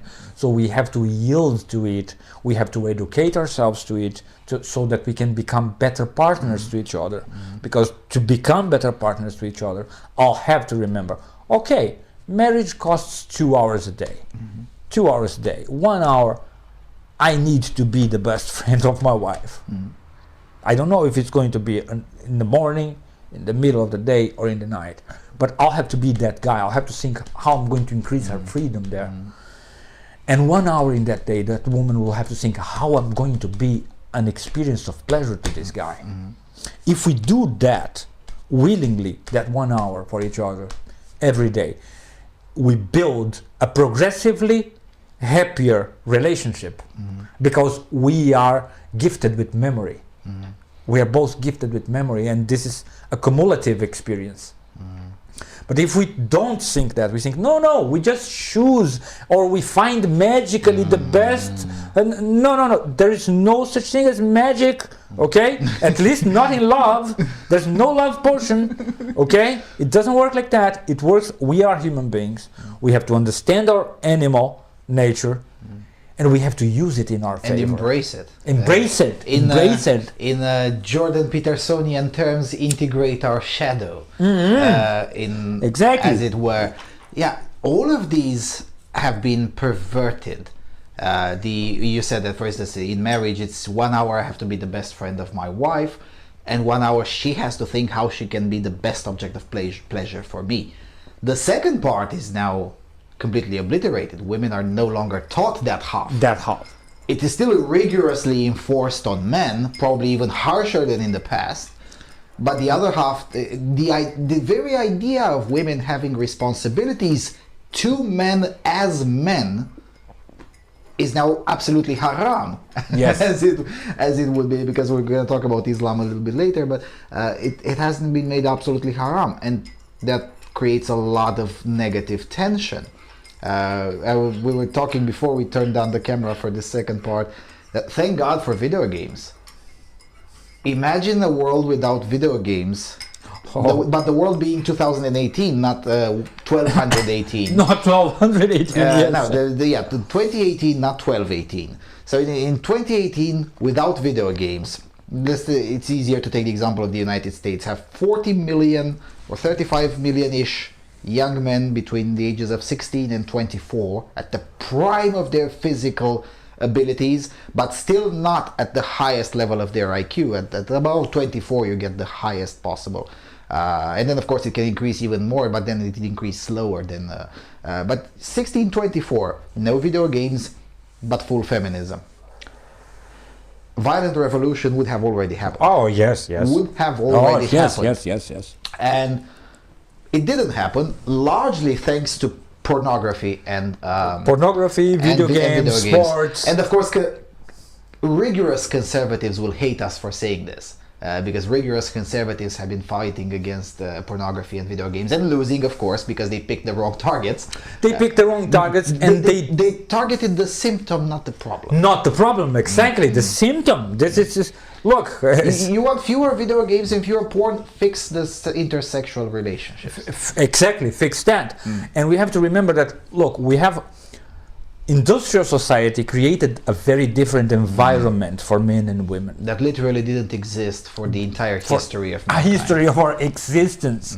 And which is like this. Most societies had some kind of social separation between men and women, and some kind of professional conjoined association of men and women. Okay, a couple, they were farmers. They were farmers in the same land, and they divided the tasks according to their abilities that they could negotiate there clearly. It was evident. They didn't need the society to tell them what is the division of tasks.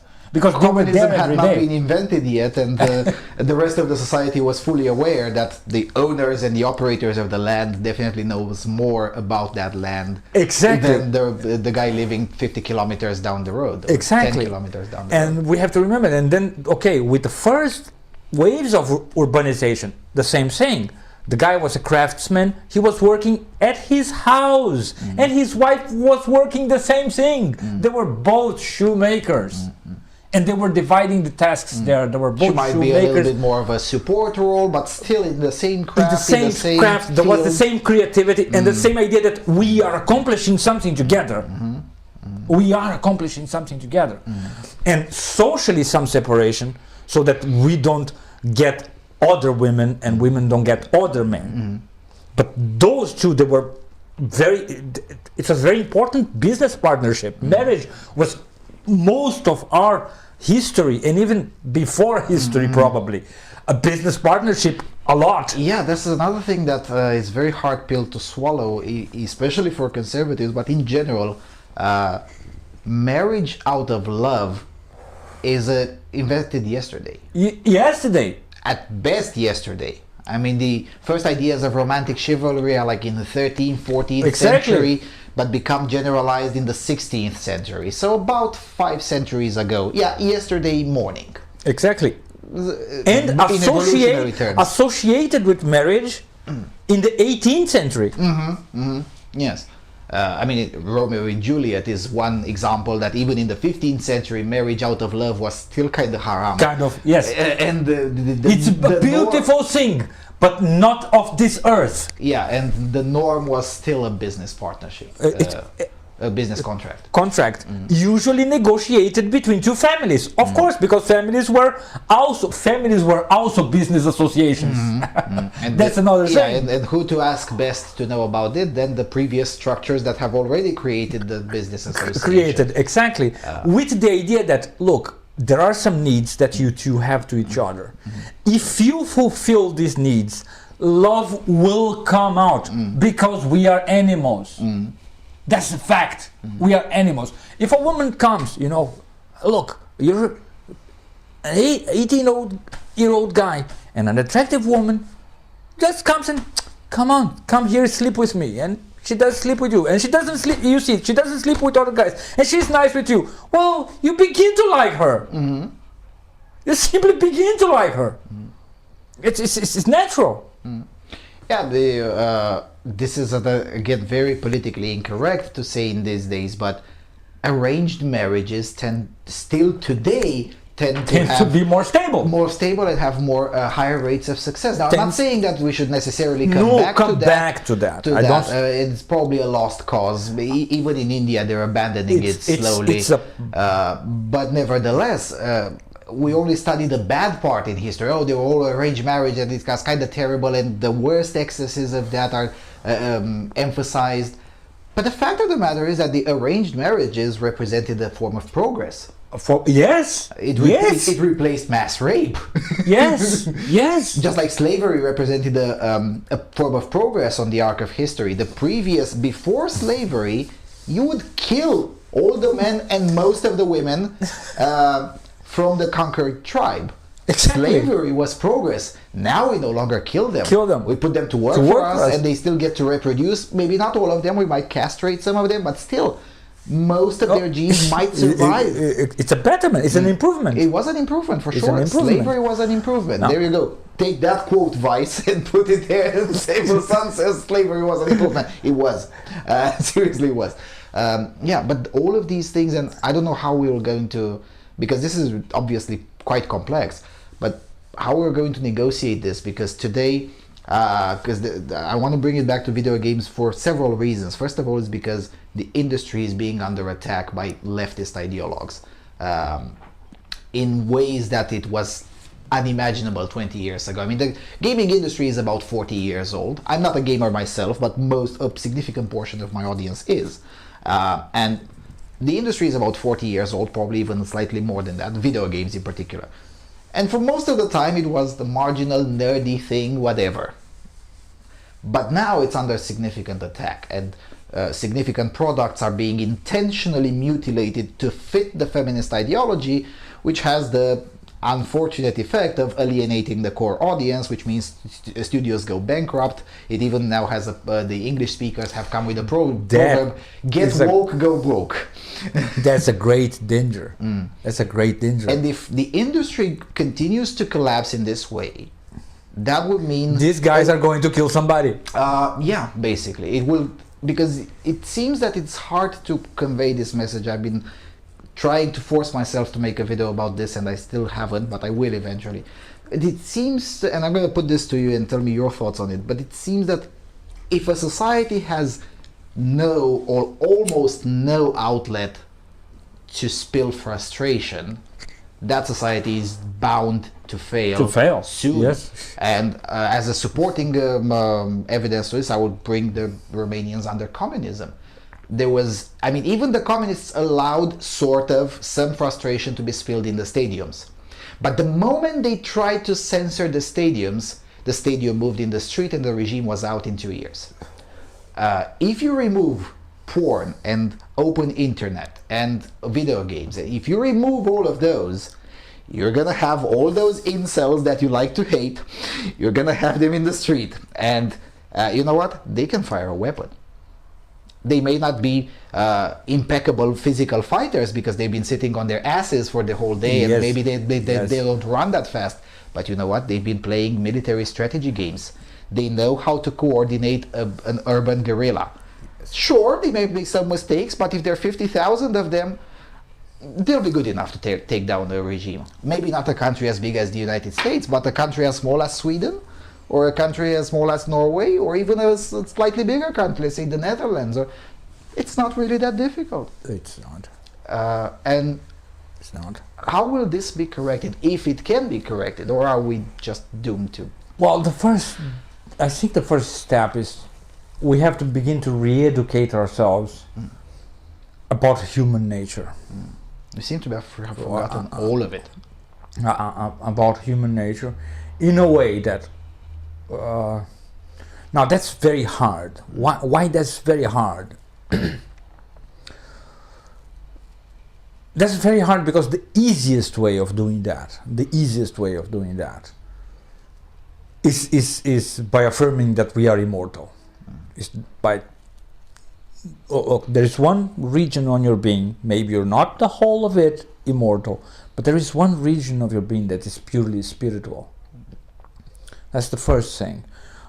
That's the easiest thing. Now, if we cannot affirm that it's immortal, at least we have to affirm that it's holy. That there is somewhere inside there that it's a holy ground, a sacred ground, that I do not have the right to interfere, no matter what's the justification. No matter the good of society, the good of groups, the good of family, the good of mankind, the good of the cosmos, the good of the universe, the good of the planet, doesn't matter. That ground is sacred, is yours, is only yours, only you can tread upon there. And I cannot interfere. That's the first thing that we have to remember. We have to educate ourselves, because human beings are preached against that in the West as often, at least, as they are preached that they are immortal.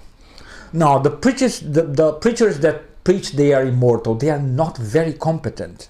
We do not live in an age of, let us say, religious enlightenment, or you don't have a lot of Saint Francis's hanging around, and giving you, okay, if that guy doesn't know what human life is, what the meaning of human life is, nobody knows, so we will trust him. We're not living in that time, so we cannot count very much only on religious preaching. That because religious preaching, okay, it's good. There is something that is immortal, something that is your Buddha nature or your immortal soul, and it's made for God. It's made by God and for God, and it will be always there, and you will pay the ultimate price of your life. So we cannot do that fully. I mean, we cannot impose that, or it's very hard to make that popular. Why? Because, in part, because it's cool for young people to be against that. Because when religion weakens, religion becomes a set of rules. And what we just said about our young puberties. men and set of rules. And set of that's rules. never a good combination. In that combination, 98% of the time, the rules lose. The rules lose. It's more likely to succeed with the girl because rules make a territory more easy to navigate, easier to navigate without judgment, without criticism. And so it's more likely. So it's a lot. You go to any church and this is again another hard point to sell to feminists. I got kicked out of a feminist conference when I tell, look, the reason women like religion more is because it creates freedom. Women are freer because of religion. Because of sets of rational rules that are valid for everybody. Yeah, and you can lawyer yourself around them. Yeah. Exactly. And that's a very haram point to make these days. Yes, it is. Even though it's true. It is. Well, what can we say? It's a fact. Yeah, it's a and fact. the fact with the holy ground, I guess, can be assimilable definitely to property, but not just property. As in, the state cannot enter into my mind and should not even attempt. Not even attempt. Doesn't have the right to attempt. Doesn't have the right to attempt. It's wrong. It's violence when it attempts, and we have the right to fight back. So that there is this inner sanctum of human individuality, of human identity. I don't like to say human individuality because that gives an impression that it's an arbitrary thing. And that's not an arbitrary thing because we are talking of our intelligence, of our capacity to choose consciously, of what only I witness inside here, of this capacity to witness myself in an objective manner. So it's not a simple individuality. I would say no, it's our core of spirituality, and I call it spirituality. Well, first because I'm not a materialist. I believe that there is such a thing as spirit that is not reducible to matter. But you have to call it a spirituality because if it is just some piece of your body, well, then maybe you can transplant it. Maybe you can transplant it. Maybe you can sell it. We can sell it, yeah. It will raise the question why this piece of flesh is more valuable, sacred, and that other piece of flesh is not. And so we'll have to say, no, it is your spiritual identity, because it is your capacity to witness objectively your own self. And it doesn't even have to involve supernatural or No. metaphysical, because you construct that spiritual identity by yourself over time. You can say it's a potential, it's a natural potential of human beings from conception. But the way we construct it differs quite radically from one evidently. Okay? And now, that the best way, now we have to understand that this inner core existing in this body, have a certain structure, and the structure is that one that Plato describes in the Republic. There is a man, there is a monster, a hydra, and inside the hydra there is a lion, and inside that lion there is a man. So it's a very inner core, a very deep core, hard to access even by ourselves. It's very hard to access. But we have to understand, okay, how can I have a kind of a general guideline of what is a meaningful life for this kind of being with this whole structure. Is that this is not only arbitrary, this must necessarily be found by yourself. And at best you can get some help to it. You can help to nobody it. Can do it for you. But we have to have some education on, look, I'll give you some chart, I'll give you some hints, I'll give you, these directions must be available. So that's one lesson that we're going to have to learn. Look, to have a meaningful life, you cannot shame yourself for being human and not being an angel. Speaking of meaningful life, in one of our conversations you said that one way to change things is by the power of example. By creating not necessarily numerous, not necessarily even very influential, but a class of people, even if it's 1% of the population, that by the fact that it lives well, it's joyful, it's successful in their own way, is a good enough to serve as an example, and maybe in 2 or 3 generations turn the things around. Because, and you do have a point, because I've had a lot of young people, especially on the Romanian language channel, not so much on this one, coming after about a year of watching some of our shows, and they're like, at first I thought you guys are a bunch of lunatics, but then I noticed that all of you are very joyful. Yes. Very content, and as a result, I want whatever you're smoking, I want to do. Exactly. Human beings, now, this is another point of scholastic, let us say, anthropology, or that's very important. That is, look, it's not only anthropology, I think it's biology even, because it's the two are related. The two are related. Anthropology is just a subset. This is with those specific differences because of objective intelligence, but it's the same thing. We're still a rational animal. We're not a rational angel or a rational spirit. We are a rational animal. This is the type of thing we are.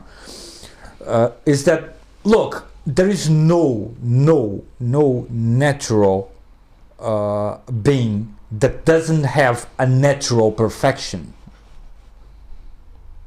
This is a very important thing. It's something that people doubt these days. Many people, it's very common. I also had thousands of students, and wait, you're telling me that life has a meaning?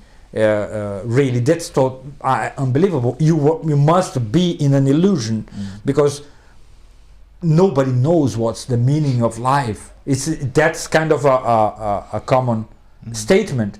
Nobody really knows. You have to figure it out. No, look. Just because nobody knows a universal meaning of life, that doesn't mean it doesn't exist. And also, just because you have to figure it out doesn't mean it doesn't exist. Now, let us go to the inverse way. Who says that nobody knows a universal meaning of life? Nobody knows a large enough set of individual meanings of lives. In order to create an aggregate out of those. Exactly. So we don't know, for example, I cannot tell what is the meaning of your life. Because you're not just a universal system, an abstract system. You're not a human being. Okay? You are Lucien Valsin. And as a result, it has a portion that is common with the rest of the humanity, but a portion that is definitely shaped by experiences. But the reality of that is a potential scheme. The reality of it can only be built by yourself in a very unique way. That will never happen again.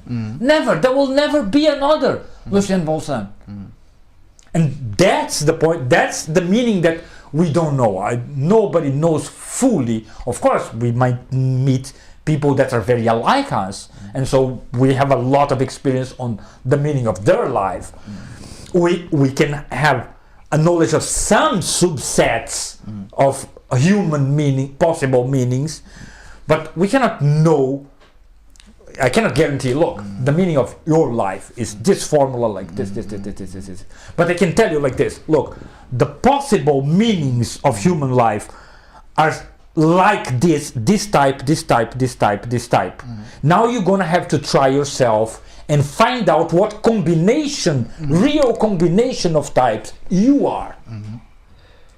So, in a certain way, we can know the universal meaning of life, but we cannot know the individual meaning of life. See, that's the point. Individual is sacred in a certain way. Yeah. Got it? The abstract universal is not sacred because it only exists in us.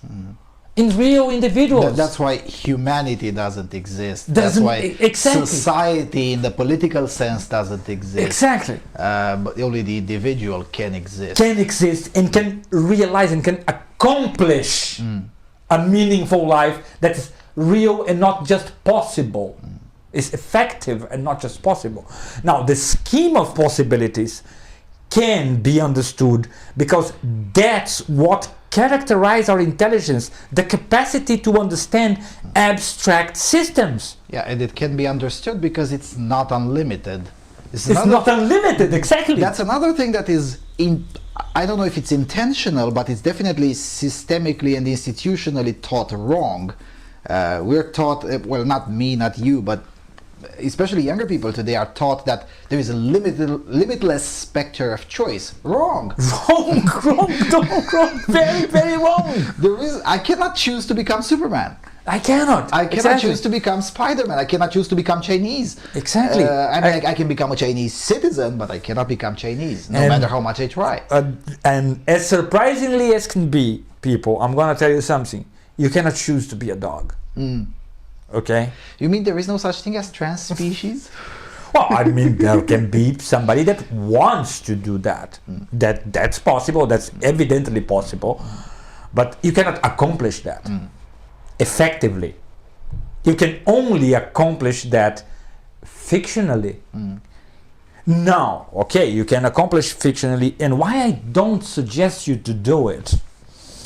Because there is another thing that happened to us on puberty, and that we didn't say, because it's a common thing between male and female. It's a human thing.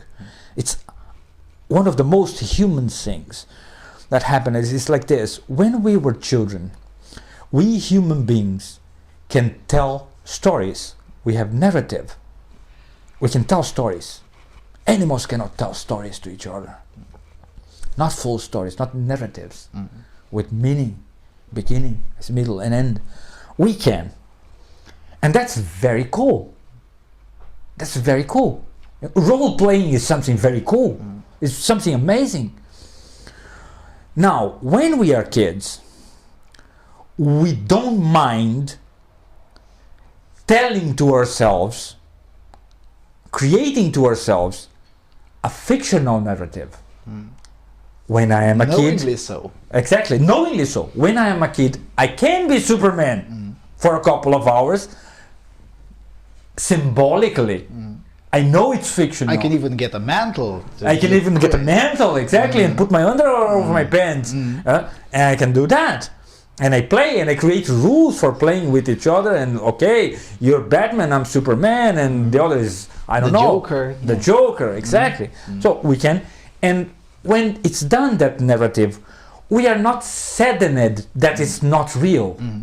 We are not saddened. Because we knowingly created it to be fictional. Exactly. Now, when we reach puberty, we have a certain problem with fictional narratives for our lives.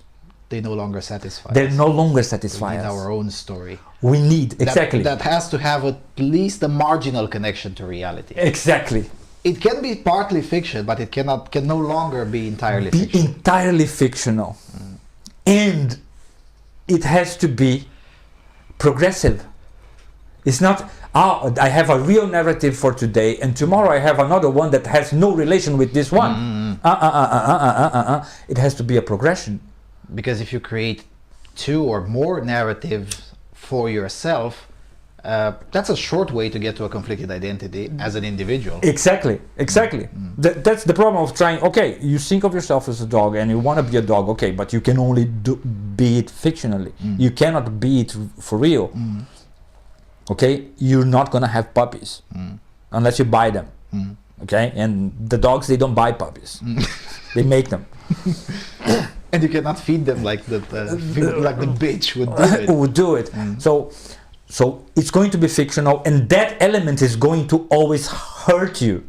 The fictionality of it will hurt you. Okay, and that's not only for this case. Even if you tell any story to yourself, when you say, "Oh, you're in a relationship," and you begin to imagine how it's going to develop in the next month. So you're telling a story of the next month of that relationship, and then things happen differently. You get pissed off and you get frustrated, and you have to change the script. You have to exactly. And if you don't, then you end up like the modern left. They still keep the same script even though reality contradicts it. And then you're miserable. Then you're miserable. You hate everything. You hate everything because nothing is going according to the plan. So to make things worse, the more you progress into it, the more you realize nothing can work according to the plan. Ever. Exactly. And that's terrible. And that's terrible. And you have unfair. many days that nothing happened really, and so you don't know if you went ahead with the plan or back, and you don't. It just didn't ended. You have no. It's not a chapter that okay, one step in the narrative and another step in. And the worst thing is that look, because of the nature of sleep, our life is measured in days. Even we measure it in nights, but even we measure it in nights, but still in 24-hour intervals. 24-hour intervals of conscience. It's, look, I was aware of myself and trying to accomplish something, and now I gotta become unaware of everything. I gotta sleep. I gotta become unaware of everything. And I cannot become unaware. It's not healthy for me to become unaware. And I don't know if I gave a step, if I advanced my narrative. I don't know. This I don't know. It's like a Buddhist past life not resolved. Now tomorrow, this day is going to have to reincarnate tomorrow, and so tomorrow we're carrying 2 days. You're carrying 2 days with you, and so on. Each day we have to have one indication. So first, the narrative must be real. The narrative must be capable of progressing with my whole life, or with a substantial part of my adult life. And I have to be able to measure it regularly, preferably every day. Preferably every day. And wow, what are the options? The options are very few. The options are very, very few. That's the truth.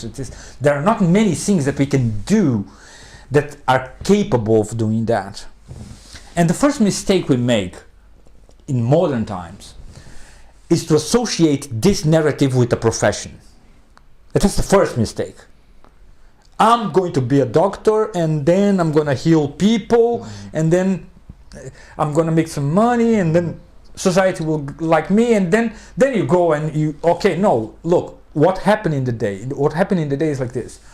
You just saw blood and bowels and a lot of suffering, and the person died. You didn't heal the person, the person died, and you come back and nobody applauded you. They only say to you, okay, you did your best. So that narrative will suck many days. Maybe you really hate that profession and you don't know, because how can you know what profession you're going to love your whole life at the age of 18? Or even at the age of 25. Or even at the age of 25. Exactly. Yeah, it's now it's getting, finally, the labor market is suffering a long overdue market correction.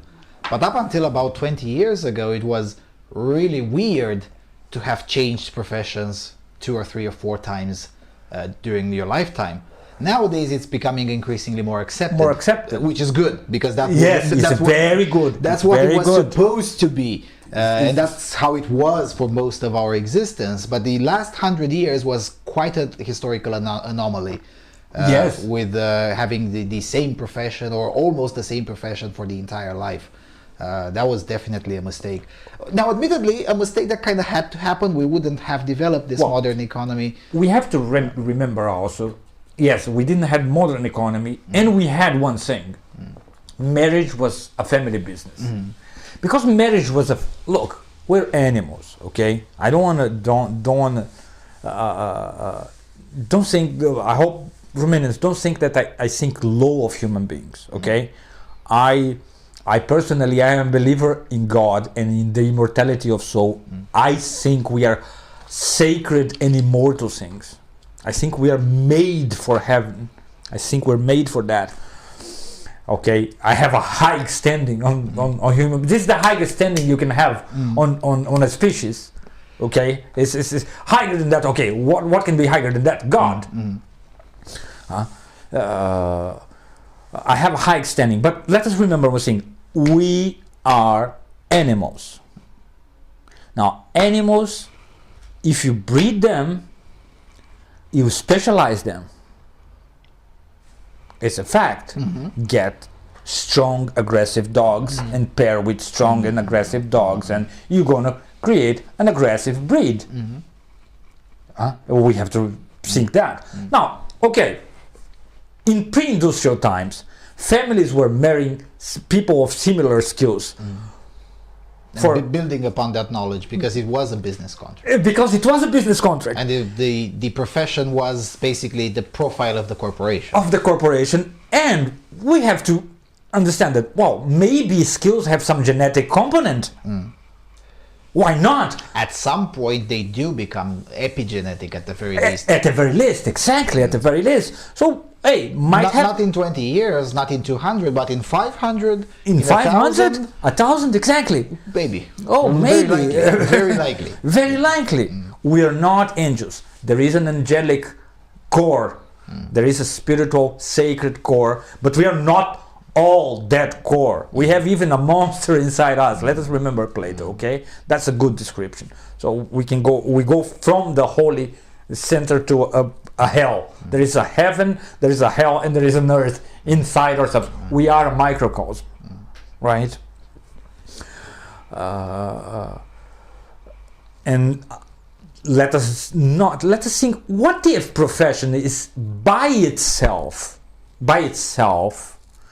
more related to earth and to genetics and to our bodily structure than to our spiritual structure? What if in principle they are more related to that? Then is families that marry a long time. It's not uncommon to find families that, for 7, 10, 12 generations, the guys are doing some things very alike on this, and man, they tend to do it well. I don't know if it's just a cultural thing because they learn from small, seeing people doing that or capable of doing that, or if it's genetic. I don't care. I think it's likely a mixture of both. Likely a mixture of both. We discussed this about 6 hours ago when we were discussing my family tree, because almost all of them tend to be either intellectuals or warriors. Exactly. And if 2 generations is a coincidence, 3 generations, 7, seven. Maybe it's not a coincidence. Maybe it's not a coincidence. Exactly. So maybe it's that, and only secondarily subject to the influence of our spiritual, free, intelligent core. Secondarily, through some effort and mutation. Okay? But not naturally. Okay, that means what? That if it is like that, choosing a profession is very unlikely to give you happiness. Very unlikely, even if it's a very good profession for your skills, your natural set of skills. Sadly, we're going in the opposite direction. We were discussing this a few weeks ago with the whole corporate culture thing, with now more and more people, even though they do change profession much more often, which is good, but on the other hand, on the cultural front, we're going backwards in more and more people identifying with the corporation, identifying with the corporate culture rather than their childhood friends or their families, and that's kind of terrible. That's kind of terrible. Yes, that's kind of terrible. It's not civilizational collapsing necessarily, although it could become, but it's kind of terrible. Yes, because it's an ultimate level of divorce between marriage and work that was already harmful for us. Industrialization brought that. Okay, now you live here and you work that in the factory because you cannot make cars in your house. You cannot. It's not possible. Okay, so we have to go out there, and that's a complication because you have to go on one place. Now, okay, let's think about it. Fair enough. Your wife also wants to go do something creative. We might say, okay, the noble vocation of women is raising babies. Well, might be a noble vocation, but might not be a personal aspiration. Come on. What if her personal aspiration is, hey, there are lawyers. It's a cool thing to do. So she will want to do the same. That creates a stress because she will go to and have one set of problems. You will go do your job. You're going to have a totally different set of problems. You will not be cooperating on work.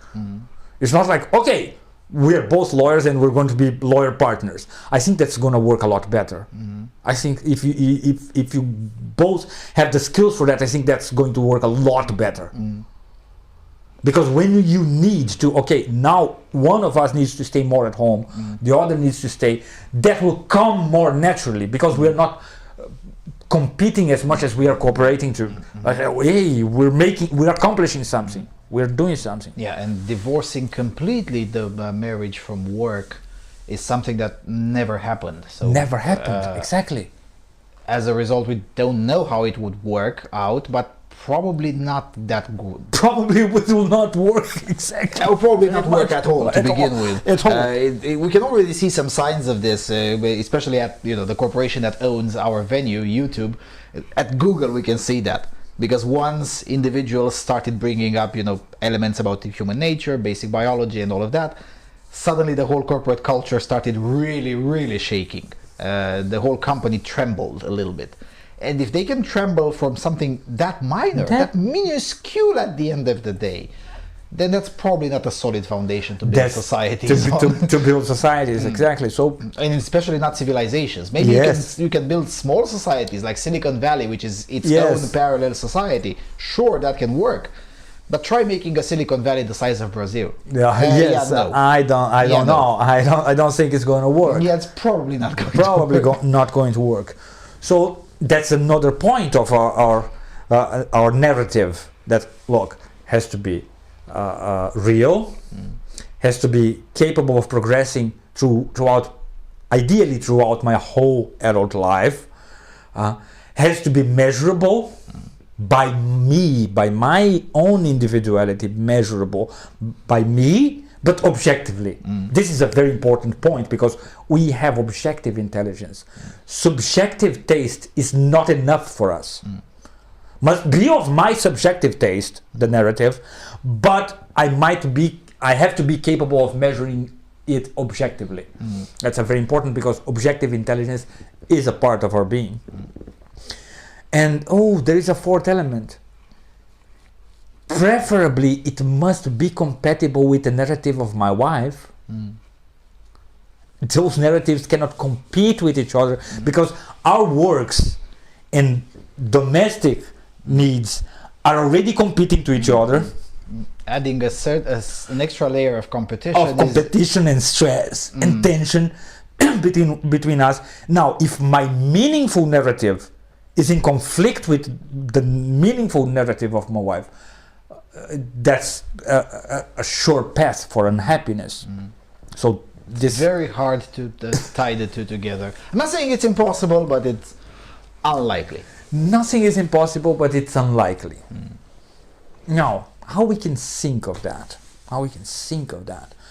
Well, we can think on let us start with the starting point must be a meaningful narrative must be based on a natural feature, not on a culturally dependent feature. Because cultures changed. But change. But the human nature, not so much. Not so much. Exactly, not so much. So must be first based on nature, and of course I can only accomplish it according to the rules of the civilization, the cultural rules available, but must be natural. Because if it's not natural, it's kind of almost arbitrary. Almost arbitrary. Probably, which is why video games have become so popular, because when you rob boys of avenues in other ways, and in education, boys are getting seriously hammered in many trades. They're being fooled with diversity hires and they destroy this, destroy that. Well, in video games, it's still appeals to the natural tendencies. Yeah, we want to do strategy. We want to build stuff. We want to build stuff. Fine, we want to compete. Fine, it's going to be only in virtual, but it's still competition. It's still building stuff. It still trains the exact same stimuli. Exactly. It's the same fundamental needs. Yeah, and going back to 2 hours ago when you said that we tend to shame people tend to be ashamed for our physical needs. Nowadays, young men are being shamed for liking video games, and they say, "Oh, it's terrible because it appeals to the male fantasy." Yeah, that's a good thing. That's a feature, not a bug. That's a feature, exactly. That's a feature. And once that falls, we're doomed. If that falls before we build a better base, very well built. I'm sorry, but I don't know what's going to be of us. All right, let's go to what's going to be of us, and it's probably going to be the last topic. You're quite a connoisseur on Islam, likely even better than I did. And we were discussing in our private conversations that on one hand, obviously, Europe might have, at least portions of Europe might have an Islamic future. It's still not a done deal. There's still, but the more time goes on in certain countries, it's gonna take even more blood, sweat, and tears to turn it around. And I mean, it takes one cost now to turn things around. 10 years from now, it's going to be even more expensive. It's going to be more expensive, yes. But on the other hand, Islam is still not, even though it's our civilizational competitor at this point, it is still not fully understood. We're finally reaching as a culture, I mean, not me and you as individuals, but we're finally reaching the point where we can finally at least understand that, look, Islam wants to survive, wants to thrive. It has a will to live, of course, as a civilization. As a civilization, yes. We, as in we in the Judeo-Christian world, not really. We don't know. We don't know, exactly. Do we want to survive? Maybe. Do we want to thrive? I don't know. Maybe not, because we're imperialistic and white cis racists and whatever. And nobody knows the meaning of life. Life probably my life probably will not have a meaning. And whereas in Islam, even though we sometimes might regard, and sometimes even correctly regard, that as some of their answers to be primitive, but there is an answer. But there is an answer. That's why you should not underestimate it. If you just no, they're as lost as we are about that. That would be a best case scenario. Then there's nothing to worry about it, because they won't accomplish anything over us. Their answers may be simple, but they exist. And they're internally consistent to a certain extent. They're reasonably internally consistent. Well, consistent. Maybe they're consistent for that group of human beings. We have to understand also that we tend to think of ourselves as mankind or as humanity. But look, this is a overrated concept. Okay, we are very small groups. We are very small groups, and it's not just culture, but it's also I guess race, but more precisely genetic inheritance. Genetic inheritance. There's a reason Islam in Albania is not the same as Islam in Saudi Arabia. Exactly. Or the Islam in Bosnia is not the same as Islam in Morocco. Or exactly. Islam in Libya. There is this genetic element. There is the purely geographic element. We see things. We see nature, we see what is the world around us, and if that world differs very much from another world, we develop different traits, of course, because we have to adapt to our circumstances. And that, remember, we are very sensible to narratives. Now, those narratives, they cannot be purely based on nothing. They cannot be complete, even when they are fictitious, fictional. They have to be kind of based on reality. So let us imagine, okay, you're 10 generations in the desert. What are the plausible narratives for human beings in the desert? certainly they are not the same as in the rainforest. For sure. Those narratives are completely different. The dangers are completely different. The advantages are the opportunities are different. the opportunities are different. So human stories are different there. So we might have to come to to realize that, look, mankind will never be one. Oh yeah, no. That's why I always laugh at even the mere suggestion of creating a one world government. And this is one of the reasons why, even though I know that there are elites all over the place who actively work and actively want to accomplish this, it still amuses me because no. Yes. Because you can't even properly unite Europe, which already has a common civilizational root, and it's still very hard to unite. Good luck uniting, I don't know, South Africa with Singapore. I am even more pessimist. I'm not only completely against the idea of a world government, as I don't think it's possible a world spiritual identity. Oh no, absolutely not. Which is the base previous to a government. How are we going to make a fair government? Well, the fair rules, fair is what? No, the median of the society. Let us see what we think is fair here. Yeah, and right? what is the median of the globe? The median of the globe is very far from anything acceptable for the majority of the globe. For the majority of the globe, yes. And we have to accept this as a natural fact. We have to accept this as a natural fact. Why are we having such a difficult to accept this today? Because we like to think of ourselves as angels. Fair enough. Fair enough. Yeah, it seems that I'm not a Christian by any means, but I'm raised in a Judeo-Christian society. So in some way you could call me an Orthodox atheist. But it seems to me that the notion that human beings are fallible is self-evident. It's self-evident, exactly. Every single individual, even low IQ individuals, can recognize that they have flaws. And not only fallible. That's not the only point. There is another point, is that, look, if it was just fallible, okay, we could accept and just get pissed off with it forever and say, man, damn you, God, it should be perfect. Couldn't you have made us infallible? Exactly. But I don't think it's just that. I think we are, look, our perfection is an individual perfection. Our perfection is not an universal perfection. Our perfection have universal guidelines.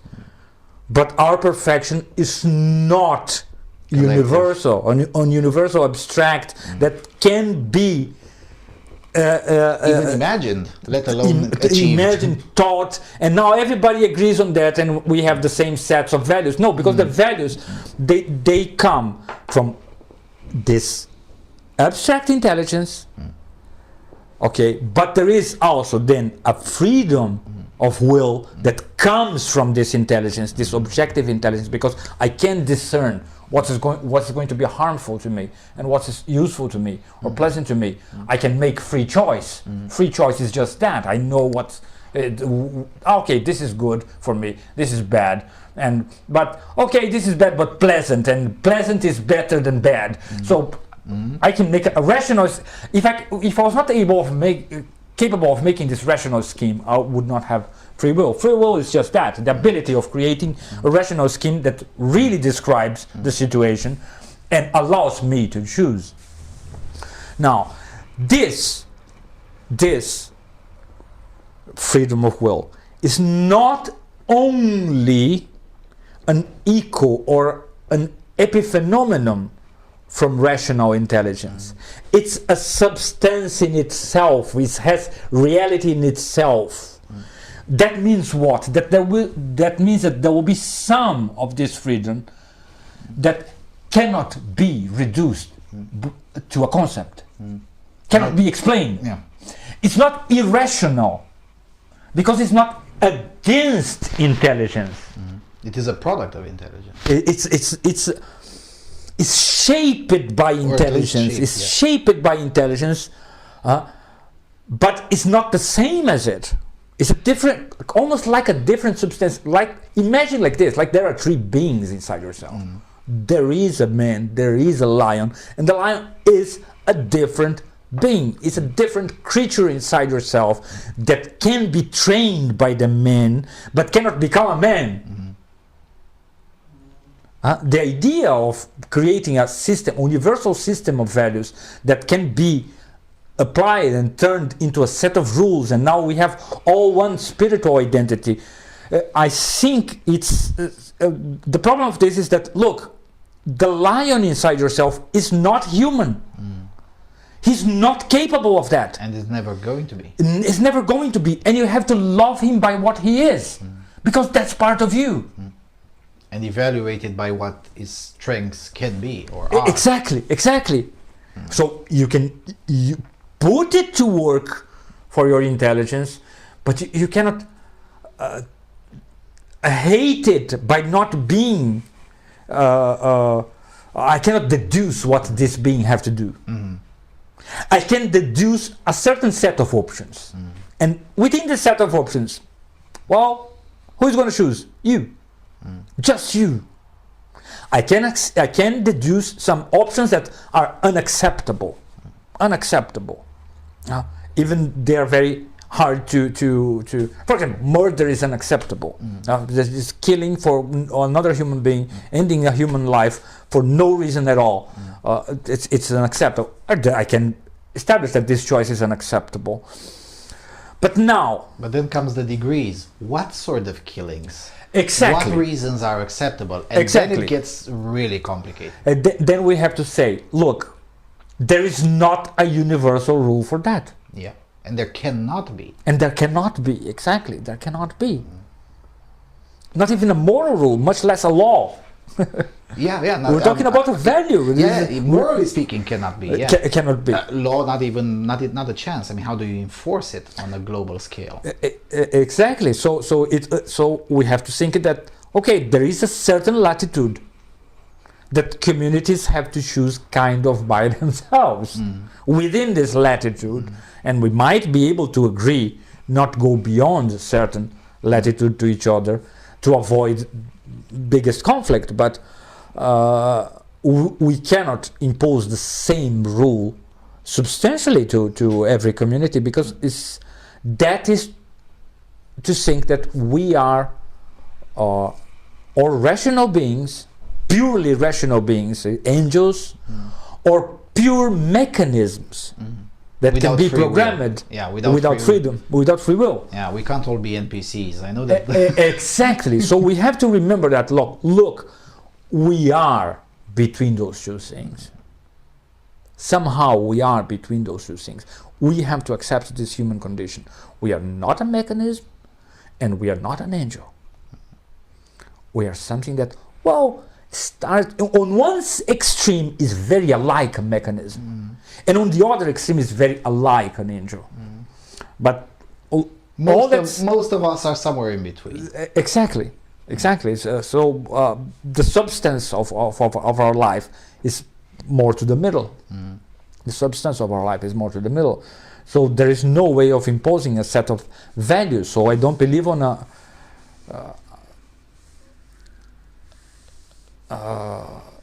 it's okay. Everybody is going to think I'm a heretic now. I don't really believe on a universal religion. It I don't believe. It can be universal, exactly. Maybe exactly. But universal. No. So really, you're really capable of moving everybody. I don't think so. I'm not sure. Okay, I'm not sure. So let me keep this door open. But I'm not 100% sure, and I know that all the great religions, historical religions, kind of will, okay, we don't like you now because you're saying you're religious, you're saying you believe in God, you're saying that religion is very important and you have to choose one. And some religions propose themselves as at least potentially universal, right? Like Christianity, Islam, Buddhism, they say, well, this could be universal. It, in principle, is for the whole mankind. And if reached the whole mankind, the world would be a better place. And I say, yeah, I think that is symbolic. It's symbolically universal. It's universal to the point you can reach. Yeah, because in practice we see the problems when Islam tries in Scandinavia. Good luck practicing Islam correctly by the Hadith in Scandinavia, And where, Scandinavia. where there is no sunset during And it's, the Ramadan. and it's like this. It's, look, to what point Islam is universal? If it's really, if there was something, some set of values that, no, this is really universal. We are kind of angels. We have a kind of a universal scheme. We are a pure intellectual scheme, like a mathematical theorem or a treatise. Well, I think sooner or later this would reach everybody. But what we're seeing is that, look, you can do that with not much violence to a certain region, to a certain geographical line. Look, you can reach to here without much violence. Beyond here, you're going to have to do a lot of violence to impose your set of values. And even there, you go with violence, and then at some point you even reach the line where even violence is not enough. The violence from the other side, the reflux of violence is stronger, and then you have to come back. So we'll have to accept, like, look, okay, your system is symbolically universal. It's if the world was heaven, if the earth was heaven, maybe it was possible to expand this to the whole mankind. But the earth is not heaven. So you're going to have to accept the fact that, look, beyond this point, nobody wants to be that. This is a point where leftism holds in common with religion. Because leftism also starts from the point that they are a universal set of values. They are universal, and if the world was heaven and the whole planet were socialist, then it would be all awesome. It would be heaven. Yeah, it would be heaven. It would become paradise on earth. And in the pursuit of paradise, 120-ish million victims later, it's the pursuit of the paradise, and the paradise just refuses to come. So I think we have to accept this.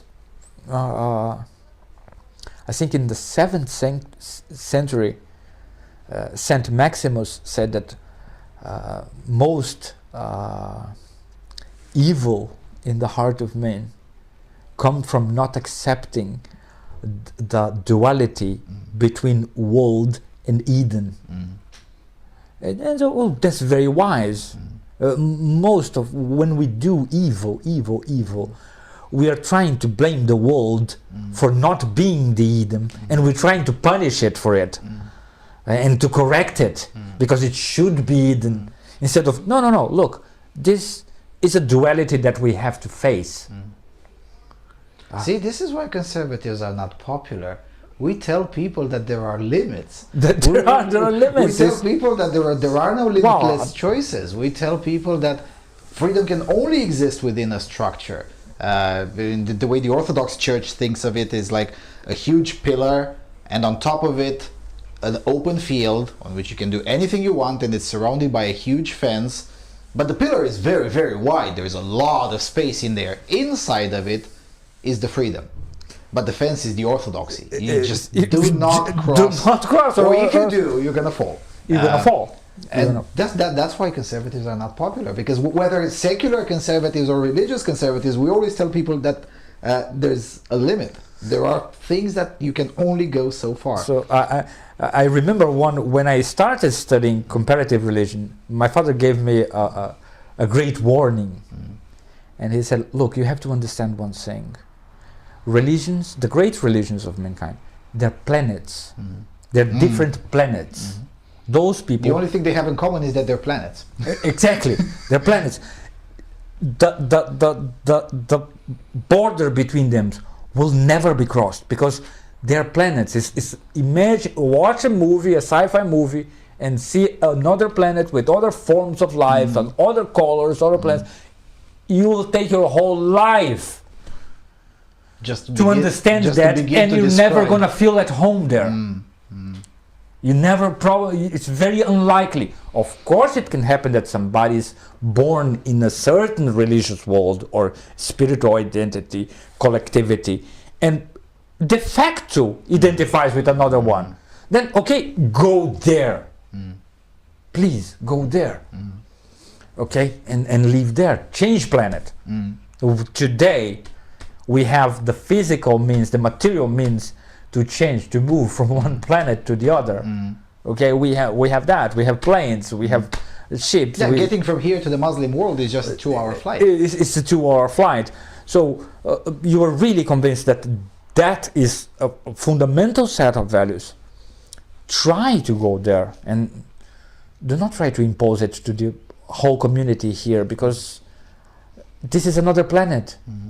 You are only going to destroy this planet if you try to do that, or destroy yourself. Either way, you're not getting what you want, we're not getting what we want, everyone loses. Everyone loses. And I think that's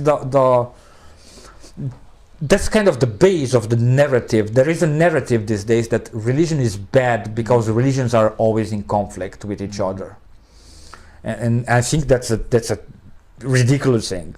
Because human beings are always in conflict with each other. That doesn't mean that they're bad. Or every day I piss off my wife somehow. Every day. It doesn't mean that I'm a bad presence, an evil presence in her life.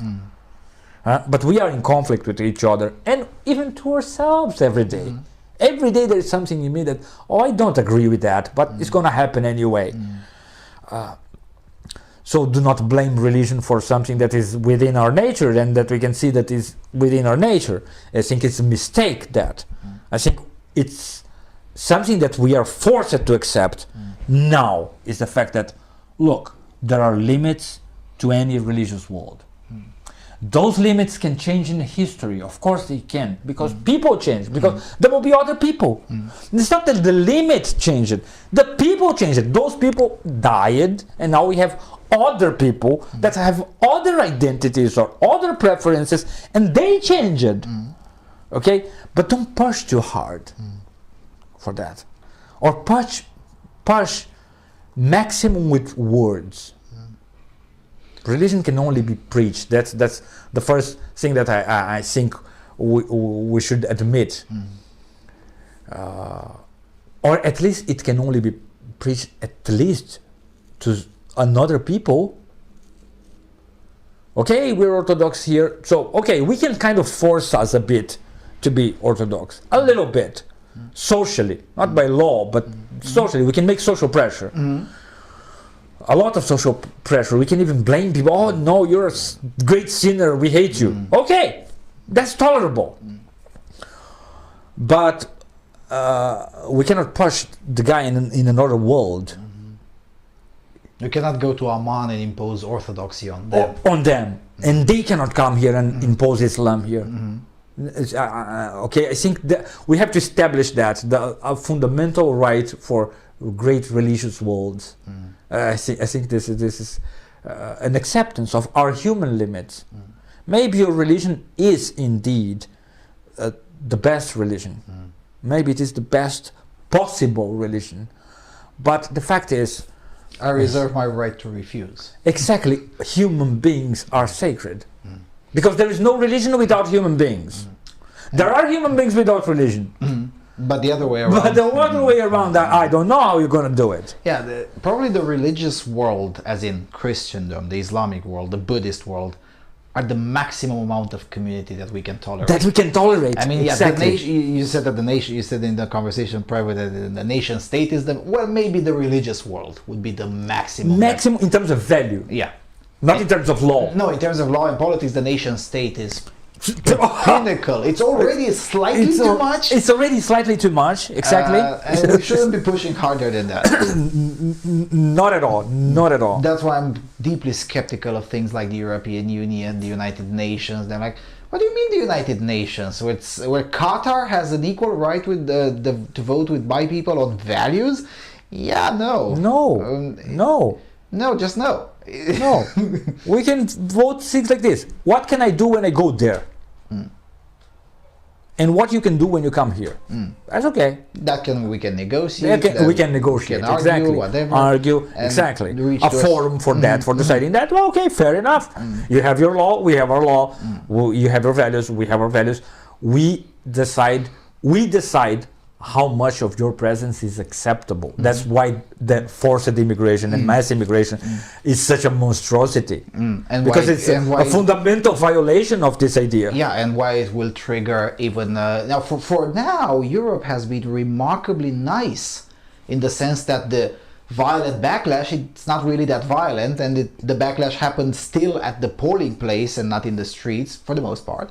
And we've been really nice so far. But if this migrational wave continues, we might not be so nice in the future. Yes. And the saddest part is that we might not have a choice in being Yeah, nice. We're gonna have to be not nice. Not nice, exactly. And I'm talking here about bombings, wars, or whatever. But self-defense is still a legitimate value. Exactly. And that includes the rights of civilizations to defend themselves. Exactly. I think, okay, look, so as I said, it's a fundamental crime. Forced mass immigration is a fundamental crime, because I believe there are limits to the community of values. There are limits, and these limits do not coincide with the limits of Earth. They do not coincide with that. They usually coincide portions of Earth. Portions of Earth that, somehow we end up speaking the same language, accepting some things that, okay, this is not okay. This is cool, this is not cool, this is holy, this is not holy, but acceptable. It was kind of a negotiation. Maybe accidental. Part of it is definitely accidental. But it happened, and it happened, so we cannot violate it too much.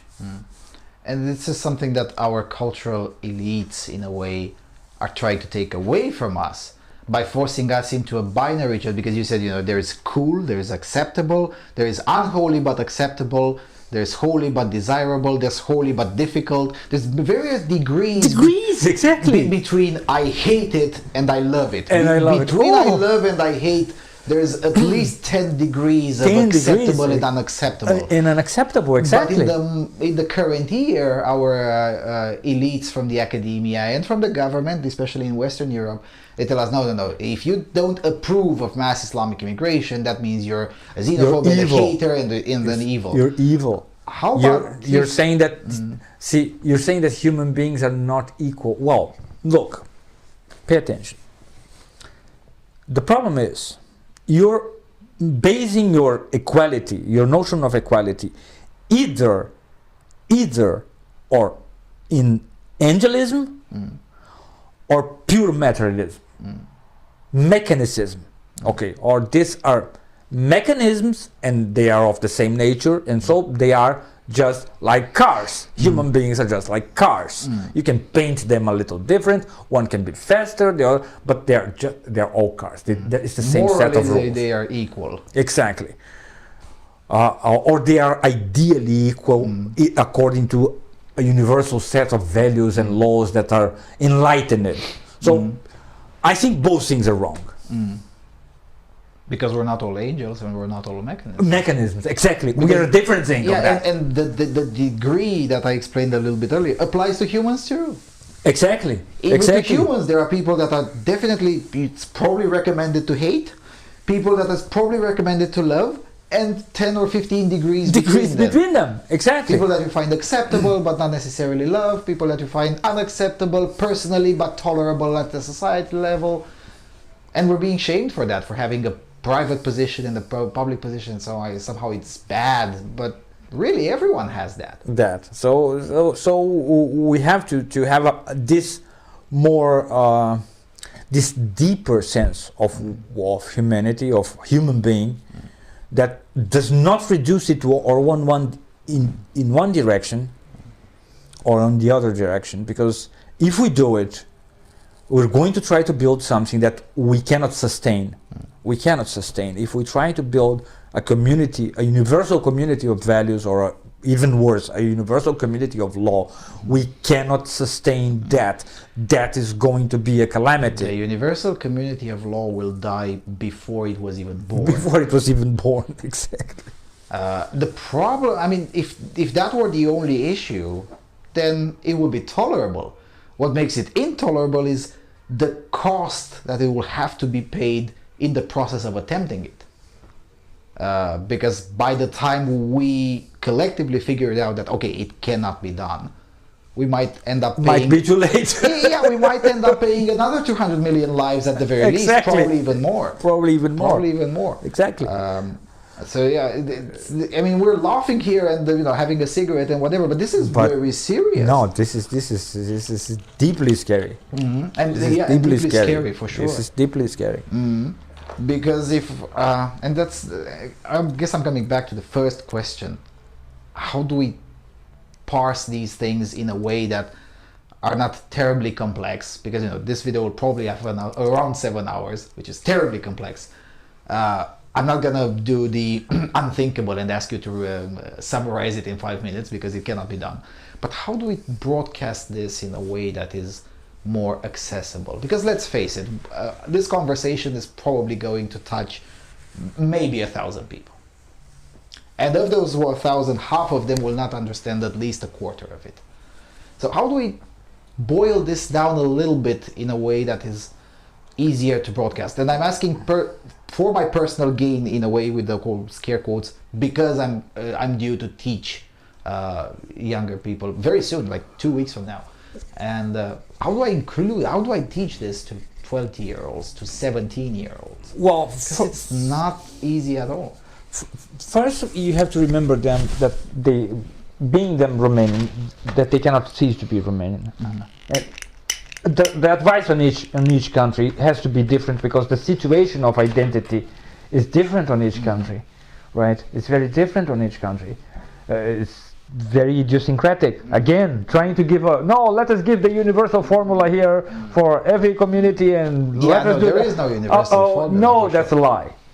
There is, as we said, a universal abstract scheme of human life, or structure of human life, that you have to learn how to figure it out and do it for yourself. And well, we kind of can boil it down to 3 problems. 3 problems. Okay, you're 18. Look, there are 3 things you need to know about life. The first thing, okay, I know it might sound weird to you now, but I guarantee you, I've been studying this for 30 years. First problem, you're going to die. Mm-hmm. You're going to die, okay? I know it's awesome to be alive, especially if you're 18. Mm-hmm. If you're 18, you know there is something awesome about life. Mm-hmm. You might be losing your faith on it, looking on the perspective, on the scene, but inside yourself there is something that in the here and now, in the here and now, that says there is something awesome about life. So you have to understand that you're going to die, and to solve that, to live with the fact that you're going to die, there are only 2 ways. Okay, there are only 2 ways. The first is by far the best. I'm not kidding. Is find a good, decent religion and go practice it in a decent manner. You don't need to be very devout. You just need to be regular and follow the main rules, the substantial rules of the thing. You don't need to be a saint. I'm not telling you go and stay hours in the church and kiss the feet of the priest and say that the Pope is always right. Sorry, the Patriarch is always right. Okay, I'm not saying no. You have to That's love beyond God. the reach of most people anyway. Yes, I'm not telling you to do that. I'm not telling you to do that. I'm telling you to do. And I'm going to give you a Christian example. Understand, it's because you're Romanians. Mm-hmm. If I was doing the same thing in Jordan, I was not going to give a Christian example. I was going to give a Muslim, Islamic example. If I was doing this in Japan, I would do a Shinto or a Buddhist example. I would give a different one. I don't care what religion you choose. I really don't care. But you have to choose one. And look, I'm going to tell you something. Don't choose a new one that is a new fad. Choose something guaranteed. If it's at least 1,000 years old. At least 1,000 years old. Yes. Good metric. That's the scale. That's the scale. Because we know very little about human life, very little, and so we need things that, look, if this survived 1,000 years, there must be something into it. Even if objectively you can say 90% of it is bullshit, it's still got a 10% that allowed it to survive. The 10% is everything you got. It's everything you got. Okay. And the second thing second reason, so I said I'm going to give you a Christian example. It's a very good example, but you are also Romanians, and so it's easier to become Orthodox. Let me explain why it's easier to become Orthodox. It's easier for you to not to be fooled by a bad Orthodox, by a perverted Orthodox. If you go to an Orthodox church and somebody wants to teach you something that is evil, you will detect. If you go to the Muslim world and no, I want to be a Muslim, how do you differentiate a good person from a bad person in the Muslim world? How you will detect that? You will not be able to detect that, and you might go there and in 5 years you were putting a belt of bombs and killing innocent people. Do you understand that? Why? Because you don't know how to navigate. So always go by what's familiar. Always trust your base of experience. Do not go by theories and universal formulas based on your personal experience. And here you know a lot of Orthodox, people that are pious, people that are hypocrites, people that are kind of pious but not much, people that are very relaxed, people that, okay, I'm just not going to offend you. Okay, you have a feeling of that, and at the same time you have another scale to evaluate Romanians, that you know who is a good person and who is a bad person in Romania. You know that better than me. I don't know. If I go in the street, how can I identify who is a good Romanian and who is a bad Romanian? I know very well to identify a good Brazilian from a bad Brazilian. Yeah, as a person. 5 years is not enough to. It's not enough to acquire that level. It's not enough. Okay, I can learn and study what's a good Orthodox and bad Orthodox, because that is a theoretical structure. But a good Romanian, so you might become a good Orthodox and simultaneously a bad person. Yeah, that's perfectly possible. That's perfectly possible. There have been several examples in history. Do you understand? So you have to go on your familiarity. Here you know, you have some idea of who is a good person, who is a bad person. So you have some criteria to, okay, who are going to be my examples in the religion here? Because if this guy says he's a very good Christian, but I see he's a bad person, I see he's a bad Romanian, I don't care, I'm not going to listen to him. Doesn't matter the theory of the religion. Got it? Because the theory is just a theory, it's not something that you know yet. So you need those two sets. That's the best way to navigate. And the same way, if you're born in Jordan and you live in Jordan, you're born in Morocco, look, it's a lot easier for you to identify who is a good person and a bad person, and compare this scale with who is a good Muslim and who is a bad Muslim. This is the greatest problem of communication between religions. Okay, because somebody can be, by all standards that I can understand, a very good Muslim and a very bad person. As far as I know. Maybe a Muslim will disagree with that, because a Muslim have both experiences and both scales yes, available to him. Got it? The same thing. It's very hard. You guys are going to say, okay, I have this scale very well for an Orthodox person and a Romanian person, a human being here in Romania. And you can make, okay, where I meet above average quality on both things. That should be your standard of your religion. Quasi-decency as a human, but quasi-decency in terms of religious quality. Exactly. So you have to set that, and then on your religion, you do like this. You discover, look, what are the worst sins? You go and ask these people that you measure on these two ways. Got it? Don't go just to read the book, because it's not going to help you, or ask any priest. No, find these persons, concrete persons that look, on those two measures, these people will lead me to the next step. Next step of integration in this. And then you ask, okay, what are the worst sins that I have to avoid at all costs, at maximum? And then you try to avoid those. You focus on those. Don't focus on all sins. Okay? Don't focus on all sins. You try to avoid those. Why you try to avoid those? You're trying to get the goodwill of God. Okay? You're trying to get... You're going to fail on them. It doesn't matter, you're going to fail. But you have to try that standard. That standard. Okay? I'm going to give you an example. For example, if... Okay, you're 18 or you're 20 and your girlfriend is 18 and you guys sleep with each other. Well, you were both kind of innocent, naive, you're equals.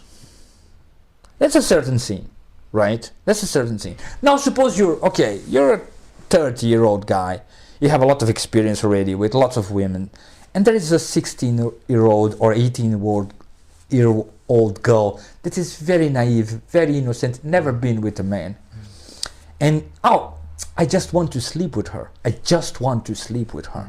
And you go and you do it. Oh, that's suddenly worse than that's the exactly, previous that's certainly worse than the other. See, because now you're using someone deliberately in a way that is going to brand the life of the person, might hurt deeply the life of that person. Okay, it might not, but the chances are it might, but chances are it's going to brand. It's fraud. There is a strong element of fraud there. Okay, at the very least on a moral level. On a moral level, exactly. So, okay, this is a harder sin. No, there is a woman that's well married, but you're deeply attracted to her. But look, she have children. Do you want to create a tension there that those children are not now going to be without a father or without a mother? So you have to learn to measure those things. What is more harmful and what's less harmful. And the only way of doing that is looking for the people that, look, I think on those two standards the people are up. That's the first thing. The second part of religion, okay, and that's going to sound very weird for you guys, very, very weird for you guys, okay, it's like this. Religion is composed of three things. Three things that you have to do by yourself. That you do, you learn with a priest, you learn with a pious person, maybe a pious person in your family. Maybe you have a grandmother that knows religion very well. Maybe you have an aunt that have, maybe you have an uncle that have. Use that as your starting point. Remember, you're not making a commitment for life. You're just trying to advance a step. Of integration and knowledge, of exploration of your life. Okay? It's not like this, you need to convert tomorrow and now you cannot go back and... no, slow down. Life is not definitive till you're dead.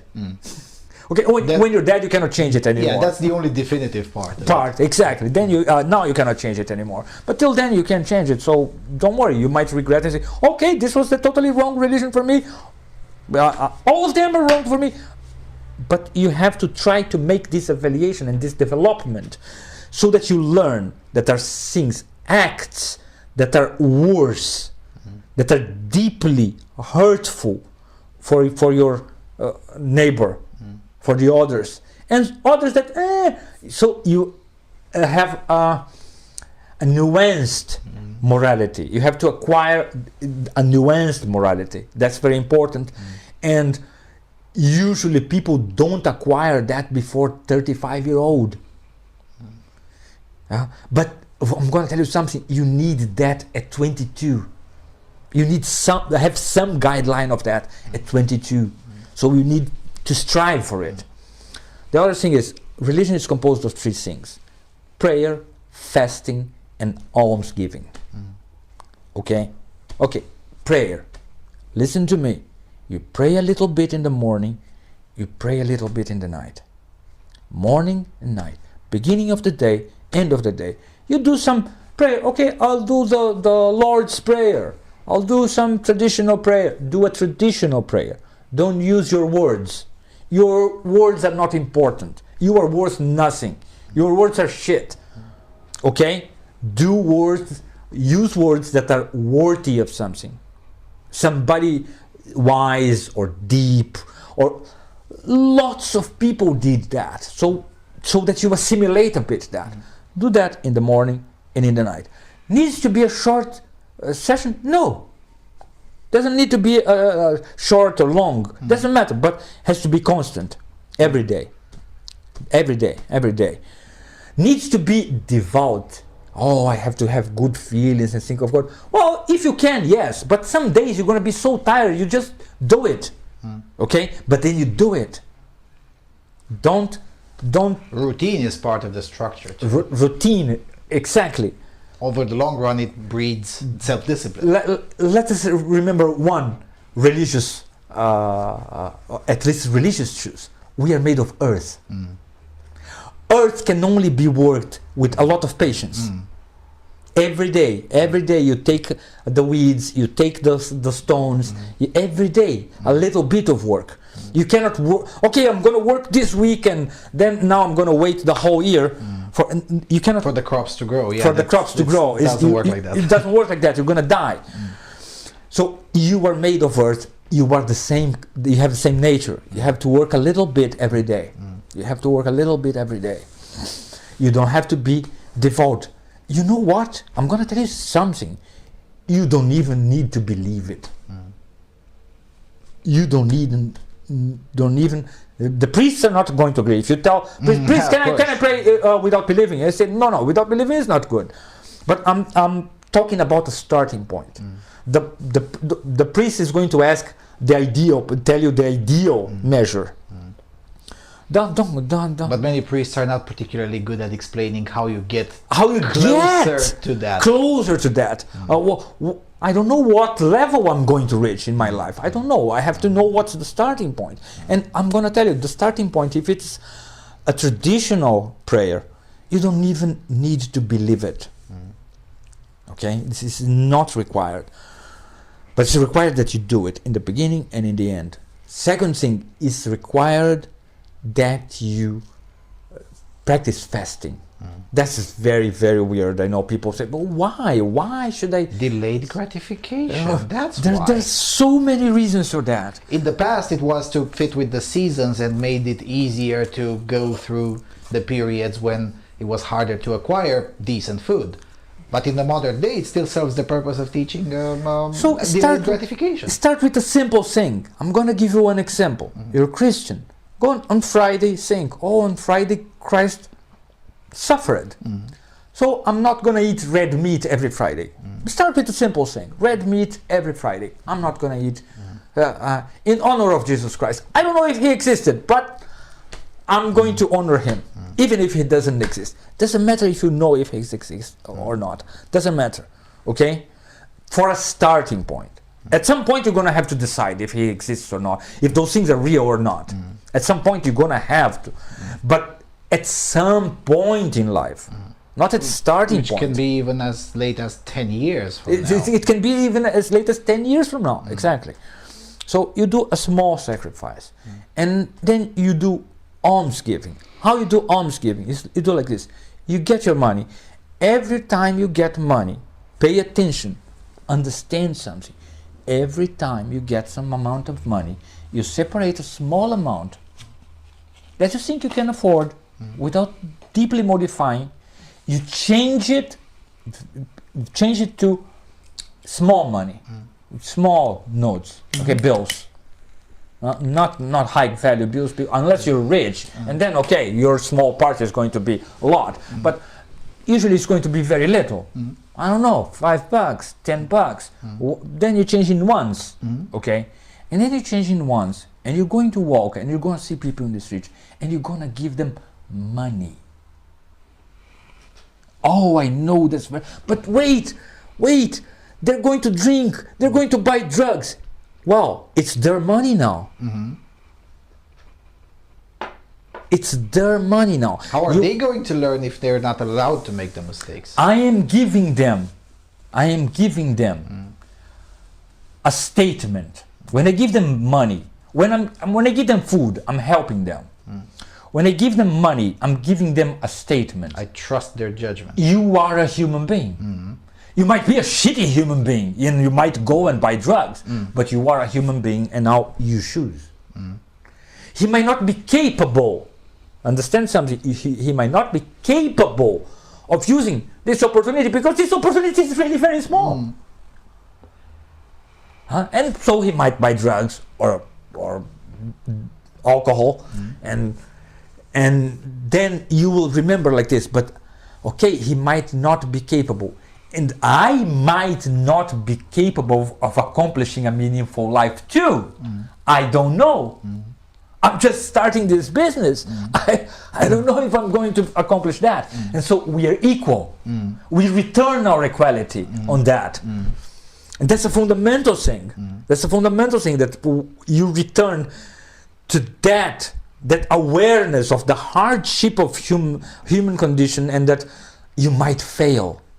You might fail. Okay?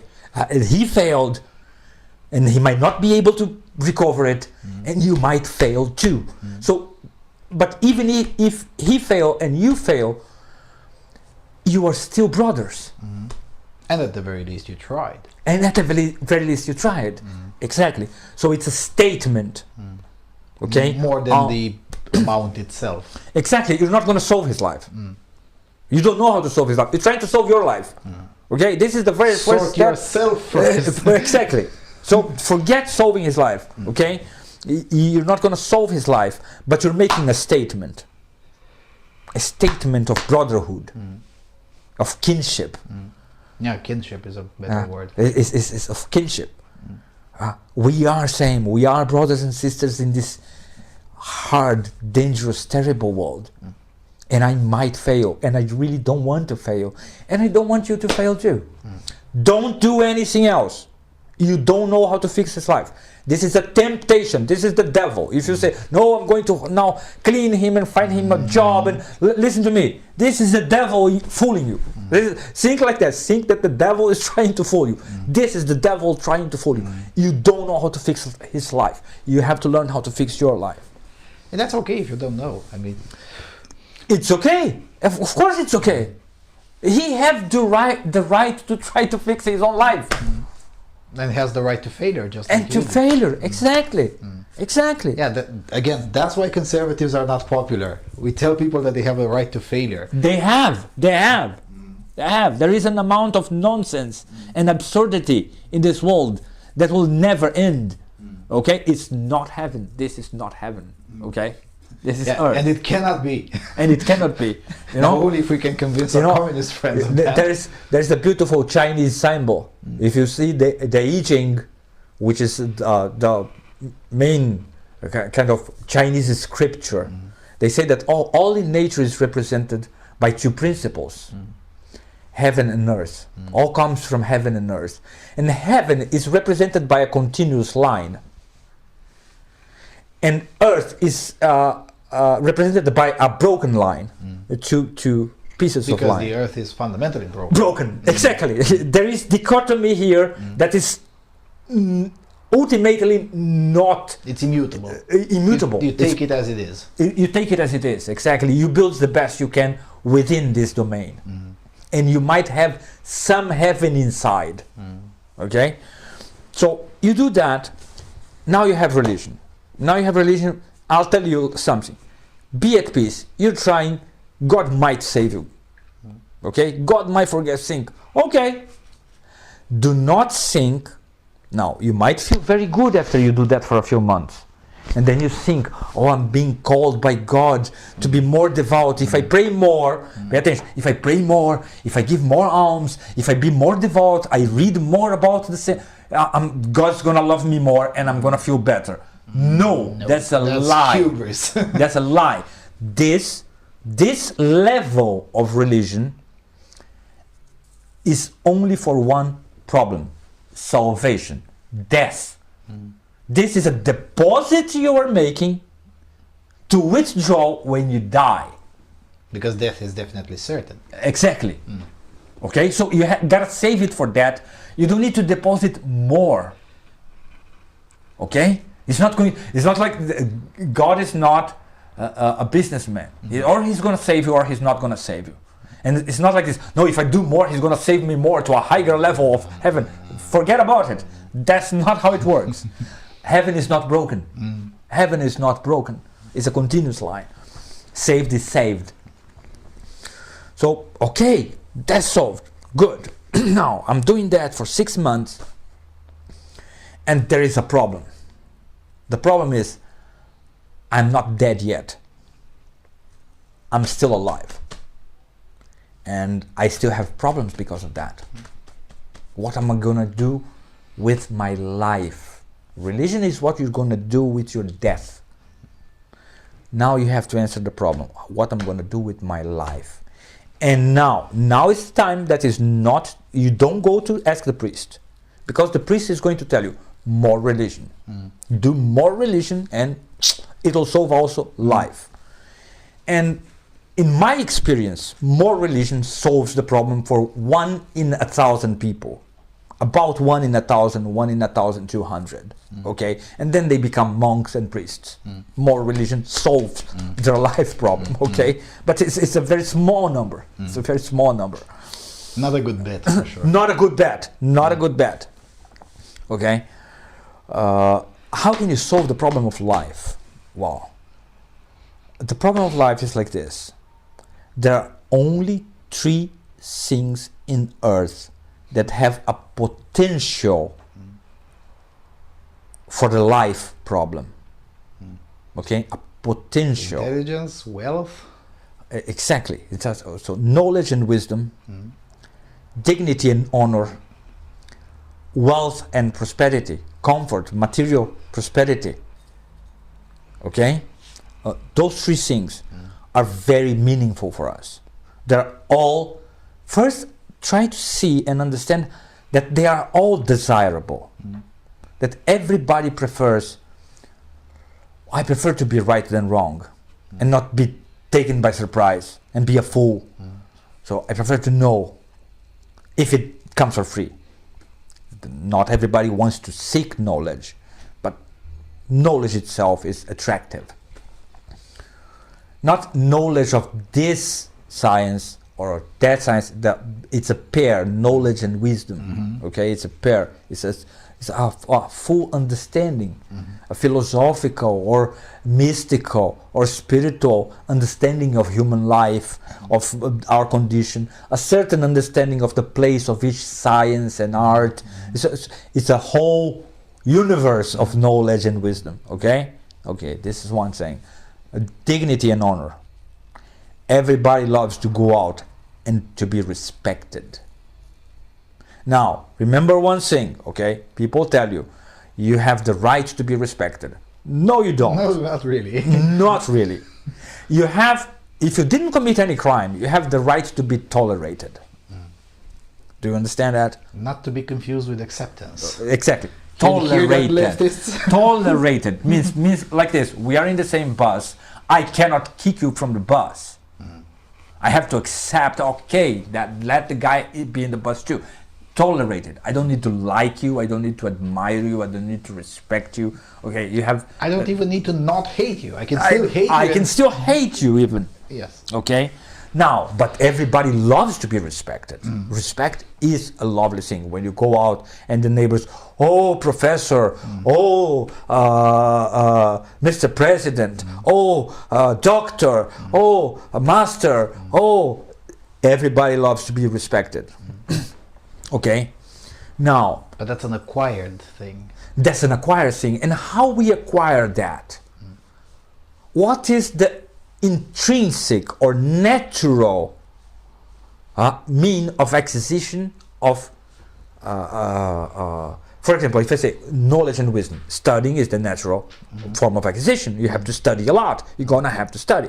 Now, dignity and honor, respect. What's the natural way of acquisition? It's very simple. There is a natural way of acquisition, okay? Because you want first the best kind of respect and dignity and honor. And how you get respect and honor? It's very simple. You free other people from suffering.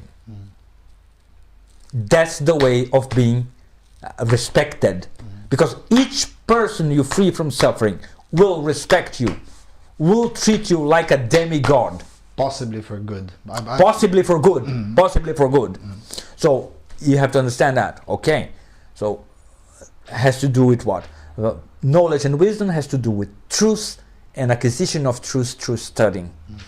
And dignity and honor has to do with goodness and acquisition of goodness, moral goodness, greatness, through freeing your neighbor or the others from suffering. And when I say neighbors, the same way that you cannot limit knowledge to, no, I want to know this, I want to know mathematics. Oh, fuck you. Okay, that's not meaningful. That's a job.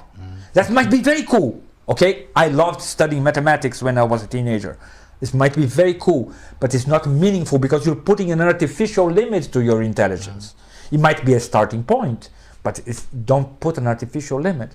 The same way with goodness, do not put the artificial limit of your friends and family and co-workers. No. You gotta get out and see where in society there is suffering that I can personally free. And it might be in many levels. There might be, for example, old ladies that do not know how to fill documents to have some health treatment. Might be people in orphans. Okay, might be poor people that needs somebody to distribute blanket. Okay, there is suffering out there that you can fix by your own action. Might be my wife gave an example the other day, and I don't remember now, something that we need in our building. And then we thought, oh, okay, yeah, we should buy that, because everybody in the building, if we let in the administration, everybody can use that. It's going to make everybody's life easier. And done, you solved something, you know. I don't even know the people that live in the building, but the problem will be solved for them. And they will remember that. A little bit. They will not think thank you, St. Francis. Thank you, St. Anthony. Okay, not all that. I'm not Christ yet, okay? With buying one thing for your building. But you're going to increase in dignity and honor. And if you do that regularly, you're going to increase a lot in dignity and honor. And the third thing is prosperity, wealth. Wealth is also very desirable. Man, it's very, you want to buy a thing, you want to have the best bed, you want to have the best TV, you want to have the best car, you want to have the best house, okay? You want to have a big pool, you're going to have houses in many countries. Wow, that's awesome, okay? Awesome. Now I'm going to tell you something, okay? There is only one way of acquiring wealth, okay? It's creating value. You have to create things that are beautiful, valuable, useful, and desirable. And it must be things. Don't get only on ideas. Okay? It must be things. Even if the thing is, okay, this is a software. A software is a thing. Is a thing. It's a thing. Okay? It's not just an idea in your mind. Okay, you can say, no, I'm going to attain knowledge and then I'm going to teach people. You're going to have a little bit of prosperity. That doesn't give them much prosperity. Okay, even if you're Socrates, it's not worth much in money. Money is like this: is people want to trade wealth, for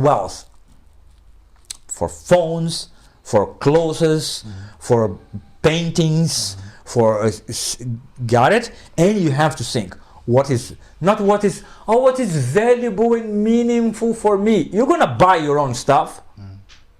You're not going to buy your own stuff, okay? You're going to have to think what is valuable, beautiful, desirable for other people, for your fellow men, exactly, because you're not going to buy your own shit.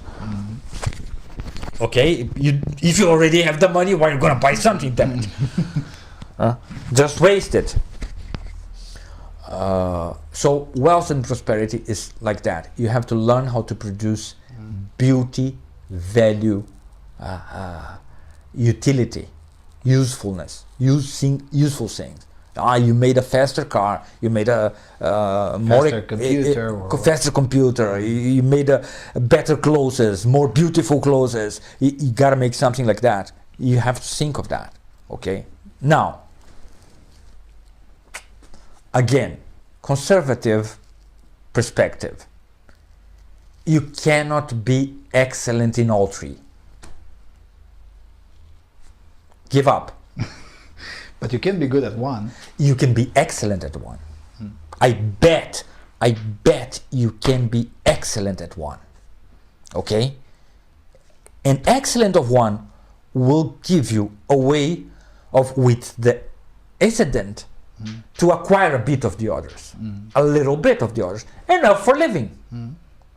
Now, what you have to discover through your own effort is which one of the three should be my focus.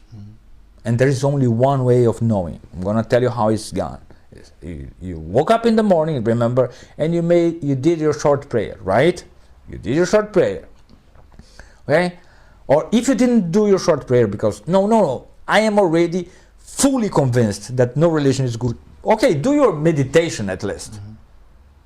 Meditation. Try to notice this inner core of your being, silently. This is not bad. Okay, this is going to do you good. And then, okay, you went at your short prayer. The first thing you have to do is like this. If you have no idea, if you have already an intuition of which one of these three is good for you, you're going to have to try that one first. Okay? If you have no idea, you try the first one, knowledge and wisdom. And thinking, okay, what am I going to learn today just for the love of universal knowledge and wisdom? And you're going to do it for 1 hour. You're not going to do it the whole day.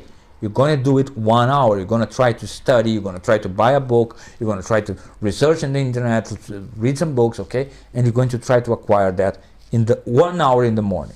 After 1 hour, you go, get out, get a job. Any job.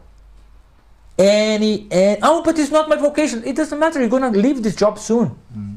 Okay? I'm telling you, I guarantee you, you're going to leave this job soon. But get any job. When you are in that job, you do not attack it like people usually do. Oh, I don't know if this job is good for me. It sucks because I'm just flipping burgers here. It's not meaningful. You're going to do like this. I know it's not meaningful. You're not there to acquire meaning. You are there to acquire skills. Do you understand? You're going to learn how to flip a perfect burger, how to treat a boss, how to treat a co-worker, how to clean this. You're going how to attack. show up in time. Exactly, how to show up in time. You're going to attack that like, I want to be the master of doing all the tasks around here. All the tasks. You're going to, do you understand? I want you to conquer skill. The moment you conquered all the skill you can on that job, or you ask for a promotion, or you go after a different job. Don't be afraid. Oh, but then what's going to happen? I'm going to starve. No, you're not going to starve. You have good skill. You're going to have a good letter. Nobody can steal the skill from you. Nobody can steal the skill from you. Exactly. And then, okay, you got your job. You work it the whole day. Very hard, but you have to attack it like a lion. To learn skill. Mastery of yourself. Okay? And then in the end of the day, you come back to home. And you get a bit of rest, you eat, you get a bit of rest, and now it's getting the time to go to sleep, and you're going to make your night prayer. But before you do your night prayer, you're going to ask yourself one thing. What did I learn from what I proposed in the morning? Remember that in the morning you studied a bit to learn and understand some things of acquiring knowledge and wisdom. And you're going to ask, what did I learn from that? Did I advance at that a little bit or not? And your answer is going to be either yes or no. I learned some interesting, important things about human life, about society, about history, about Romanian poetry and literature. These things of universal value, about the principles of mathematics. Not mathematics to become a mathematician. But as an understanding of acquisition of knowledge of reality. Okay? Knowledge of reality. Another tool to assess the world. Exactly. You can't assess the world without mathematics. Exactly. What you're measuring here, okay, what you're measuring here is if you can make, if this can appear, knowledge and wisdom can appear as something that you love for itself. For itself. You're trying to discover that, to find out that. And for finding out that, you have to start it in the day, in the early of the day, beginning of the day, establish a goal, and in the end of the day, did I accomplish it? Did I advance it a bit? And if you say, yes, I did, I learned some cool stuff, I understood some cool stuff, then you're going to say like this, your prayer has to be like this: my God, thank you for this opportunity. I learned something. Now, God, I am a mutable being. Plant this knowledge in me, because I can learn something today and forget tomorrow. You cannot guarantee fruits in the future for what you... This that you learn today are seeds. Are seeds that you need, this awareness that you depend on reality, on God, or on your deeper self to plant it in your body. Your earth, and now you get some seed, and now you ask to plant it, and you go sleep at peace. You accomplish the narrative of the day.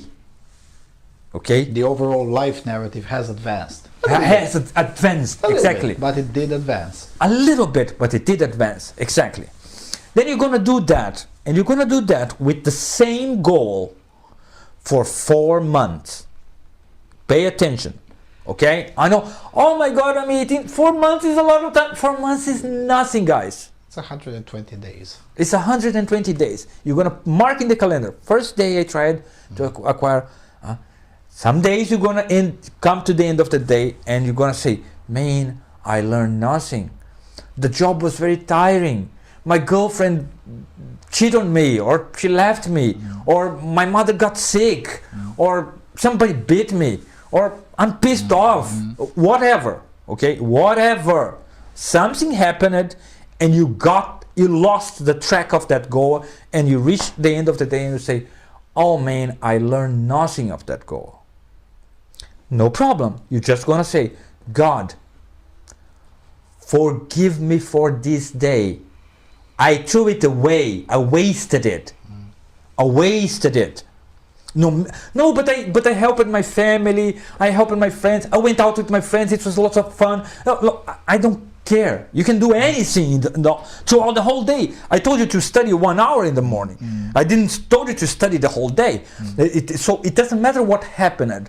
I want to know if in the end of the day you reached some accomplishment. Honestly, you have to be the only witness of that. And you are also the harshest judge of yourself. Of yourself. And so if you didn't, you say to God, I'm sorry, I wasted my day. I threw my day out. If I die tonight, my God, do not judge me for this day, because I wasted it.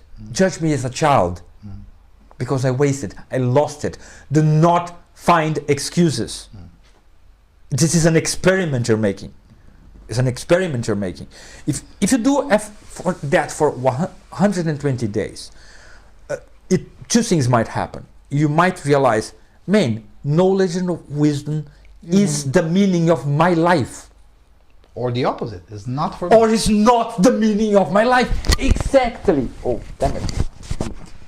Guys, sorry for being that excited and passionate. I'm Brazilian, okay? Excuse that. I'm not a lunatic. I'm just a Brazilian, okay? Just Brazilian. That's totally, if you go to Brazil, understand, that's totally normal. That's how we are, okay? I know you guys are all European. You guys are all serious and sober and with gravity. You know, you guys are old people, old cultures. You have... we are not. We're just kids. Today, yeah. Okay, we're just historically we're just kids, and I'm one of them.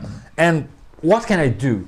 I'm not gonna spend the whole world, the whole life crying. Oh, I wish I was born in a wise people, old. Well, I didn't. I gotta change that.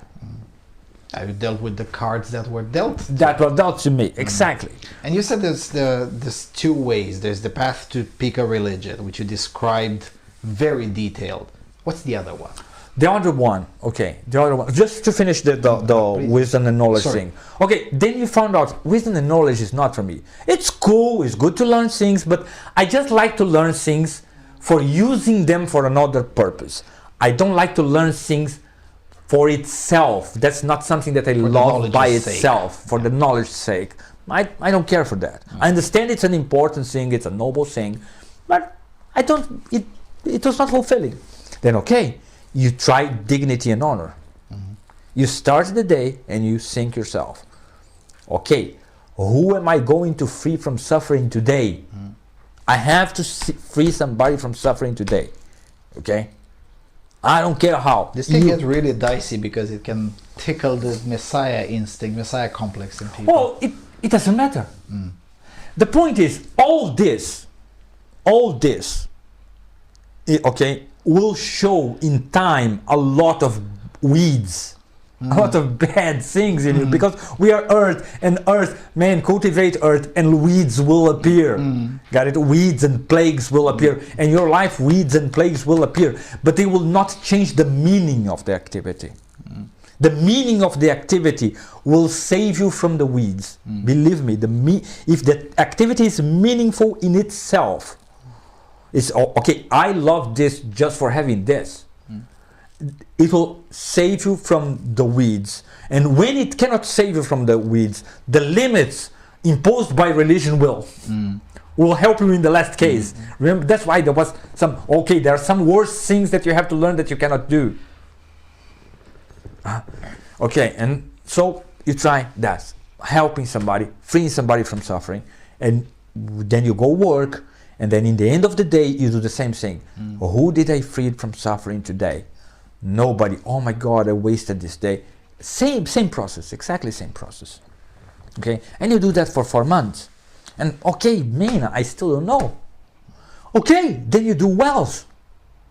You're going to start every day in the day, early in the day, say, what can I produce? What can I create? What can I do of value today?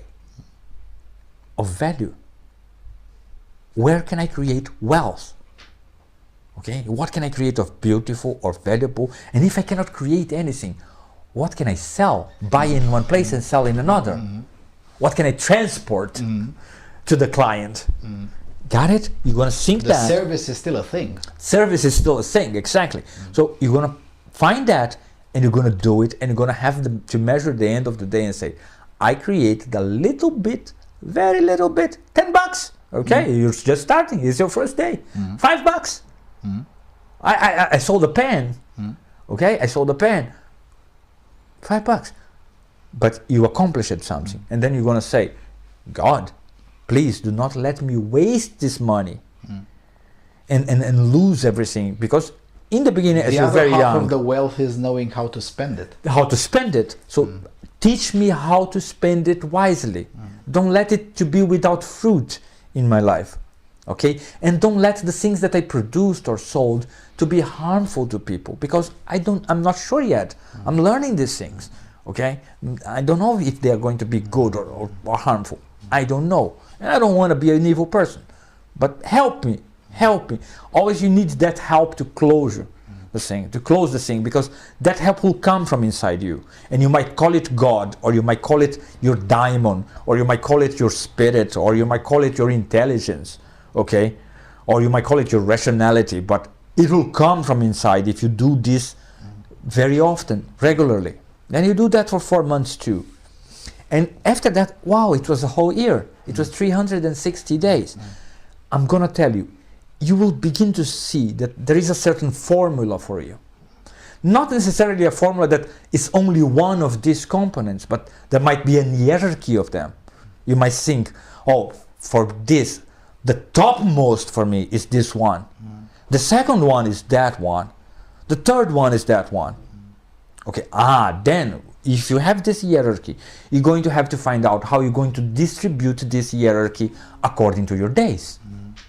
All this time having a job doing something else, or going to school doing something else, okay? All this time, because you have to learn skills. Skills are independent of this.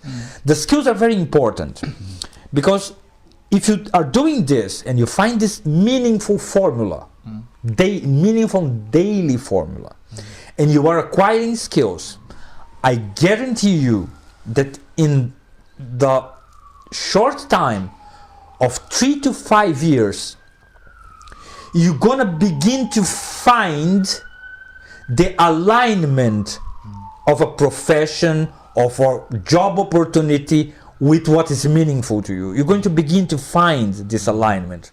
Gradually, this alignment will appear little by little in your life. It's not going to appear suddenly, magically a profession. No, not there's all of a sudden, yeah. Exactly. It's like this. First created, the soul is more than the body. Okay, created this direction, meaningful direction in your soul, and time and attention and acquisition of skill will begin to show you how to create an image of it in the social interaction, in the job market. Got it? And in 10 to 15 years, when you reach 30, 35 years, I almost guarantee you will find a vocation, an integration of job, work, making money, and meaningful life, meaningful activity, an integration of all these dimensions. A combination. A combination, and that is a vocation. And a vocation is a cause of happiness. Is a great cause of happiness. But it has to be discovered. You cannot know it beforehand. Exactly. Whereas in the current year, we're expected to know it beforehand. And we exactly. can't. You're not a programmed machine. You're going to have to write the program. So see, this is the positive message. You're not an NPC. You're not an NPC. You're not an NPC. You're going to create a destiny. Okay? And then, then we have a third problem. But first, I have needs. Yeah.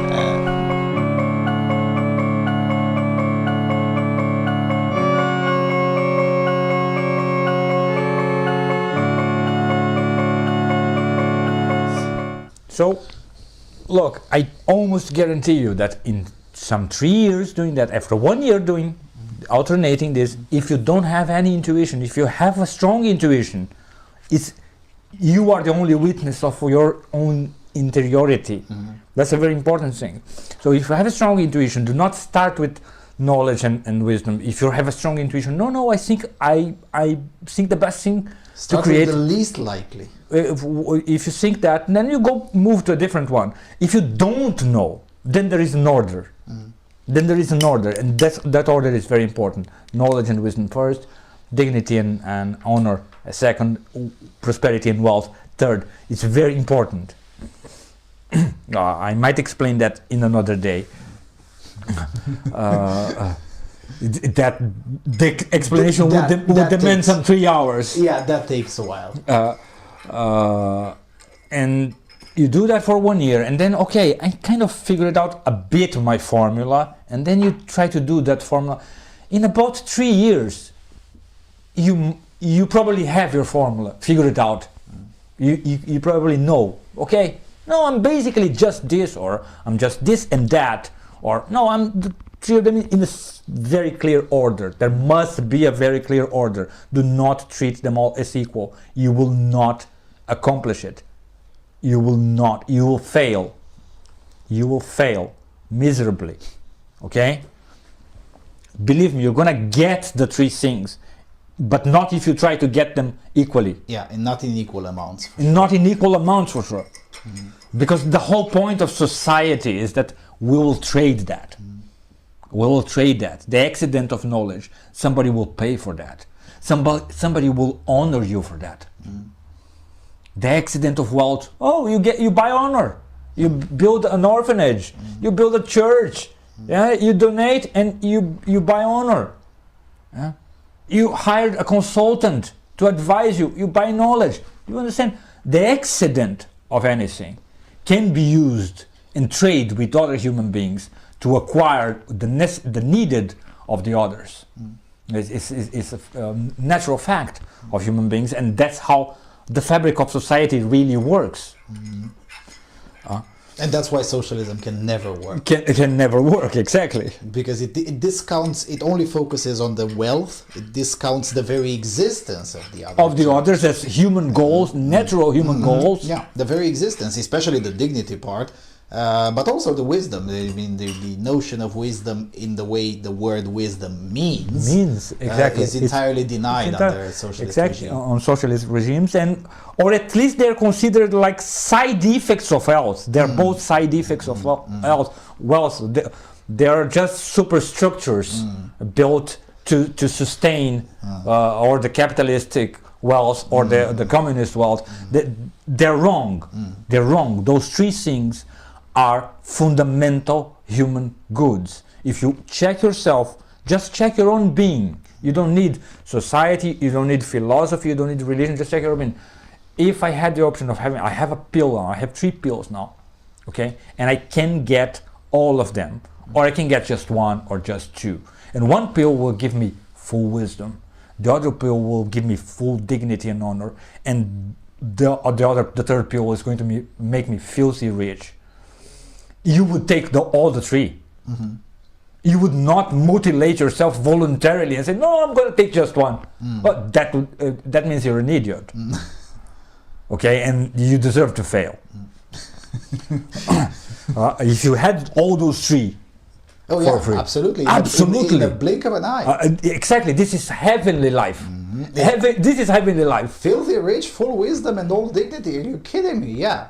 It's perfect life. So those are natural goods, things that we aim because we are human. That's a very important thing, because those are human goods. None of those 3 things are good for animals, for other species of animals. These are our goods. Got it? This is our nature. The closest would be the domestic cat, which hoards wealth and hunts just for pleasure, even though it already has enough food in her stomach. That's the closest. They have exactly. There are analogies between them. Yeah, but that would be the closest that comes to mind. I don't know of any animal that yearns wisdom. Definitely not. Exactly. That's already beyond the reach of any animal. Always beyond. Exactly. Okay, there are hierarchies of power among animals, but they are not hierarchies of honor and dignity. Yes. There is sympathy. Power can be dignifying, but dignity can be vilifying too, right? Yes, but dignity itself does not necessarily mean power.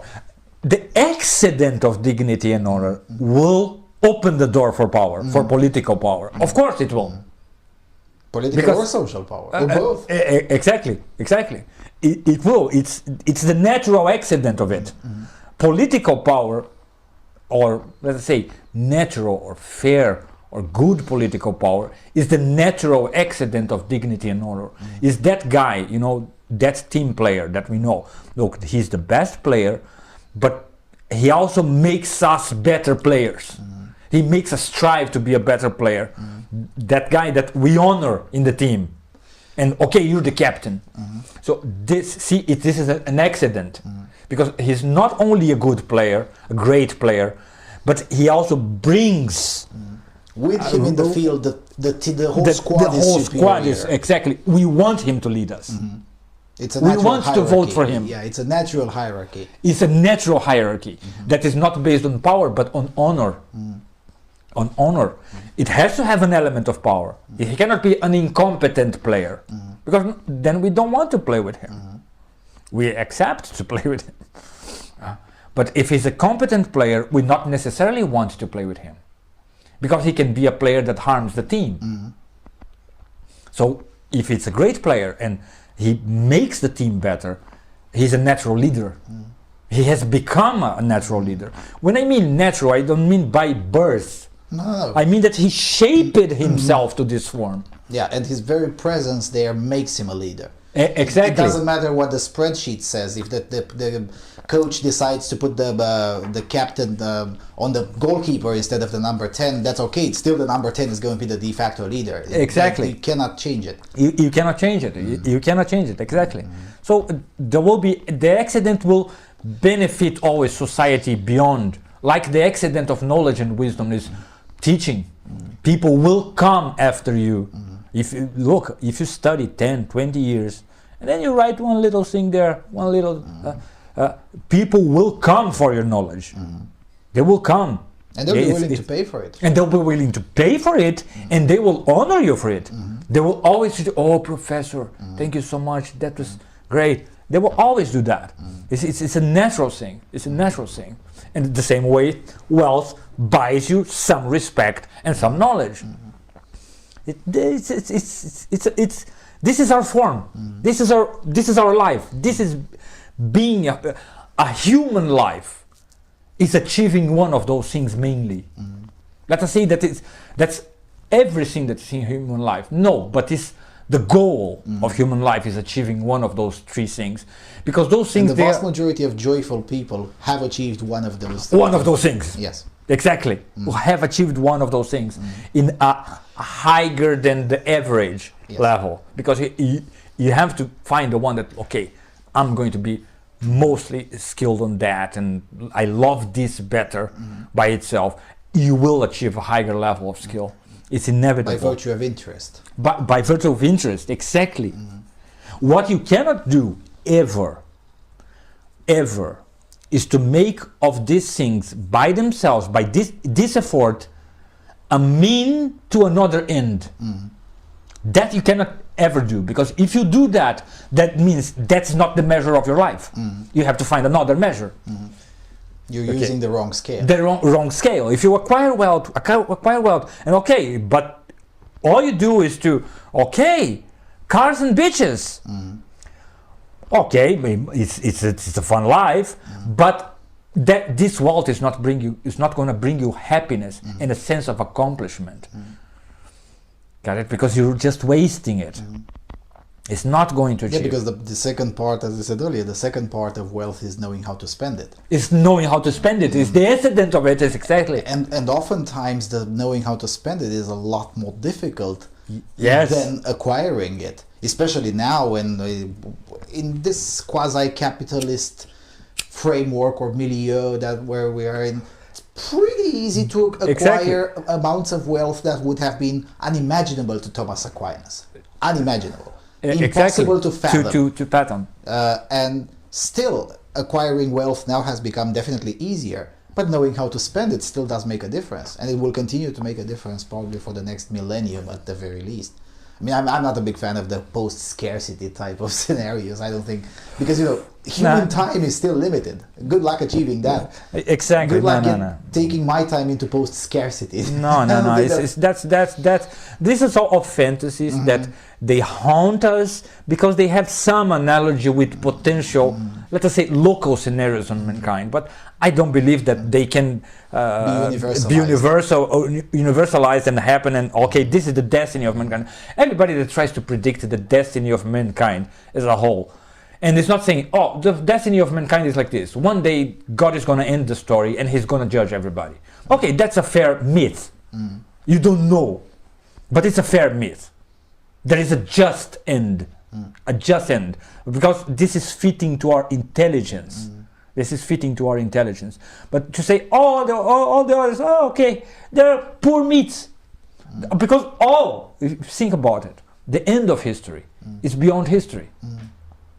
So we're not going to witness it as end of history. So every end of history. Fukuyama was very sure that we were. Every end of history is not capable of historical witnessing. We are historical beings, so we're not going to witness it. It's going to be over.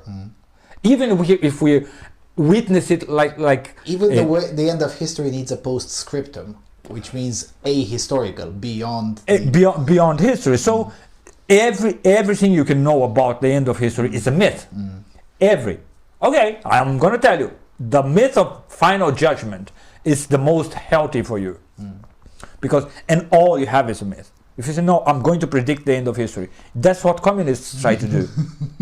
Okay, and did not quite work out that well. Did not quite work out very well, because it's a bad myth. It's a very bad myth. Okay, so you might need a myth about the end of history. I am telling you, the final judgment is the best one. It's the best one because it appeals to the most objective, impartial, fair, beautiful part of your being. And it's the closest to the limits of human mind. Of human mind, exactly. It's the closest to the limits of, exactly. Because, okay, I might not reach the final judgment, but I might reach the final judgment of my life. I might reach a moment in my last breath, in a hospital bed, and say, was it good?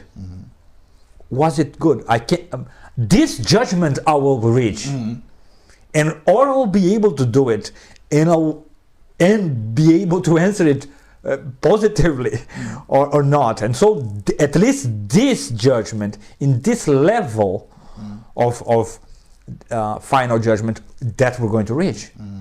Yeah, that one we know for sure. For sure. So yeah, what is the second path? The second path for the first problem, the problem of death. Well, the second path is to raise children. It's the only stake in the future. Exactly. It's to raise children in a worthy manner, thinking, how can I show myself to them as an accomplished and worthy human being, and give them this opportunity from nothing. Because when they were born, they didn't have this opportunity. They didn't have the opportunity to live. They didn't have the opportunity to eat. And they didn't have an opportunity to live. They had the possibility. They had the possibility. And I accomplished that. By being as best of an aspirational figure that I could be. By accomplishing this. By accomplishing a full life and showing that, look, full lives exist. They are a fact in human history. And so to make them, so there is only two ways, the Romans said, the old Romans said, and the old Chinese too, there are two doors out of this world. The door of heavens and the door of the ancestors. And the door of the ancestors is this: if I live an accomplished life and I raise a child to give this child the opportunity of seeing an accomplished life, this child now have a path in life because of me.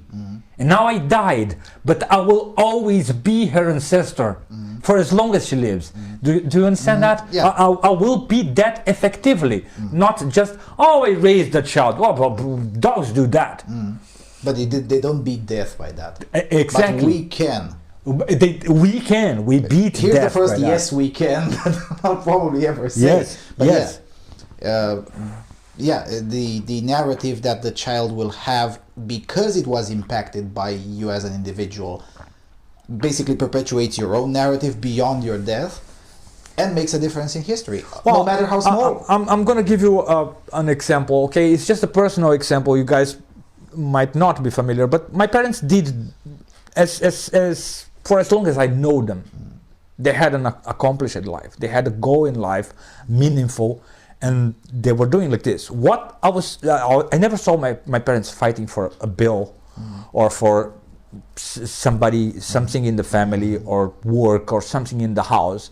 Okay, always that they were discussing philosophy, they were discussing religion, what's right, science, values, and they always measured their life like this: what I'm going to accomplish today, I'm going to learn something. They both had knowledge and wisdom as their goal, okay, and their measure in a daily life, and the impression I had, that was such a strong impression as a child, that when sometimes I was going to spend a few days in a friend's house or in a cousin's house, the impression I had is that all people were made of cement and they were gray.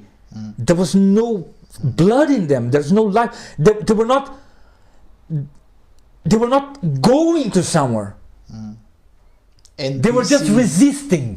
They were just resisting, supporting life, resisting. Okay, one more day, just one more day, grinding at just life. grinding at life. That was the impression I had seeing them. And when I look at my parents, okay, man, I hate you guys. You don't let me do this. You don't let me do that. But I was seeing that they are attaining something every day.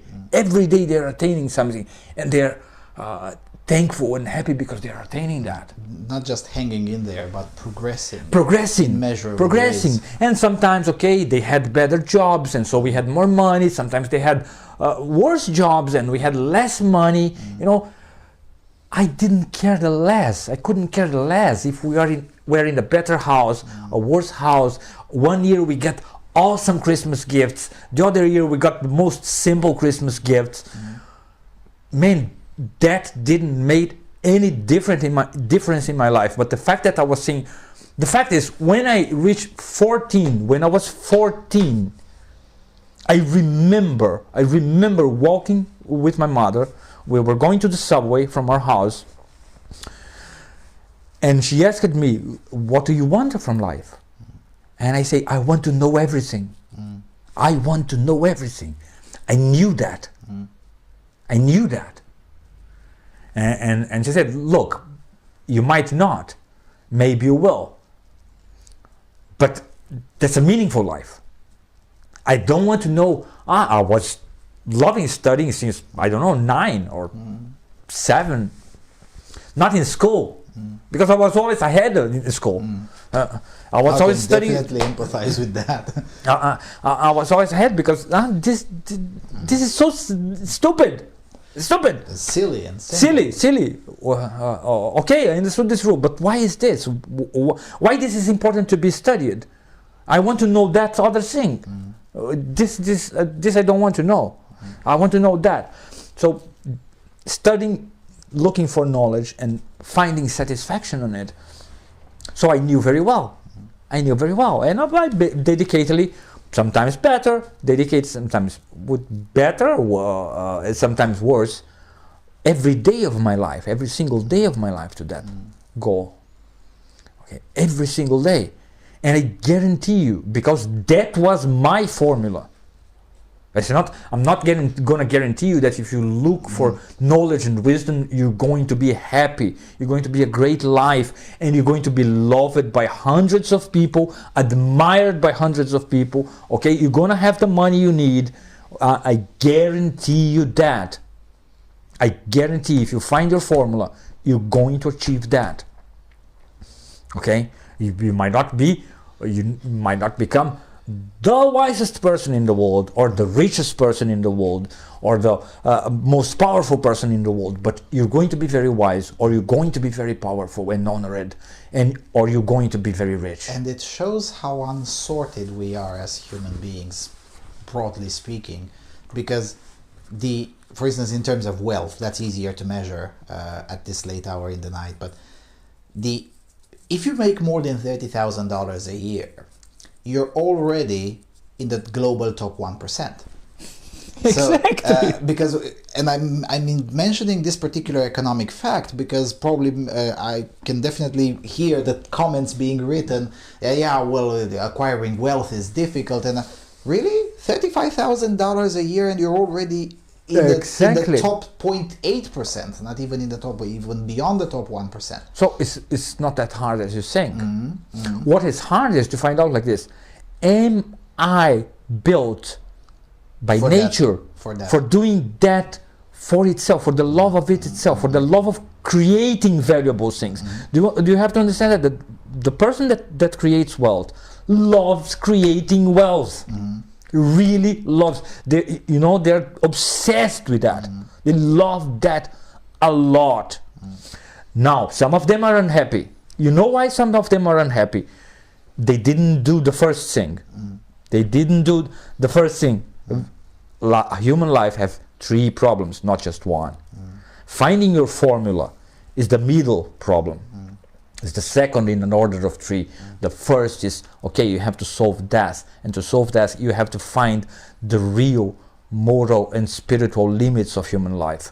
And that the way of doing that is by meditation on death and raising children, or by having a religion. And even if you're just raising children, you study the religions. You study the religions, because you will not be capable of raising good children if you do not understand mankind. It's not going to be that easy. If you solve just one, for example, this second problem, you're going to achieve something great, something good, something that you're going to say, man, that's pretty nice. I love myself. I love myself. I love being myself. Now, it's not that I love myself but I love being myself. You're going to achieve that, but you're still going to be miserable. Or at the very least, pretty far from happiness. Or at least, exactly, that will be kind of, okay, the drug that compensates the other unhappiness. So the other two problems are very important for human life. First, the problem of death. And the third problem, the problem of what's going to be my company to do that? With who am I going to do that? Am I going to marry, or am I going to be a monk? There are only two solutions, believe me. No, I'm going to find a lot of ghosts. That's not a solution. That's not a sustainable solution. It's a collection of patchworks. It's a collection of patchworks at best, exactly. It's not a cause of happiness. You have to, okay. And you choose, how you choose to be between being a monk and being married is simple. It's like this. I'm going to tell you something, okay? If you're a man, women are annoying, okay? They are going to be annoying in your life. They are pleasant too, because, they have a good smell, they're good to touch, they're good to see, but they're annoying. And if you're a woman, men are annoying. Do you understand? So remember what we said before about the mechanism of marriage, but you have to remember that there is a price to pay for that. There's a price to pay for marriage. No such thing as solutions, only trade-offs. Exactly. Only trade-offs, especially on that. Now, you're going to be a monk. Okay, your body will tell you every day of your life, you're making a mistake. You're making a mistake. Your body will bother you. You're not going to have another person bothering you. And later, probably, little persons also bothering you. But your body is going to bother you. Somebody is going to bother you, okay? Most people, because marriage helps us kind of making a synthesis of the third problem with the first one. It connects your life with the first one, with the first problem. Most people find marriage more satisfying than monastic life. That's a natural thing for human beings, but not everyone. 1 in 1,000, 1 in 2,000 will only find happiness alone, seriously, not in marriage. That's a fact. And alone in a monastery, in a place dedicated to loneliness. Okay, in a place dedicated. It's 1 in 1,000, 1 in 2,000. It's Although the modern world shows us that there is happiness in de facto monastic life, but not necessarily in a place dedicated to loneliness. Not necessarily, but you need somebody to educate you to live alone.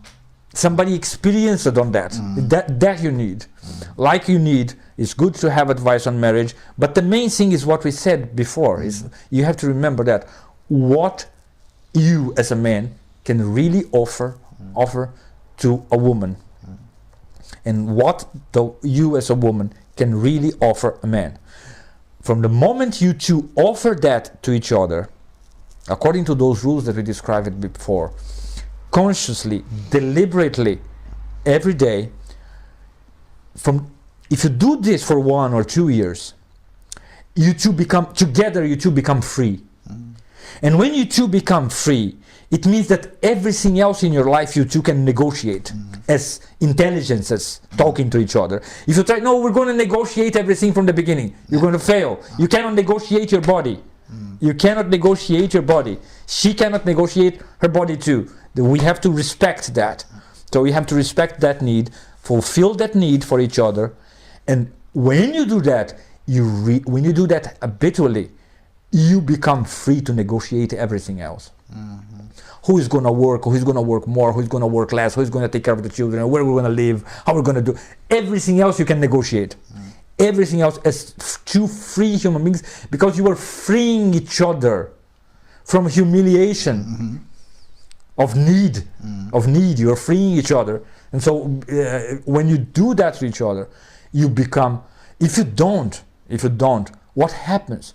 This need kind of enters in. Will eat away at the foundation of the relationship. Exactly. Everything else in your life, everything else, this is going to enter there. The insatisfaction of not having this is going to enter in your life. So, okay, for example, your wife, she's very nice, she's very beautiful, but when you arrive at home from work, she makes a sad face to you and a bad face, and you're already too late. You're already too late, and now everything that you talk and negotiate with her will be contaminated by that. Now, if you arrive and she brushed her hair, she put a little perfume, she smiles at you, she takes your coat, she kisses you and holds you and says, it's so good that you're here. Even if she doesn't feel that, you don't know, you don't read her mind. That doesn't matter. She's doing as an offer, to her fellow human being, the same way. And then after she did that, you guys go and you have dinner. You're gonna go and you don't want to do it, but you're gonna say, honey, how was your day? What troubled you today? What happened? Tell me the narrative. Remember, the woman will tell you. You will need to tell you the maze that she had to cross that day. Okay? And it doesn't matter if you don't want to do it, you don't feel like it. She doesn't read your heart. She reads your will, your sacrifice, your offer. It's an offering, got it? It's an offering that we do to each other. So it doesn't matter, we just have to do it. We're made of earth, we're not made of fire. People think we're made of fire, we have to love everything. No. We only have to love one thing, our formula. Contentment is the goal, not happiness in the way the love stories, Sandra Brown type of stories. This is probably the worst thing that I ever told to my students. Aim for contentment and not to happiness. Exactly. Look, happiness is like this. The only meaningful, real meaning for the word happiness for human beings is you are a rational animal. So an animal is characterized by perception, and a rational animal is characterized by intelligent perception. The meaning of life is to fill that up, that capacity up. Okay, and those three goals, they're the only things that can do that for you in life. Because the first one is centered in the idea of truth. The second one in the idea of goodness. And the third one in the idea of beauty. Now, those ideas, they're very important ideas in the history of philosophy. They're very important ideas. Okay, I cannot, of course, explain all that, guys. Look, usually I took 4 years of introduction to classic philosophy to end up in the last semester telling those things to my students. Okay, usually it's 4 years of classic philosophy. So I cannot give arguments. I cannot persuade you of what I'm saying. I cannot persuade you in an interview. It literally takes 4 years of classic philosophy. Yeah, we just barely scratched the surface. I mean, understand, we're taping this after me and Mr. Carvalho have spent at the very least 20 hours along 1 month on Skype. And now there's this one which is going to be in excess of 7 hours, and we barely scratched the surface of a summary of 20 hours of conversation. Of 20 hours of conversation. Yeah, and you have understand, when we talk without the cameras on, we skip a lot of the explanation because we only clarify things that we don't understand. So yeah, it's been a blast. Thanks a lot for taking so much time, especially for my audience, because basically what I did now, I just basically asked things that I took in my notes. My notes are over there from our conversations. It's been fantastic. It's been a great pleasure, joy, and honor. And guys, please give a discount to the passionate, lunatic attitude. I'm Brazilian, okay? The only things we know to do is to dance and to play football. Okay, and to party. And to party, yeah. Okay, party, to go to the beach, to look at the ladies. That's That's our attitude in life. So everything we say like that. It doesn't mean that these things that I'm saying here were not very well studied, and I can argue about them. I can explain them. As I said, takes 4 years to okay, let's start from the beginning, and I'll show you slowly why I am persuaded of that. And I'm going to show you how this, look, the Chinese, they did that. They offered that for a while in their best period.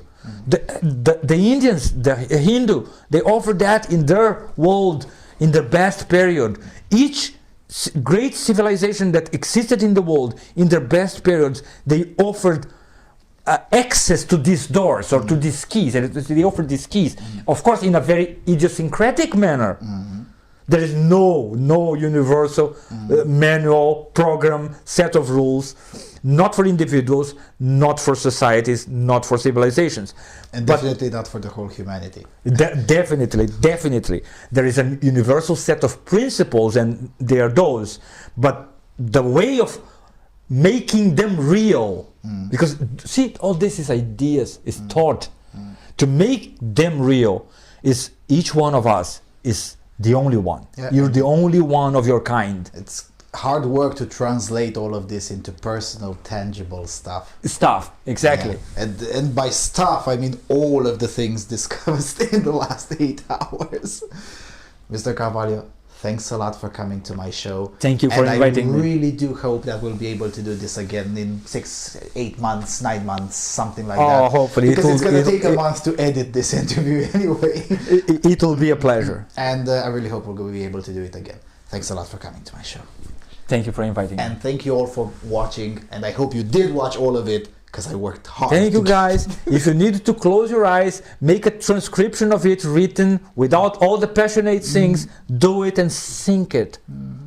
Because you can be very happy in this life. You can be very, very happy in this life. It sounds hard, but happiness costs 5 hours a day. Okay? Oh, 1 hour your religion, okay, you're praying and taking care of children and so, or 1 hour studying, or 1 or 2 hours studying, or helping people, or acquiring finding a way of acquiring wealth, creating wealth. Okay, and 2 hours for your marriage. That's 5 hours, guys. Okay, the day have 24, so you have 19 more. 19 more. You sleep some 7. Okay, you have 12 more to work and make some money. Anyway, till you can align those two things. Okay, 5 hours a day. It still leaves time happiness. for fun. It still leaves time for fun. It still leaves time for fun.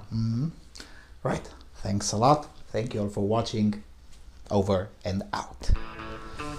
This was awesome. Great. Seriously, what?